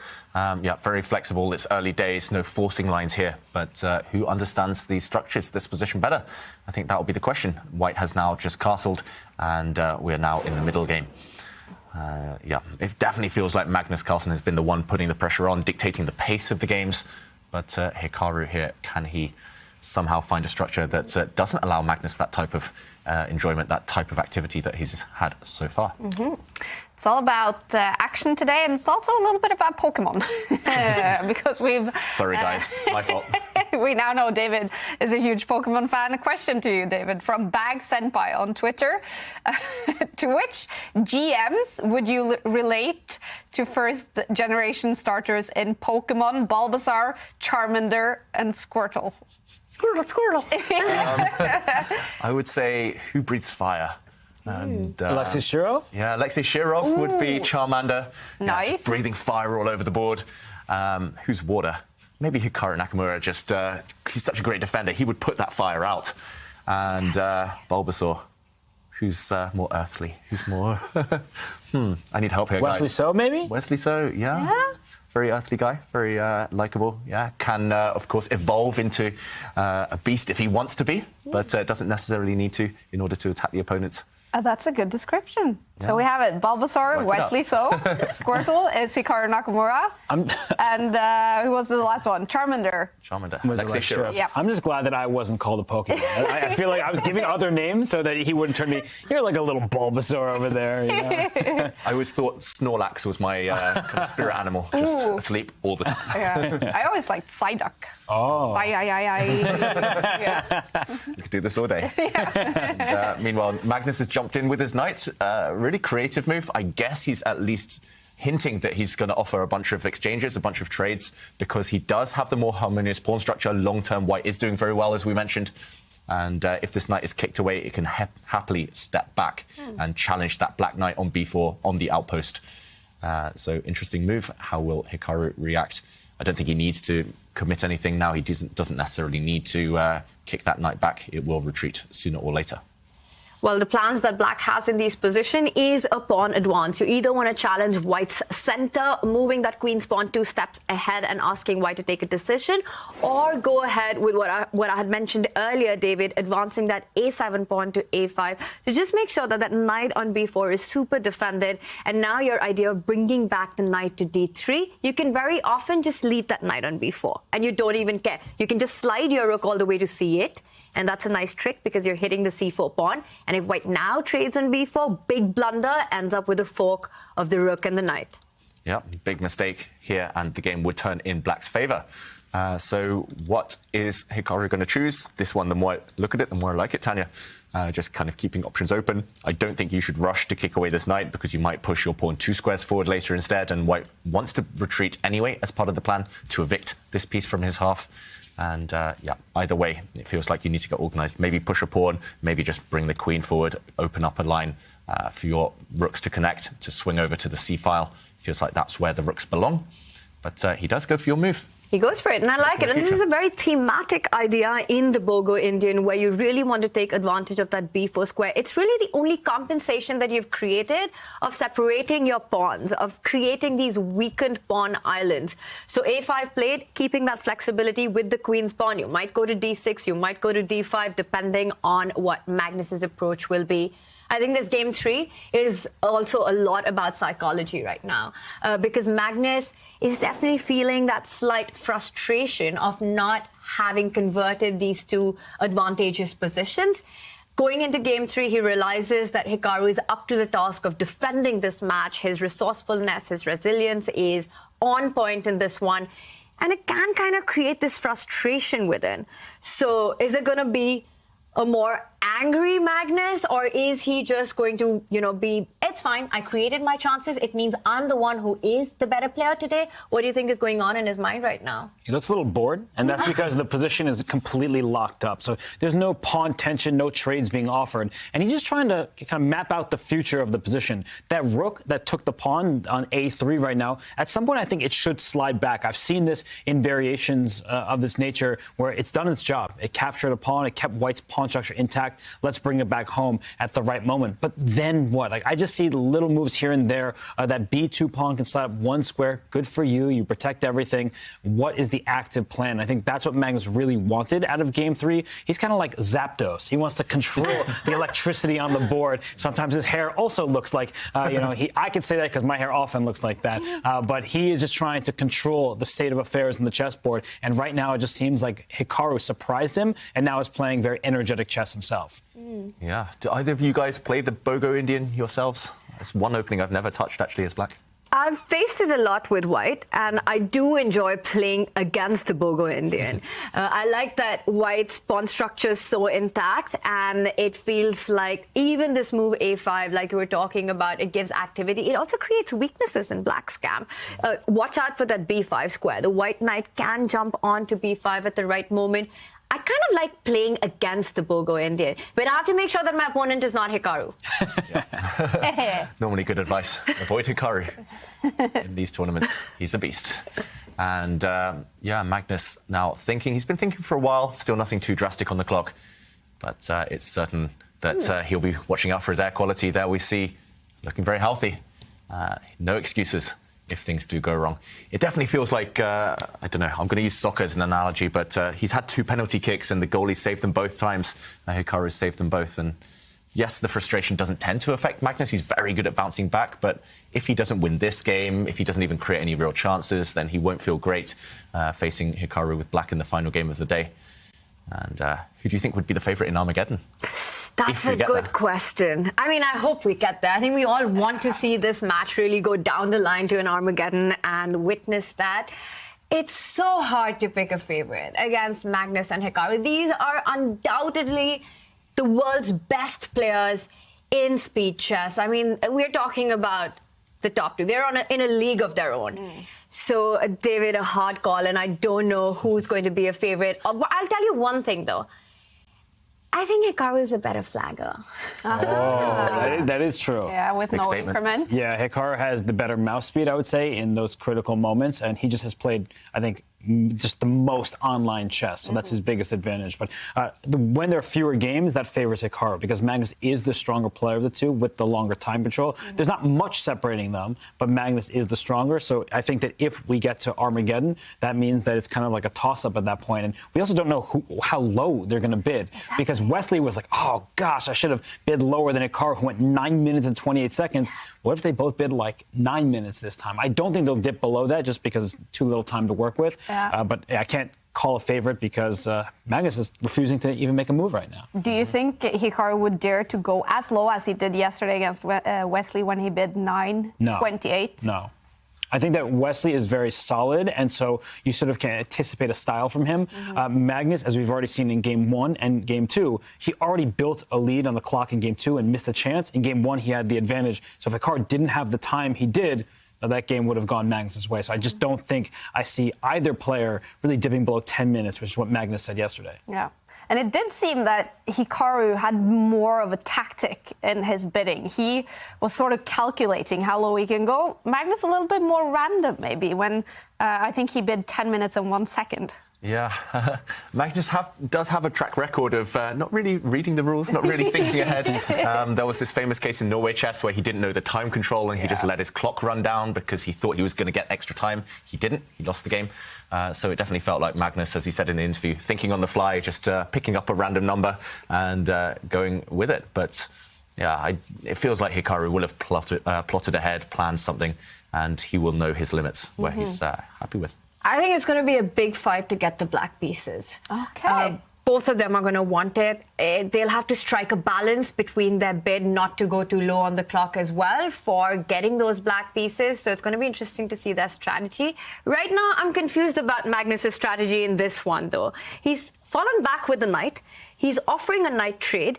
So clearly the strongest piece in black's camp is that knight on b4. Makes a lot of sense. But I have to say, it feels a bit strange to me, this last move, David, knight to a2. Yeah, it does feel like an awkward square. If those knights are traded off, then, OK, it's done a job. It's eliminated that black knight. But you're not necessarily guaranteed to trade off that knight. And maybe this white knight on a2 will be sat there a couple of moves longer and will be a bit awkward to reroute.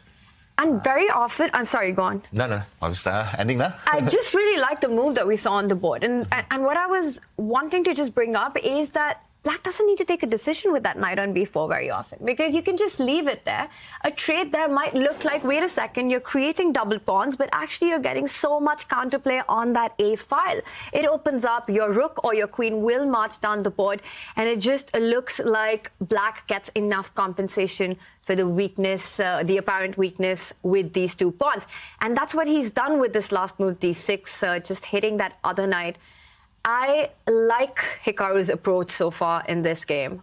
Yeah, feels like he's playing very well and built up a time advantage. Robert, earlier you said Magnus was refusing to move, and again, after maybe the most natural move for black, he spent, 4 minutes or so on this knight retreat. Black replies, hitting a knight, and he's back in the tank, back thinking. He just doesn't have a clear plan. But I think in the long term, what he wants is, let's say the knight just drops back to f3. We swap knights on a2 really quickly. I think that he wants to play b4 at the right moment and just leave black saddled with an isolated b pawn. So it's a bit of a long story, but he just wants to start trading pawns at the right moment and say, your remaining pawn, that's the weakness. White only has that one pawn island still. Thank you, David. You did a great job of putting the position I wanted on the board. And so black will have to defend that pawn with pieces, whereas white's pawn structure is very healthy. So Magnus, he tends to look for these small advantages, and that's, I think, what he's envisioning. Hikaru's like, no, you're not getting anything of the sort. I'm not going to allow you to have an advantage for 20 moves, 30 moves, and pressure me. I think that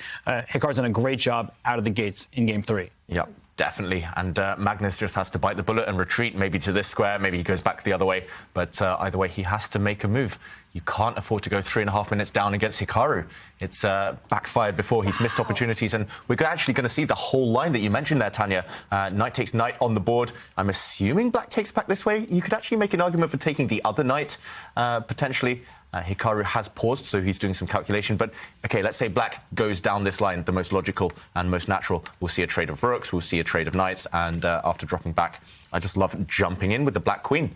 And also, let's point out, David, that in fact, white has to fall back to f3. You can't even go to d3 to put pressure on the b4 pawn because you can easily lose the g2 pawn then with the queen and the bishop lined up. So an easy miss there.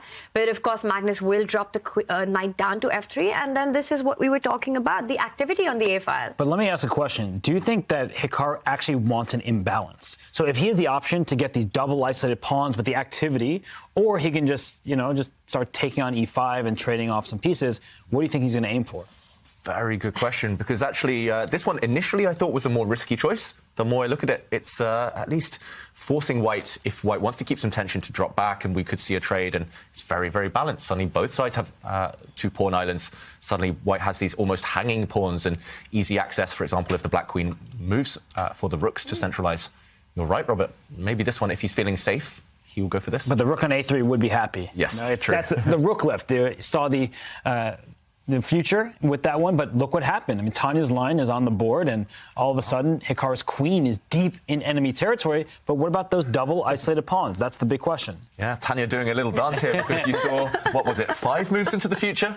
Good work there. 5 moves each. Impressive stuff. So double isolated pawns for black, but is it enough? Magnus now trying to offer a queen trade. Without the queens, it's going to be much harder to target those 2 black pawns.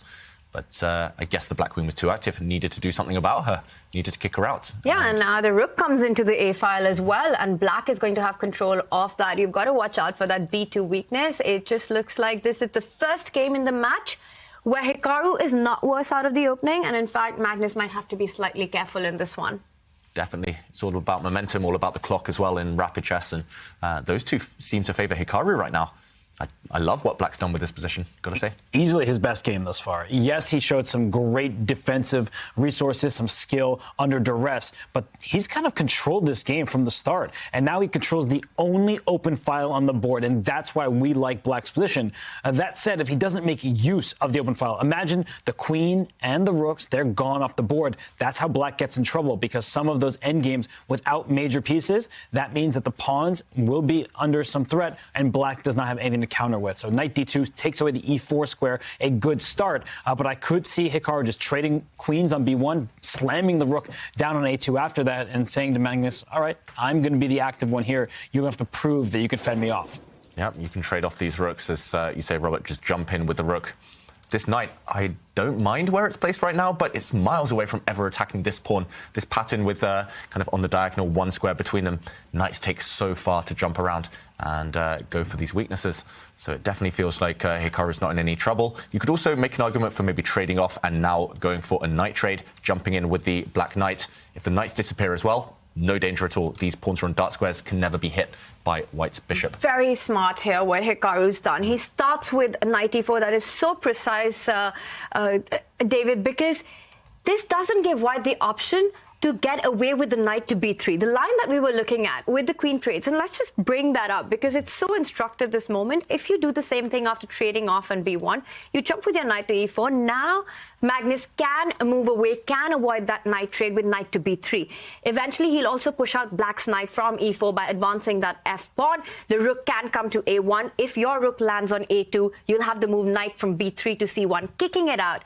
Also heading to d3, attacking that pawn on b4. So a lot of knight jumps here, which is why Hikaru, and this is just class, I have to say, to start with the move knight e4. And at first it looks like, wait a second, there are 2 pieces attacking it. But what black wants to do is that if you do capture on e4, now he's going to pick up the queen and then pick up the knight. He solves the problem of the knight trade, because on our live board, as we can see, white did not have the option to escape with the knight on b3. This is precise play. Hikaru Nakamura is on A form today. Yeah, that's what separates the top players from the rest of us. Those little move order tricks, those little details that most of us are just oblivious of. We don't see them, but the top players, they see these details. They make sure they're accurate on every turn. Magnus did avoid the queen trade, but once the knights come off the board, I don't really see any trouble here for black. For example, you can just slide the queen back. You're defending your pawn. The rook might come in. And whose pawn is weaker? Maybe it's actually this white pawn on b2. It's very hard to evict the black queen. But, yeah, what else do you do? If you're Magnus Carlsen, you have to agree to this position. And Hikaru has a simple plan. Can I try to be a prophet for a second? What if bishop d1 here? Queen takes c4, bishop e2. Will we see a repetition like that? Is that possible somehow? It is. And also, let's point out, you can't actually go to d5 after that, trying to threaten a mate there, David, because big trouble here. The bishop jumps into f3, and watch out for that bishop on b7. Yeah, it feels like all the arrows go on the long diagonal, and here white turns it in his favour. So, wow, Robert, that could well be happening on the board. And we should point out that in this position, if you don't have anywhere good to go with the queen, then simply this pawn will drop off. So if you go back, white repeats, and a little dance between the bishop and queen could be a very logical end to this game. And I think Magnus will be glad to get out of here. Actually, in this position, Hikaru maybe has spotted that and will be looking for more if he wants to play on. What an intense match between these two. Yeah, we seem to say that all the time because it genuinely is so close. I've never really seen one-sided games between these two. It's just blow for blow, matching each other. This is why we love watching them play, because we know that we're in for a treat. They just never disappoint the fans. Whether it's rapid games or their blitz, even if it goes into Armageddon, we know that it's going to be fighting chess regardless of the result. We've seen 2 draws, but the result has not been reflective of the kind of game that we've had. It's been big fights in the first 2 games, and this one is the first one where Magnus is on the back foot. Wow, and Robert, I think you need to buy a lottery ticket. You've just predicted everything. We do reach that position, and we might be about to see a draw. Wow, you are a prophet.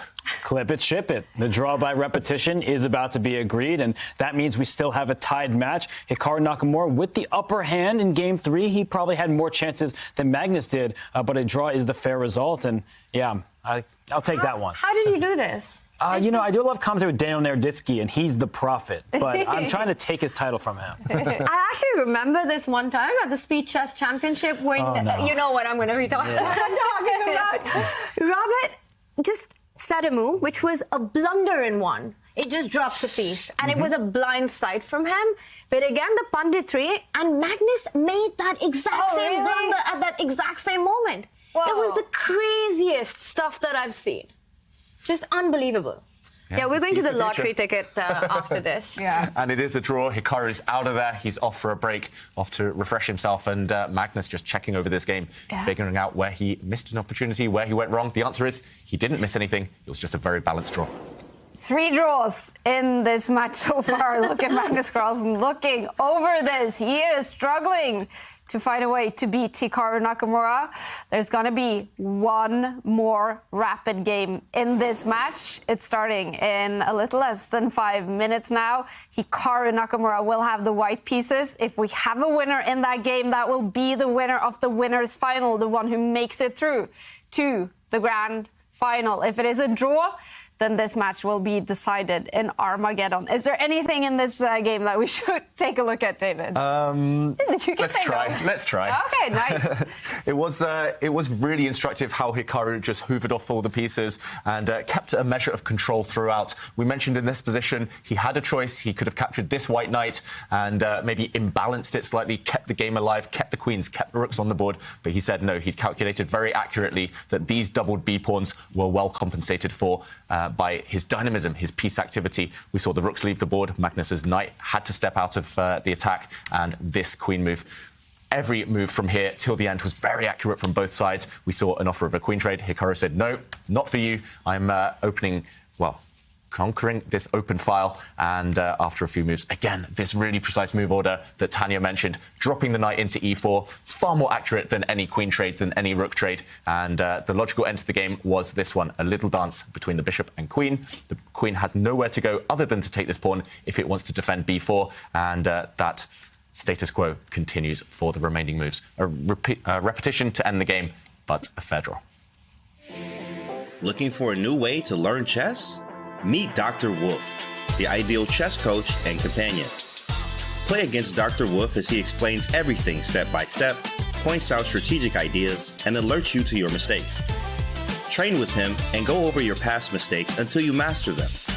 Choose from over 35 lessons created for all skill levels. No matter your level, everyone could use a coach. Download Learn Chess with Dr. Wolf for Android or iOS devices today. The action continues very shortly. We're going to dig into all the action happening in the Airthings Masters. If you're not a subscriber on Twitch, though, here's the Twitch break.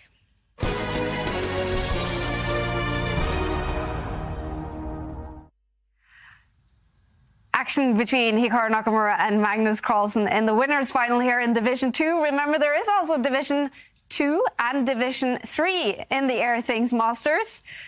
You're looking at that as well, Jovanka. What's happening, especially in Division 2, where we know the winner of Division 2 qualifies for Division 1 in Event 2? Yeah, when it comes to the winners bracket, then Fabi Caruana and also Yu Yangyi, they will be facing off against each other right in the winners final.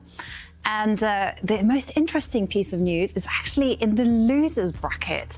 There, it's quite spectacular. Vladimir Kramnik is having the time of his life. Because first of all, he took out Jan Nepomniachtchi. Wow. There you go. Very convincing score. And then he also took out Matthias Blumbaum. Really? So he will also be playing again tomorrow. So Vladimir Kramnik, former world champion, he is playing some good chess in Division 2.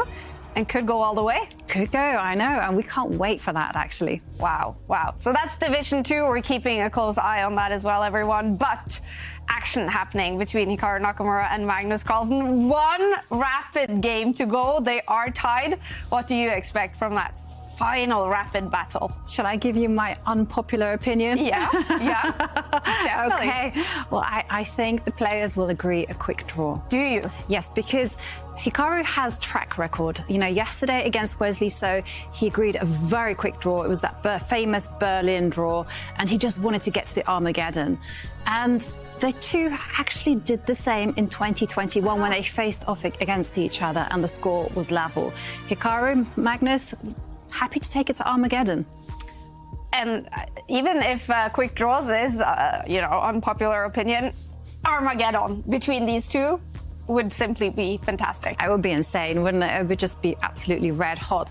Like the panel, I'm actually completely undecided who is the better player, because Hikaru and Magnus are just the players who are just in a league of their own. No one else matches them. And I have to agree with Tanya, if it comes down to the clock, I do feel that Hikaru is the one who possibly could flag Magnus. All right. More action to come in this one. Game 4 between Magnus and Hikaru is coming up very shortly.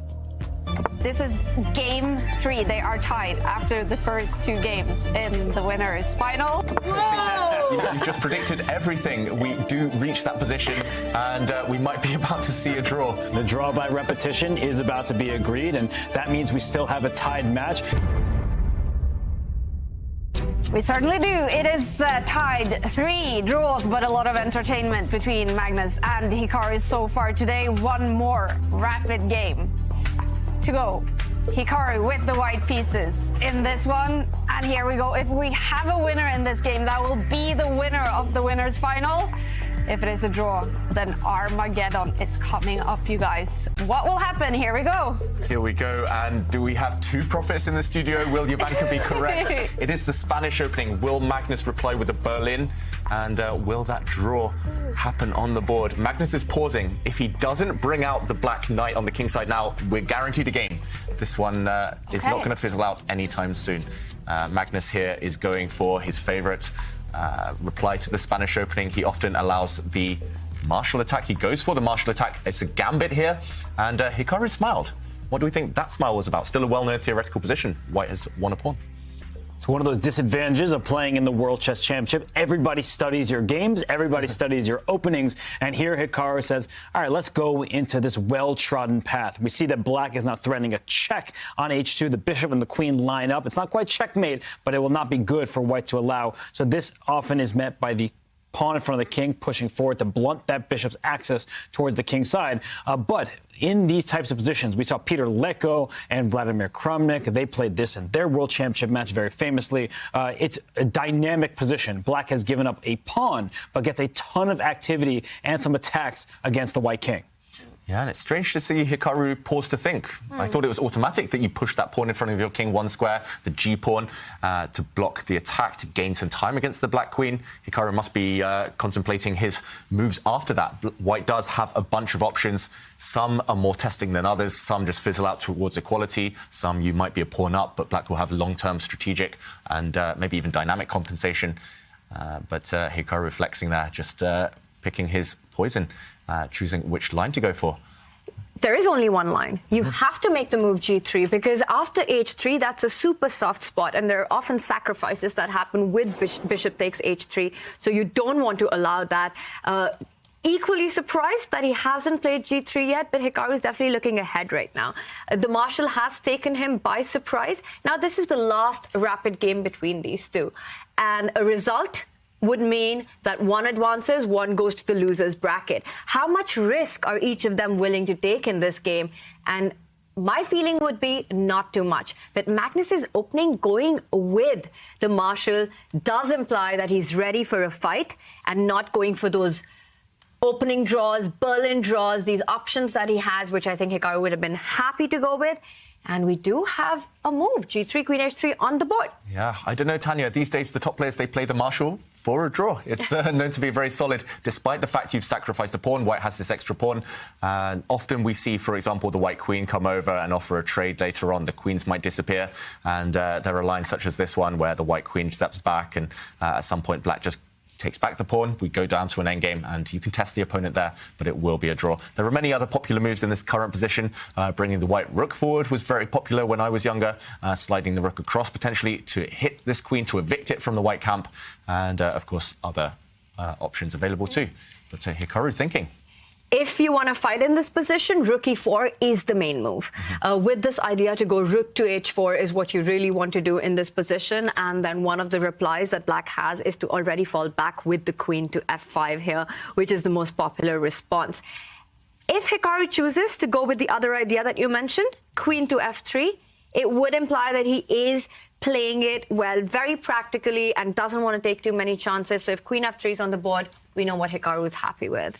Yeah, he's pausing, though. It's strange. It's confusing, Robert. It's really surprising, given that he played e4, went into the Spanish. It's not the first time he's ever seen the marshal, so he's probably trying to remember his variation. This is a dangerous opening. Let's say the white queen slides up to f3, trying to safeguard the king, and the bishop comes into g4 to attack the queen. The queen slides back. We're down a pawn. We are not trading queens. The queen goes back to h5, and suddenly there are threats like bishop going into f3 or to h3. The white king does not feel very safe, and that's why Hikaru brings his rook up to e4.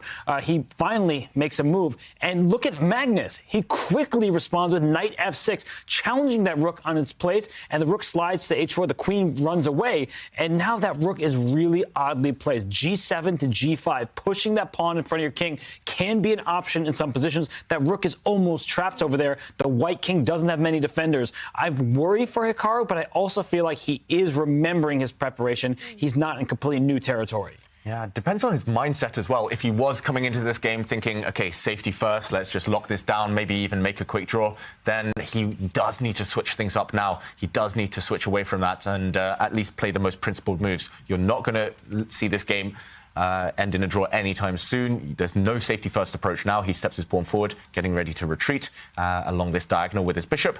Very, very cunning move. But yeah, it depends on Hikaru. It looks like he's composed himself after a few minutes, doing the right thing, just pausing, maybe taking a deep breath, and now it's a completely different type of game. I'm still curious whether this is opening preparation or a bit of a bluff. But either way, it seems a decent try for white. Still a pawn up, pressure on Magnus Carlsen to justify that sacrifice. Well, d4, the last move by Hikaru, is not the most common move in this position. What usually continues with the development of the knight from b1 to d2, and the d3 pawn helps that knight to land on that central e4 square.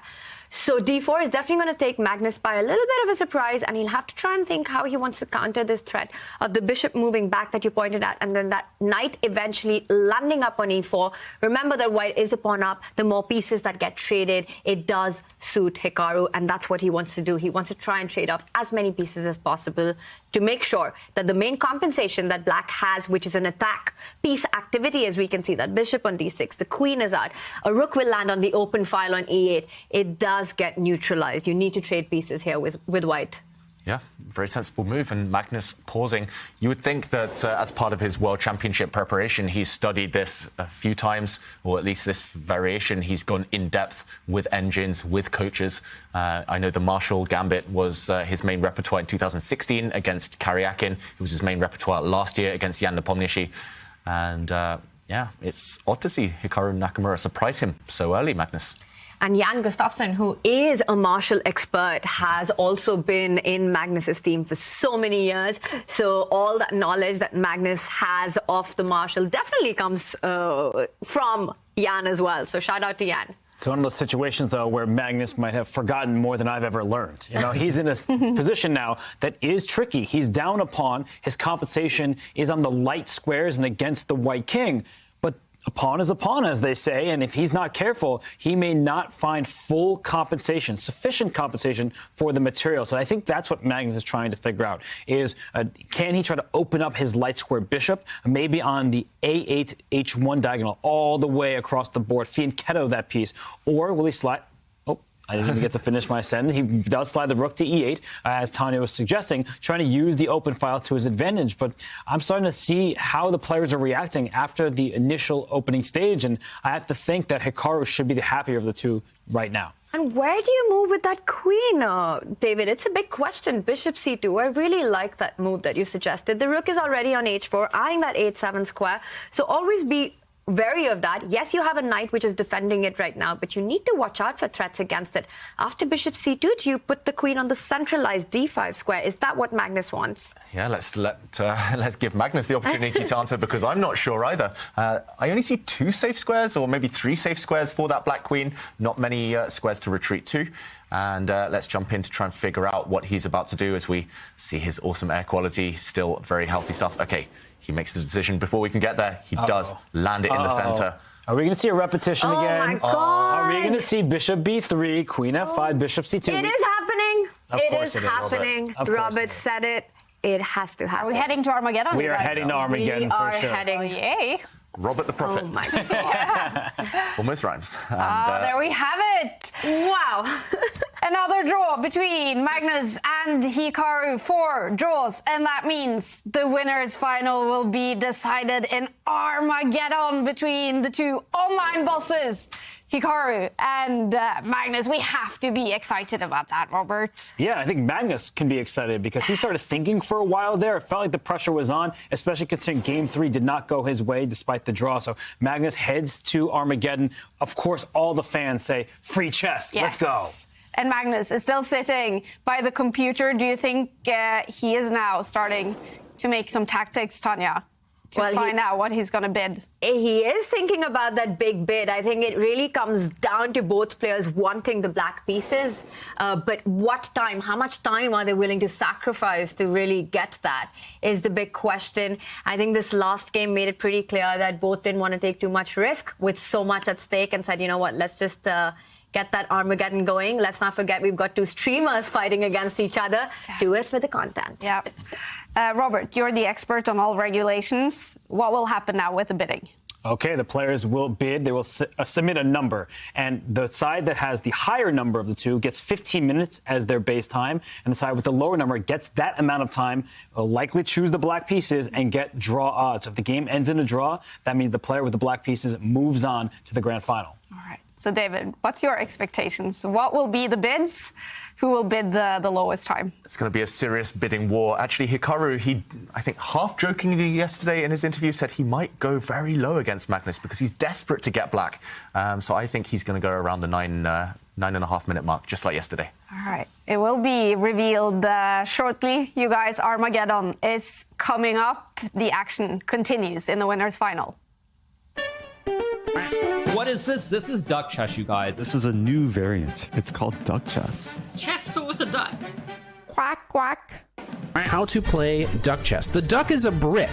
Pieces cannot move through the square occupied by the duck. Click on a square to place the duck. Oh, you put the duck to prevent moves of opponent, not yourself. Yeah, so basically you do this, and this cannot move. I'm gonna go knight f6, and I'm gonna put the duck in the most inconvenient place for my opponent to move. No bishop, no queen, so no Londons can permanently stop the London. Capture the opponent's king to win. Oh, wow. Oh, there's no stalemate. Wait, there is stalemate. But the stalemated player wins. Ooh, if only that was real chess. I think I'm getting the hang of this game now. I think I actually am getting the hang of it. I think this works. Oh, that's a horrible blunder. Oh my god, I just blundered. I have to move something else first, then duck, and knight will take my king. This is the best way to lose the duck chess.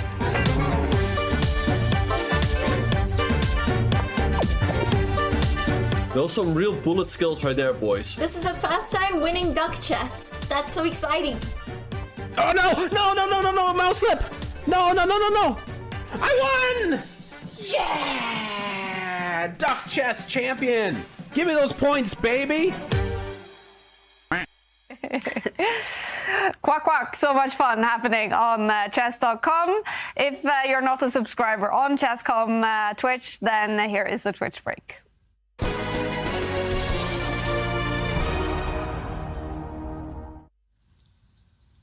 You and Robert just predicting everything today, Jovanka. Well, I only got one prediction right, and you can see my big smile. That's because I get all the feels for predicting that one. Yeah, I knew it. I mean, how could it be anything other than Armageddon, right? Do you think they're both looking forward to that? Yeah, I reckon that Hikaru has probably thought about it quite deeply. He's come with a game plan, and we'll see, what he has in store, especially when it comes to the time bids. Yeah. You brought with you an awesome puzzle for the viewers today, Jovanka, and it's time to reveal the answer. Yeah, and I have to say to everyone, I mean, what an amazing try. Everyone actually got into it, and they solved quite a bit of it, but very few people solved the whole puzzle. Because, as I mentioned, there are loads of twists and turns. Okay, so it looks like a straight-up pawn race. It's white to move, white pushes the d pawn. And there you go, one step forward. Black does the same, of course. And now here was the pitfall. The pitfall was you must not promote to a queen, because if you promote there, the pawn will actually promote as well to a queen. And then this is the crunch point, that once the queen comes to give check and you think, hey, this is going to be an easy win, the king is going to protect the queen. But the answer is no, the king can actually capture the pawn on b3. And after queen takes queen, it is the dreaded stalemate. So this was a big twist, number one. So you could not promote to a queen. So let's go back to this position. And so in this one, loads of people got this one right. It was a very neat idea that you promote to a bishop. And then the whole point is that after the pawn does promote to a queen, you can give that check in safety. And the king takes pawn. Isn't that scary? Because the bishop takes queen. No stalemate for you today. And but then there was another twist. So let's go back. And this is where I feel like this is like part one, and then there's part two. Because after d7, it wasn't actually compulsory for black to go running with the a pawn. He could actually set a trap and play king takes pawn. And if you were to promote to a queen, that would also be a big because after pawn moves to a2 and the queen comes out to just defend against the promotion of that pawn, black would promote anywhere, anyway. And after queen takes queen, stalemate once more. So here it is. And this is so cool. In this particular position, white promotes to a rook. Ooh. So we've had like the bishop under promotion. Now we've got the rook under promotion. And now the coolest line here is if the black king steps forward to a2. This is so nice. And then the race begins. So David is going to put those bits, and then the rook gets behind the pawn, and here it comes. Pawn promotes, rook takes queen, king takes rook, White actually runs with the pawn, nothing for it. And here comes the final promotion to a queen. Finally. I know we've had the bishop, we've had the rook, and now we've got the queen. And then the whole point, once black promotes to a queen, oh dear. Queen comes to c2, and it is checkmate. And this is the kind of puzzle that gives you a big thrill when you solve it. You get this kind of, eureka moment, you share it with your friends, and it's just a fantastic study by Vitaly Kovalenko. Fantastic. Wow, what a puzzle. That was difficult. Twists and turns. And we do have a winner, someone solving this puzzle that will get a signed Airthings device, signed by Magnus Carlsen. And who is the winner? The winner is GG, solving this very difficult puzzle, I have to say, with so many twists and turns. Congratulations, and Airthings device is coming for you. Magnus Carlsen, he's going to need some good air quality right now because Armageddon is coming up. And it's a big year for Magnus Carlsen. He says 2023 will be a lot about online chess. If you could list your 3 goals that you hope to achieve in 2023. Magnus Carlsen is looking ahead to yet another year with exciting chess. But first, let's go back to 2022. I would say on the board it was mostly pretty good. Overall, I think it was one of my better years. But off the board, it was turbulent times. First, Magnus announced he would give up his Classical World Championship title. And then there was a big scandal when he accused Hans Niemann of cheating, causing Niemann to sue Carlsen. What was all of that like? No, it's comes with experience that I'm able to focus pretty well, even though things are happening around me, and having a lot of strong tournaments to play is always a nice distraction from everything else. He definitely seemed focused at the board, as the 32-year-old finished the year by winning back the Rapid and Blitz World Championship titles. Was relief a part of what you felt there, heading into a year where you will give away your classical title? The timing is perfect. Like, if there was one time that I really wanted those titles, it would be now. But yeah, it just gave me joy, and like still when I think about it, makes me smile. It was a really great moment. And joy is exactly what the world's best chess player wants more of in 2023. Just wanna, to play and have fun. And I feel like that's true more than in a long time, especially now that I have these Rapid and Blitz World titles. Now I can just relax and have fun. I think I look at it, at least sometimes, a little more philosophically than before. That, if I have a bad event, I have a bad event. Then I'll hit back in the next one. Number 1 is win a game with 1b3. Okay. And second is to have fun. And third one is to win a game from -10 position. That's for the tour. Cool, right? Magnus Carlsen with some nice goals for 2023. I love the -10 position. Yeah, that would be fun to watch. The other 2, I think he's accomplished. So maybe now it's time for resolution number 3. All right. Well, Armageddon is coming up. And let's reveal the bids from Hikaru and Magnus. Look at that! Hikaru has been 8 minutes and 59 seconds, beaten by 1 second. Magnus Carlsen bidding 8 minutes and 58 seconds. And this is Hikaru's reaction when that bid came in. Magnus has chosen to play, of course, with the black pieces. Hikaru will have 15 minutes with the white pieces. He has to win it. Hikaru Nakamura, Magnus Carlsen with 8 minutes and 58 seconds needs a draw to win the match.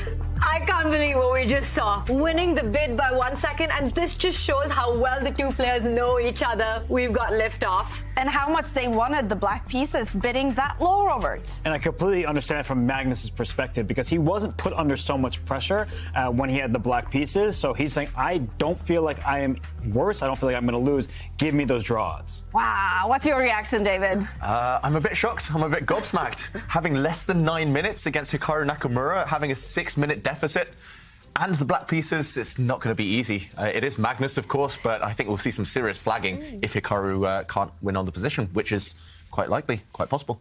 we've had 4 draws. The one thing's for sure that this one is going to be a result. So Hikaru has to win on demand. He's got the white pieces. He's up on the clock by a big margin. Magnus Carlsen needs just to draw. And the moment you say that sentence, it's hard to believe. Yeah. It's hard to believe that you can fight this. But you can see what Hikaru is doing. He's playing a very closed position because he wants to do what David is suggesting. He wants to be a dirty flagger. He wants to win on the clock, not on the board. I mean, you look at the position. Black has everything under control. What Hikaru is relying on is lead on the clock. He just wants to keep the position as ambiguous as possible. Yep, no trades, no exchanges, no clarification of the position. He's just trying to force Magnus to go into the tank at some point, which is guaranteed to happen, and only later maybe put him under pressure on the board or make him kind of force him into those difficult decisions. Worst comes to worst, win on time. But I mentioned earlier as well, Hikaru, the first iteration of Hikaru Nakamura when he was young, King's Indian player on the attack, and he's got the same position with the white pieces. And it wasn't just that. It was also Hikaru Nakamura flagging the bots on ICC because he would close the position and make a million moves, then a pawn move and things like that to beat the bots on the Internet Chess Club. So here in this game, he's not a bot. He's only human, but he plays like a bot most of the time. Magnus Carlsen, only 8 minutes on the clock. No pieces have been traded. Yeah. No pawns have been traded as well. So super closed position here. David, you said worst case scenario flag. I think that's the best case scenario here. When you're in the Armageddon, when you're up on the clock, you've got to play the clock as much as the position. And look at Hikaru. This is when he's going to make Magnus think, harry the H-pawn, goes up the board. G4 coming in next. Yeah, and White's light squared bishop, which is a problem piece, can also activate. There we go, on a nicer diagonal now for Hikaru. He knows these ideas inside out. He's been playing these ideas since he was a kid. Yes, with reverse colours. Normally he's on the black side, but it's the exact same pawn structure. Magnus, he's got a promising position. He's got more space. Black has a really nice pawn chain in the centre. But what do you do with it? Maybe less instinctive here. Black's plans. And he's burning time. The time differential here is increasing, if anything, in Hikaru's favour. This is really worrying times for Magnus, I've got to say. But trades help. And so he just brings his knight in contact with the white knight on c4. He can swap off those knights. He can bring his queen up, try to trade the light square bishops. And as the position becomes simpler and simpler, then Magnus can find moves. And what he really wants to do is trade, trade, trade. Because if he can force a draw somehow or get a neutral position, he'll go for that. The problem is, if we get king and rook versus king and rook, which is an obvious draw, Hikaru Nakamura will try to flag him. So Magnus, he needs to keep his eye on the clock. He needs to play quickly every single turn. And David, you've been talking about that white bishop on h3. One plan that Black has to follow up with the trades would be to move the queen ahead and then to defend that bishop coming to e6. But look at this. The position has blown open. Hikaru says, now is the time I strike in the center, f4. That is one committal decision by Hikaru. Yeah, I'm surprised he's gone for it so quickly, Hikaru, because finally there is a trade. Finally, Black's job here, or at least the next few moves, have become clearer. They have become more obvious. And yes, the evaluation bar shoots up on White's side, but he needs to back it up on the board now, Hikaru. He can't just rely on the clock. There is a threat. Black's queen, Black's dark square bishop are lining up against the white f-pawn. So do you just step the white queen forward? Do you bring that to a safer square? Maybe White is the one now attacking on the king side. The black king is on this g-file. White's king at some point will take a timeout, shuffle to the corner, and realign his rooks. But it's not the king that uses the corner, it's the knight. What a flexible move. If we can bring up an analysis board, I think there was a pretty critical moment here for Hikaru. He decides to step backwards, but I think he could have sacrificed the pawn, going e5, and after pawn takes pawn, f5. This is a thematic pawn sacrifice. You throw your knight to e4, you control all of the squares in the position, and you have an attack. I don't know if it would have worked out. It does involve sacrificing some material, but Hikaru instead drops his knight back top forward. Yeah, and he uses that phrase, rotate the knights. He's definitely done that here. It's not clear the knight is necessarily better placed on the g3 square, but it does hint at jumping in later. Magnus has to watch out for the same idea that Robert mentioned, still on tap later, but also a knight jump, even a sacrifice later to open things up. First, he'll bring his bishop to a better square, bring his queen to a better square, line up, keep the tension, and force Magnus to make difficult decisions. I'm not sure who I prefer here, to be honest, but I do like White's position in general, at least the chances of a longer game. It just feels like it's easier to play with white. The moves that you're suggesting are appearing on the board. David, he takes the queen out, expecting the bishop to come out, the rook to come out to a better square, and at some point, Hikaru will strike down the board with h5. You have to make sure your own king is safe first. Meanwhile, Magnus just waiting for that break as well, getting all his pieces ready for what we're anticipating on the board, because once all the pieces come to the center of the board, Magnus also will be ready to answer that break. Yeah, it's building up to its breaking point, its climax this game. And it's up to Hikaru how to initiate the plan. How do you prepare these pawn breaks that are imminent? Well, the good news is he wants to initiate something to win the game, but he can win on the clock. So if Magnus doesn't do anything to initiate some trades, then Hikaru can shuffle forever before throwing the pawn forward. I feel like this position is actually quite difficult for Magnus, taking into account he has so much less time. So Hikaru, he's spending his time wisely right now. He still remains about 4.5 minutes ahead. I think he'll slide his bishop out, develop his rook, things of that nature, and only strike at the critical moment because he wants to keep digging into Magnus' remaining clock. Yep, it looks almost automatic. Just bring the bishop out, throw the move back to Magnus. But Hikaru, he has frozen. He has gone into the tank, not moving quite yet. And, okay, 4-minute difference now between the two players. Time advantage disappearing slightly, but still a very, very relevant factor. Magnus playing very quickly. He's trying to avoid any calculation. It's clear so far. Magnus just playing intuitive moves, just solid moves, but not really challenging the white setup yet. Well, there's one weakness that I see in Hikaru's position, and that is the c2 pawn, which can be targeted with a jump with that knight from c6 coming on to b4. And that is perhaps what Hikaru is trying to look at. How dangerous is that once you take out that bishop? Because you really don't want to trade the bishop for the knight. He just first sidesteps with that king to h1, really hinting at that move h5 right now, which will make Magnus go into a bit of a think, because he needs to be prepared to respond with that. Magnus immediately plays the move bishop e6. We've been talking about the importance of trade in this position. He is afraid of the attack a little bit. The best way to respond to this is to trade off your opponent's pieces. I like this approach, actually, bishop to e6. Yeah, it makes a lot of sense. It does depend on whether white can trade off those bishops and then step forward with his pawns. I'm not sure white is ready, especially while the dark squared bishop sleeps, while that rook in the corner is still not participating. But, yeah, in general, following the strategy, both players, we called it before, they have come to the game with a plan.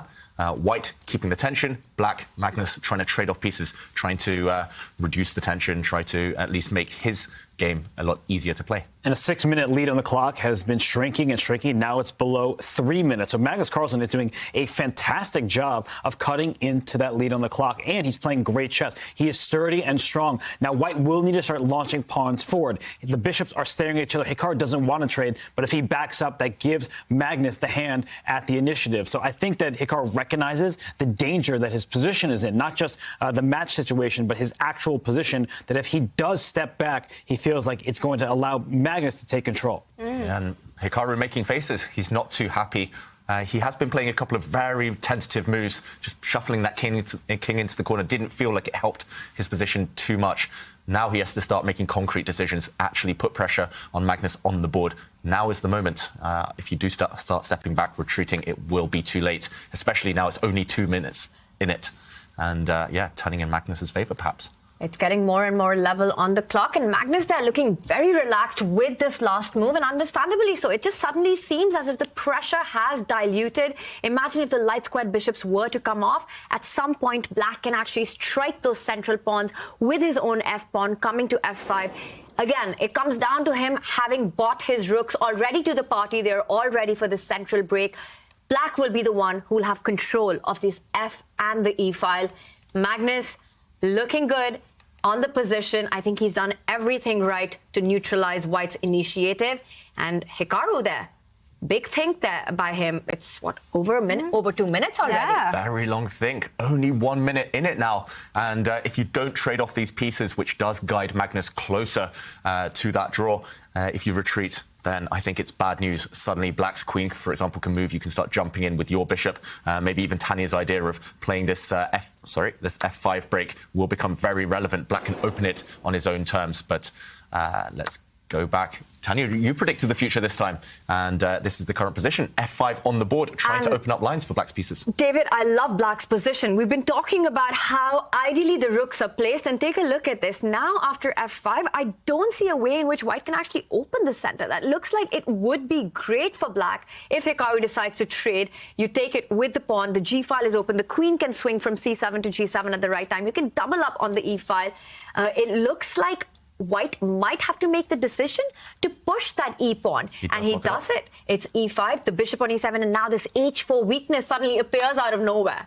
Yeah, he's at least hinting that he might trade off these set of pawns now and maybe shift the white rook across towards that black king. Still enough pieces left to create an attack for Hikaru Nakamura, but he needs to do it quickly now. He needs to rely on his instinct. Stop being in your own head. Stop calculating. You just got to go for it. No, I'm starting to like the position actually for Hikaru, because closing it down, it may make it difficult for Magnus to find quick moves. And then Hikaru could play for her. That is why Magnus took this pawn on H5. That is a huge decision by him because it opens up his own king. But look at the white king in the corner. Now that's exposed. There's a rook on E6 ready to slide over to the H6 square. If that knight captures on H5, you may lose that piece if it gets pinned. So Black can start taking control of the G and H files. And that's why Hikaru says, no. You can keep that pawn there. It's sort of an umbrella for my king. I'm bringing the rook to the G file first. I want to play rook G2, rook A1 to G1, maybe bring a rook to H2 as well. Bring all the pieces to the party before you start taking a pawn that is double and isolated.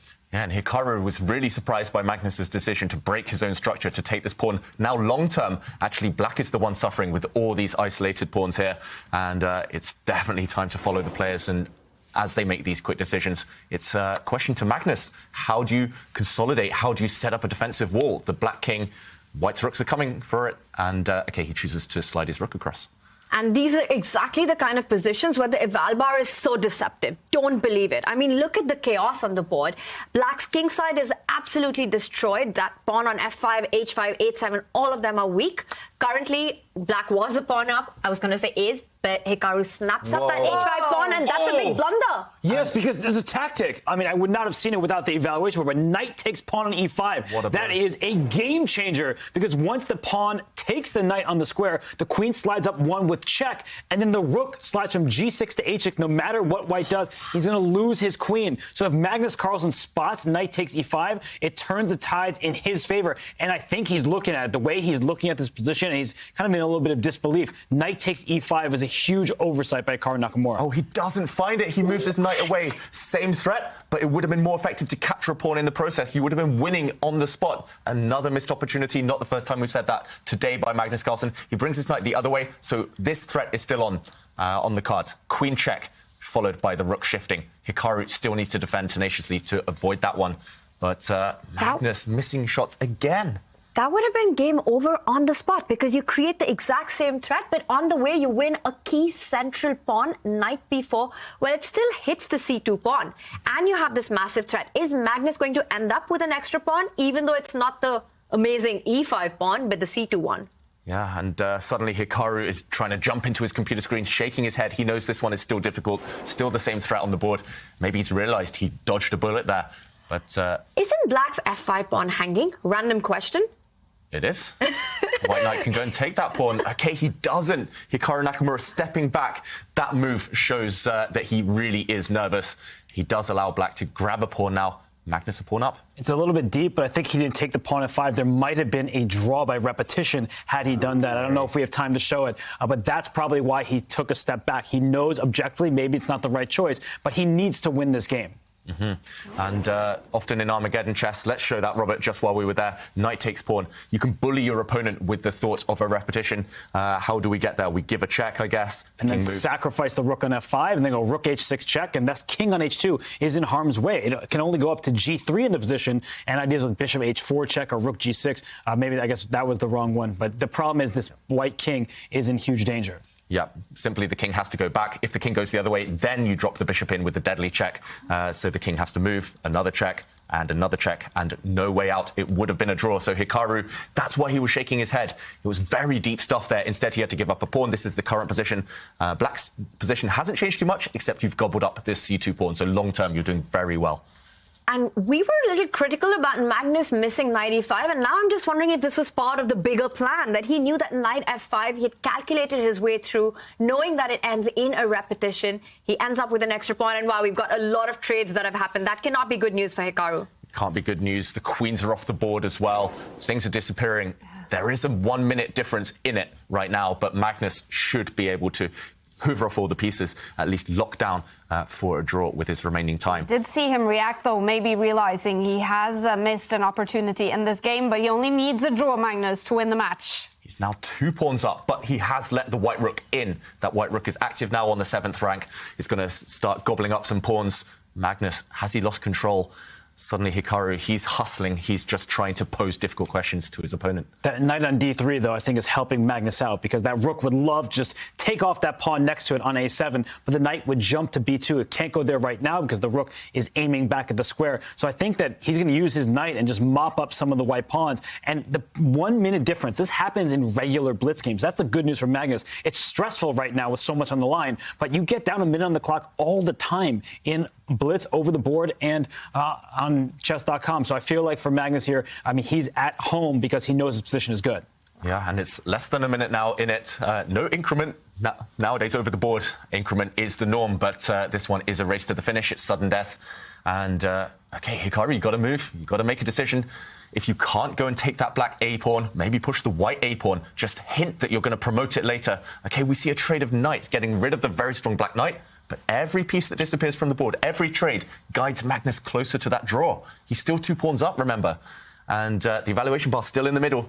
Can Magnus guide this one to safety? Still big questions to be answered. Okay, he does put his pawn on a safe square, but it's not going to be safe for too long. White's rook will go after it eventually. There we go.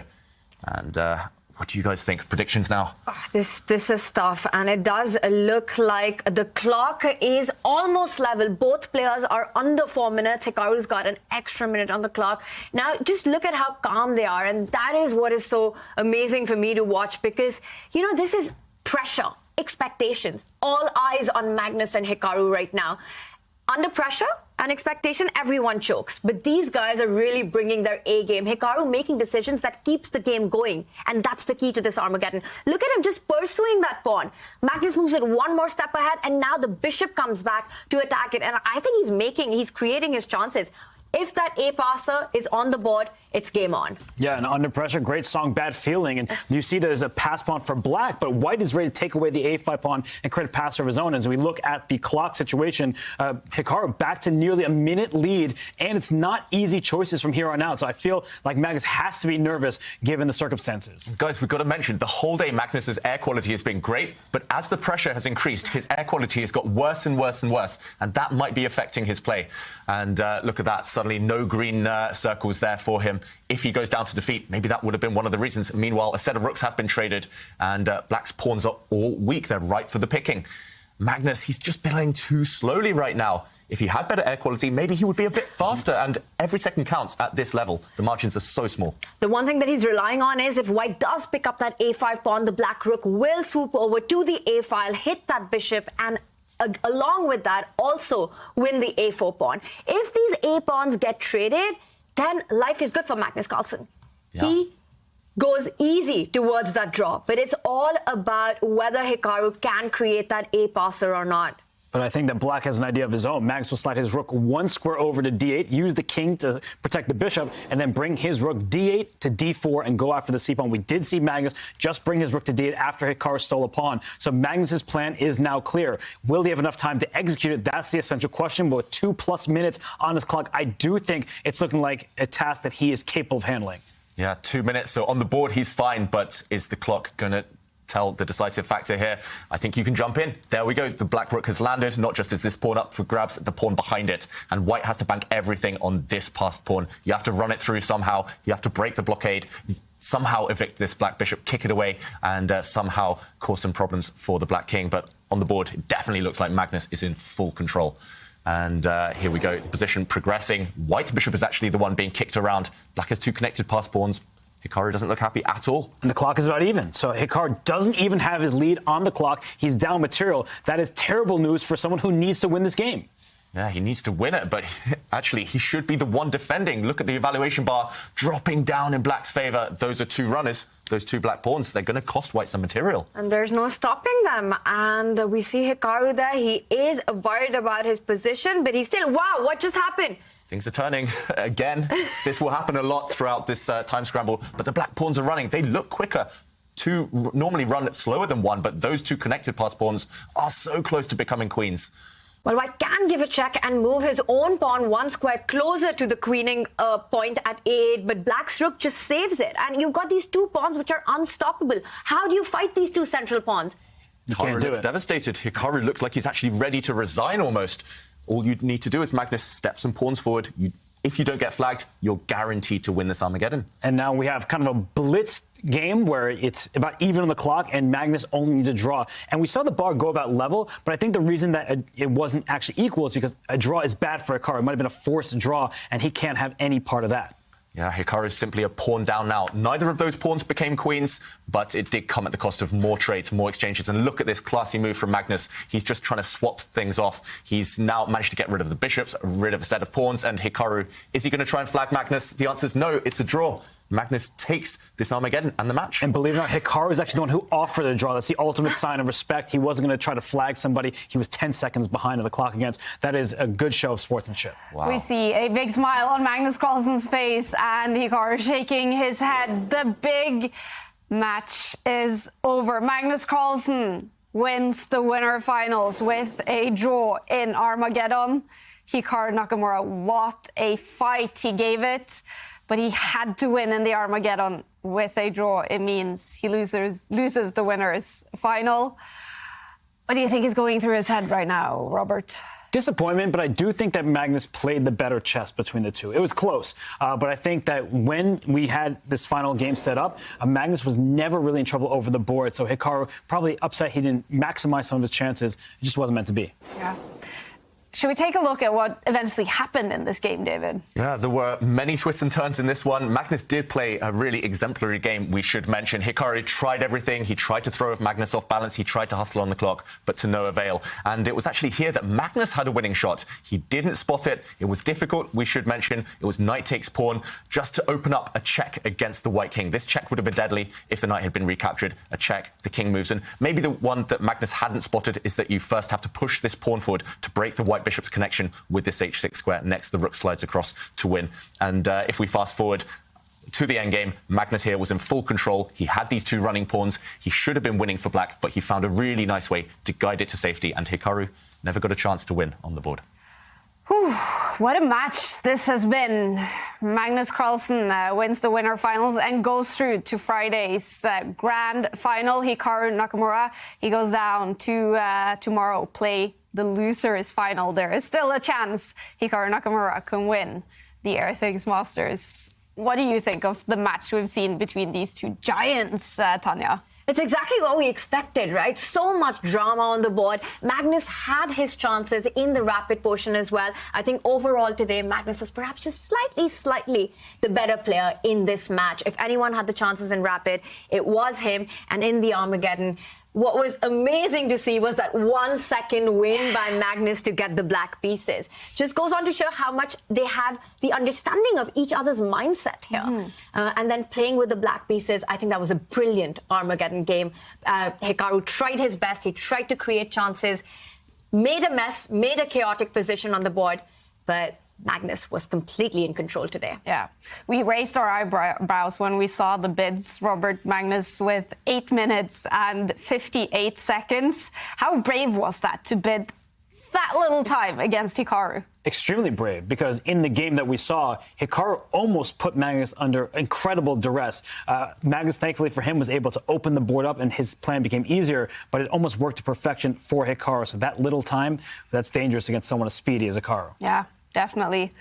We are hoping to get reactions from the 2 players. Magnus Carlsen is the winner of the match. How will you sum it up, David, this whole match between these 2? Oh, it's just fantastic to watch. First of all, as a chess fan myself, it was so close, very high quality, both kind of trading blows with each other. Hikaru's only blunder today, I would say, was bidding 8 minutes 59 rather than 8 minutes 57. But yeah, fair play to Magnus. He took it small margins, but he did deserve the win. And we're joined by Magnus Carlsen. Big congratulations on a big match win. Yeah, thank you. I think what I deserve the most credit for is my bid. That was a soul read.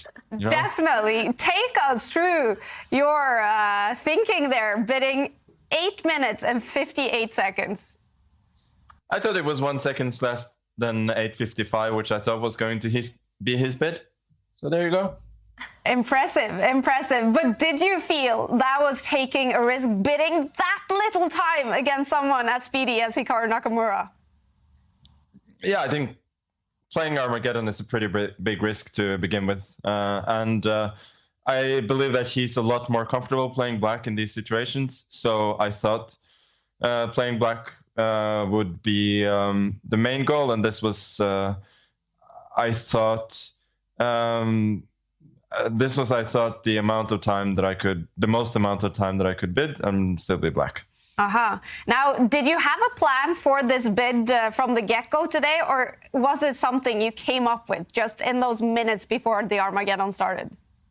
The truth be told, I was thinking about it before the fourth game because I was sure that he'd force a draw. And because of that, I was not focused on the game, and I just made the wrong move in the opening, which could have cost me dearly. Yeah, there were a few missed opportunities for you today, Magnus. How will you sum up the match as a whole? You know what? This was one of the days that I woke up after a long sleep.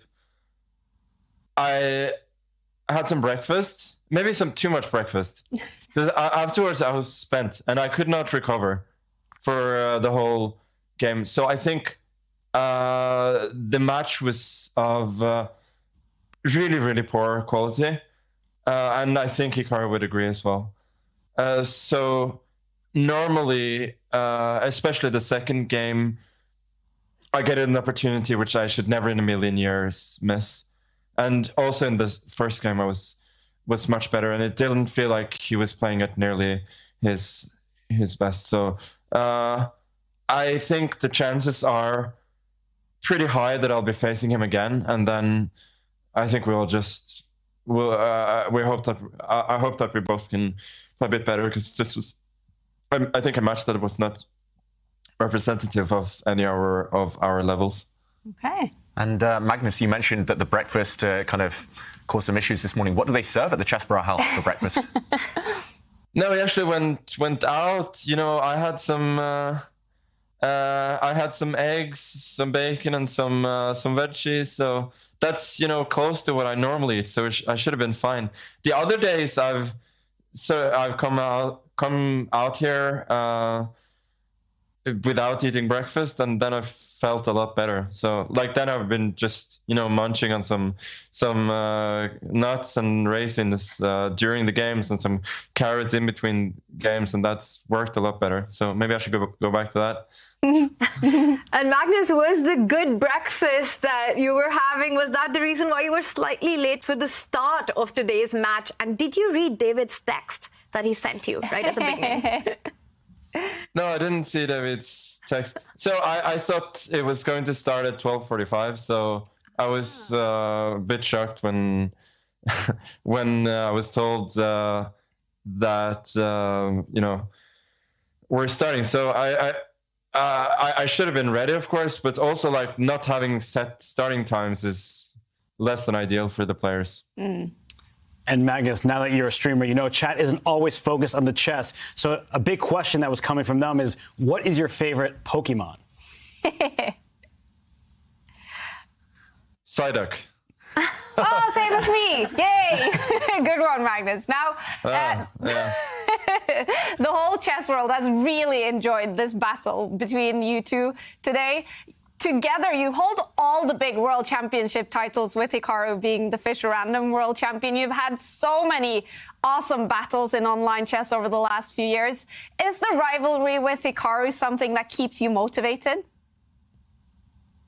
Yeah, I mean, the games are a lot of fun, and especially especially in the last few years, they've felt very, very important. So yeah, anytime I get a chance to play him, it's a privilege. Yeah.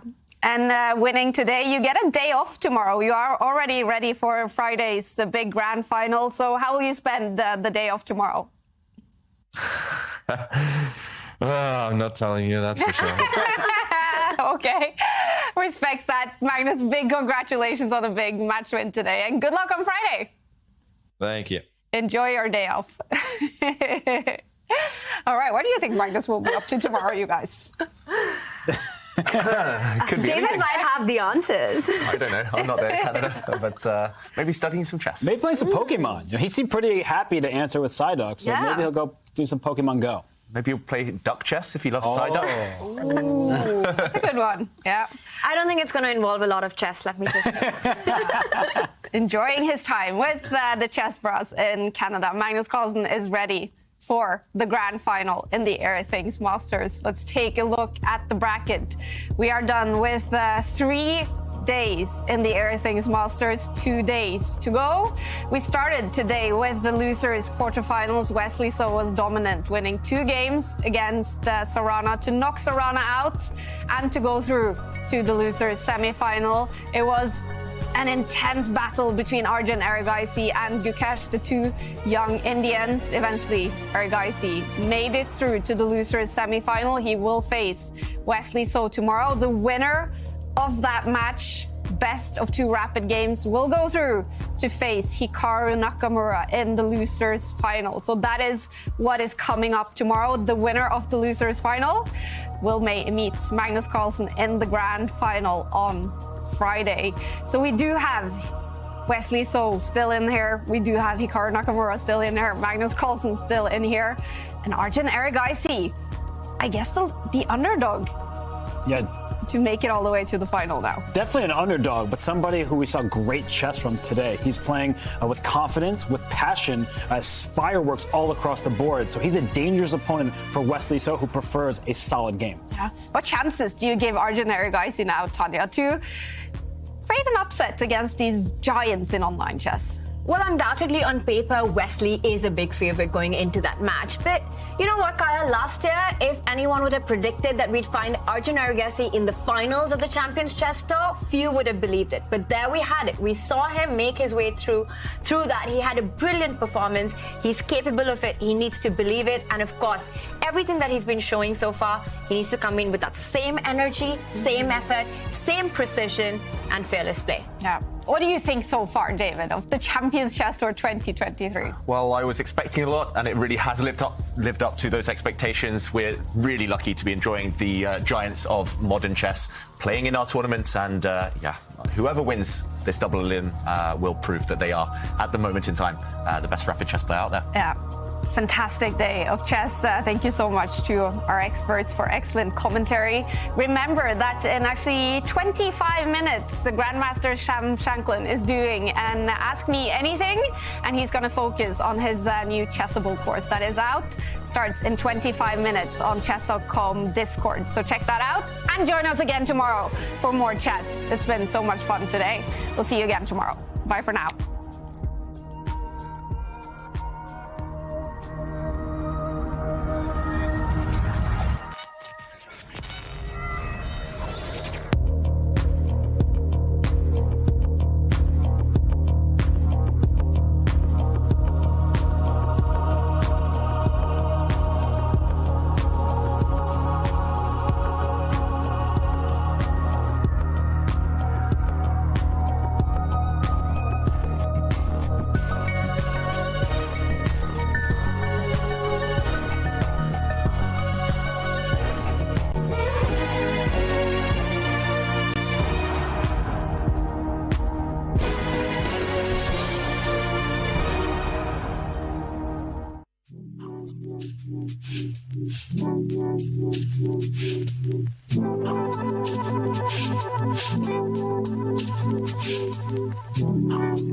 Thank you.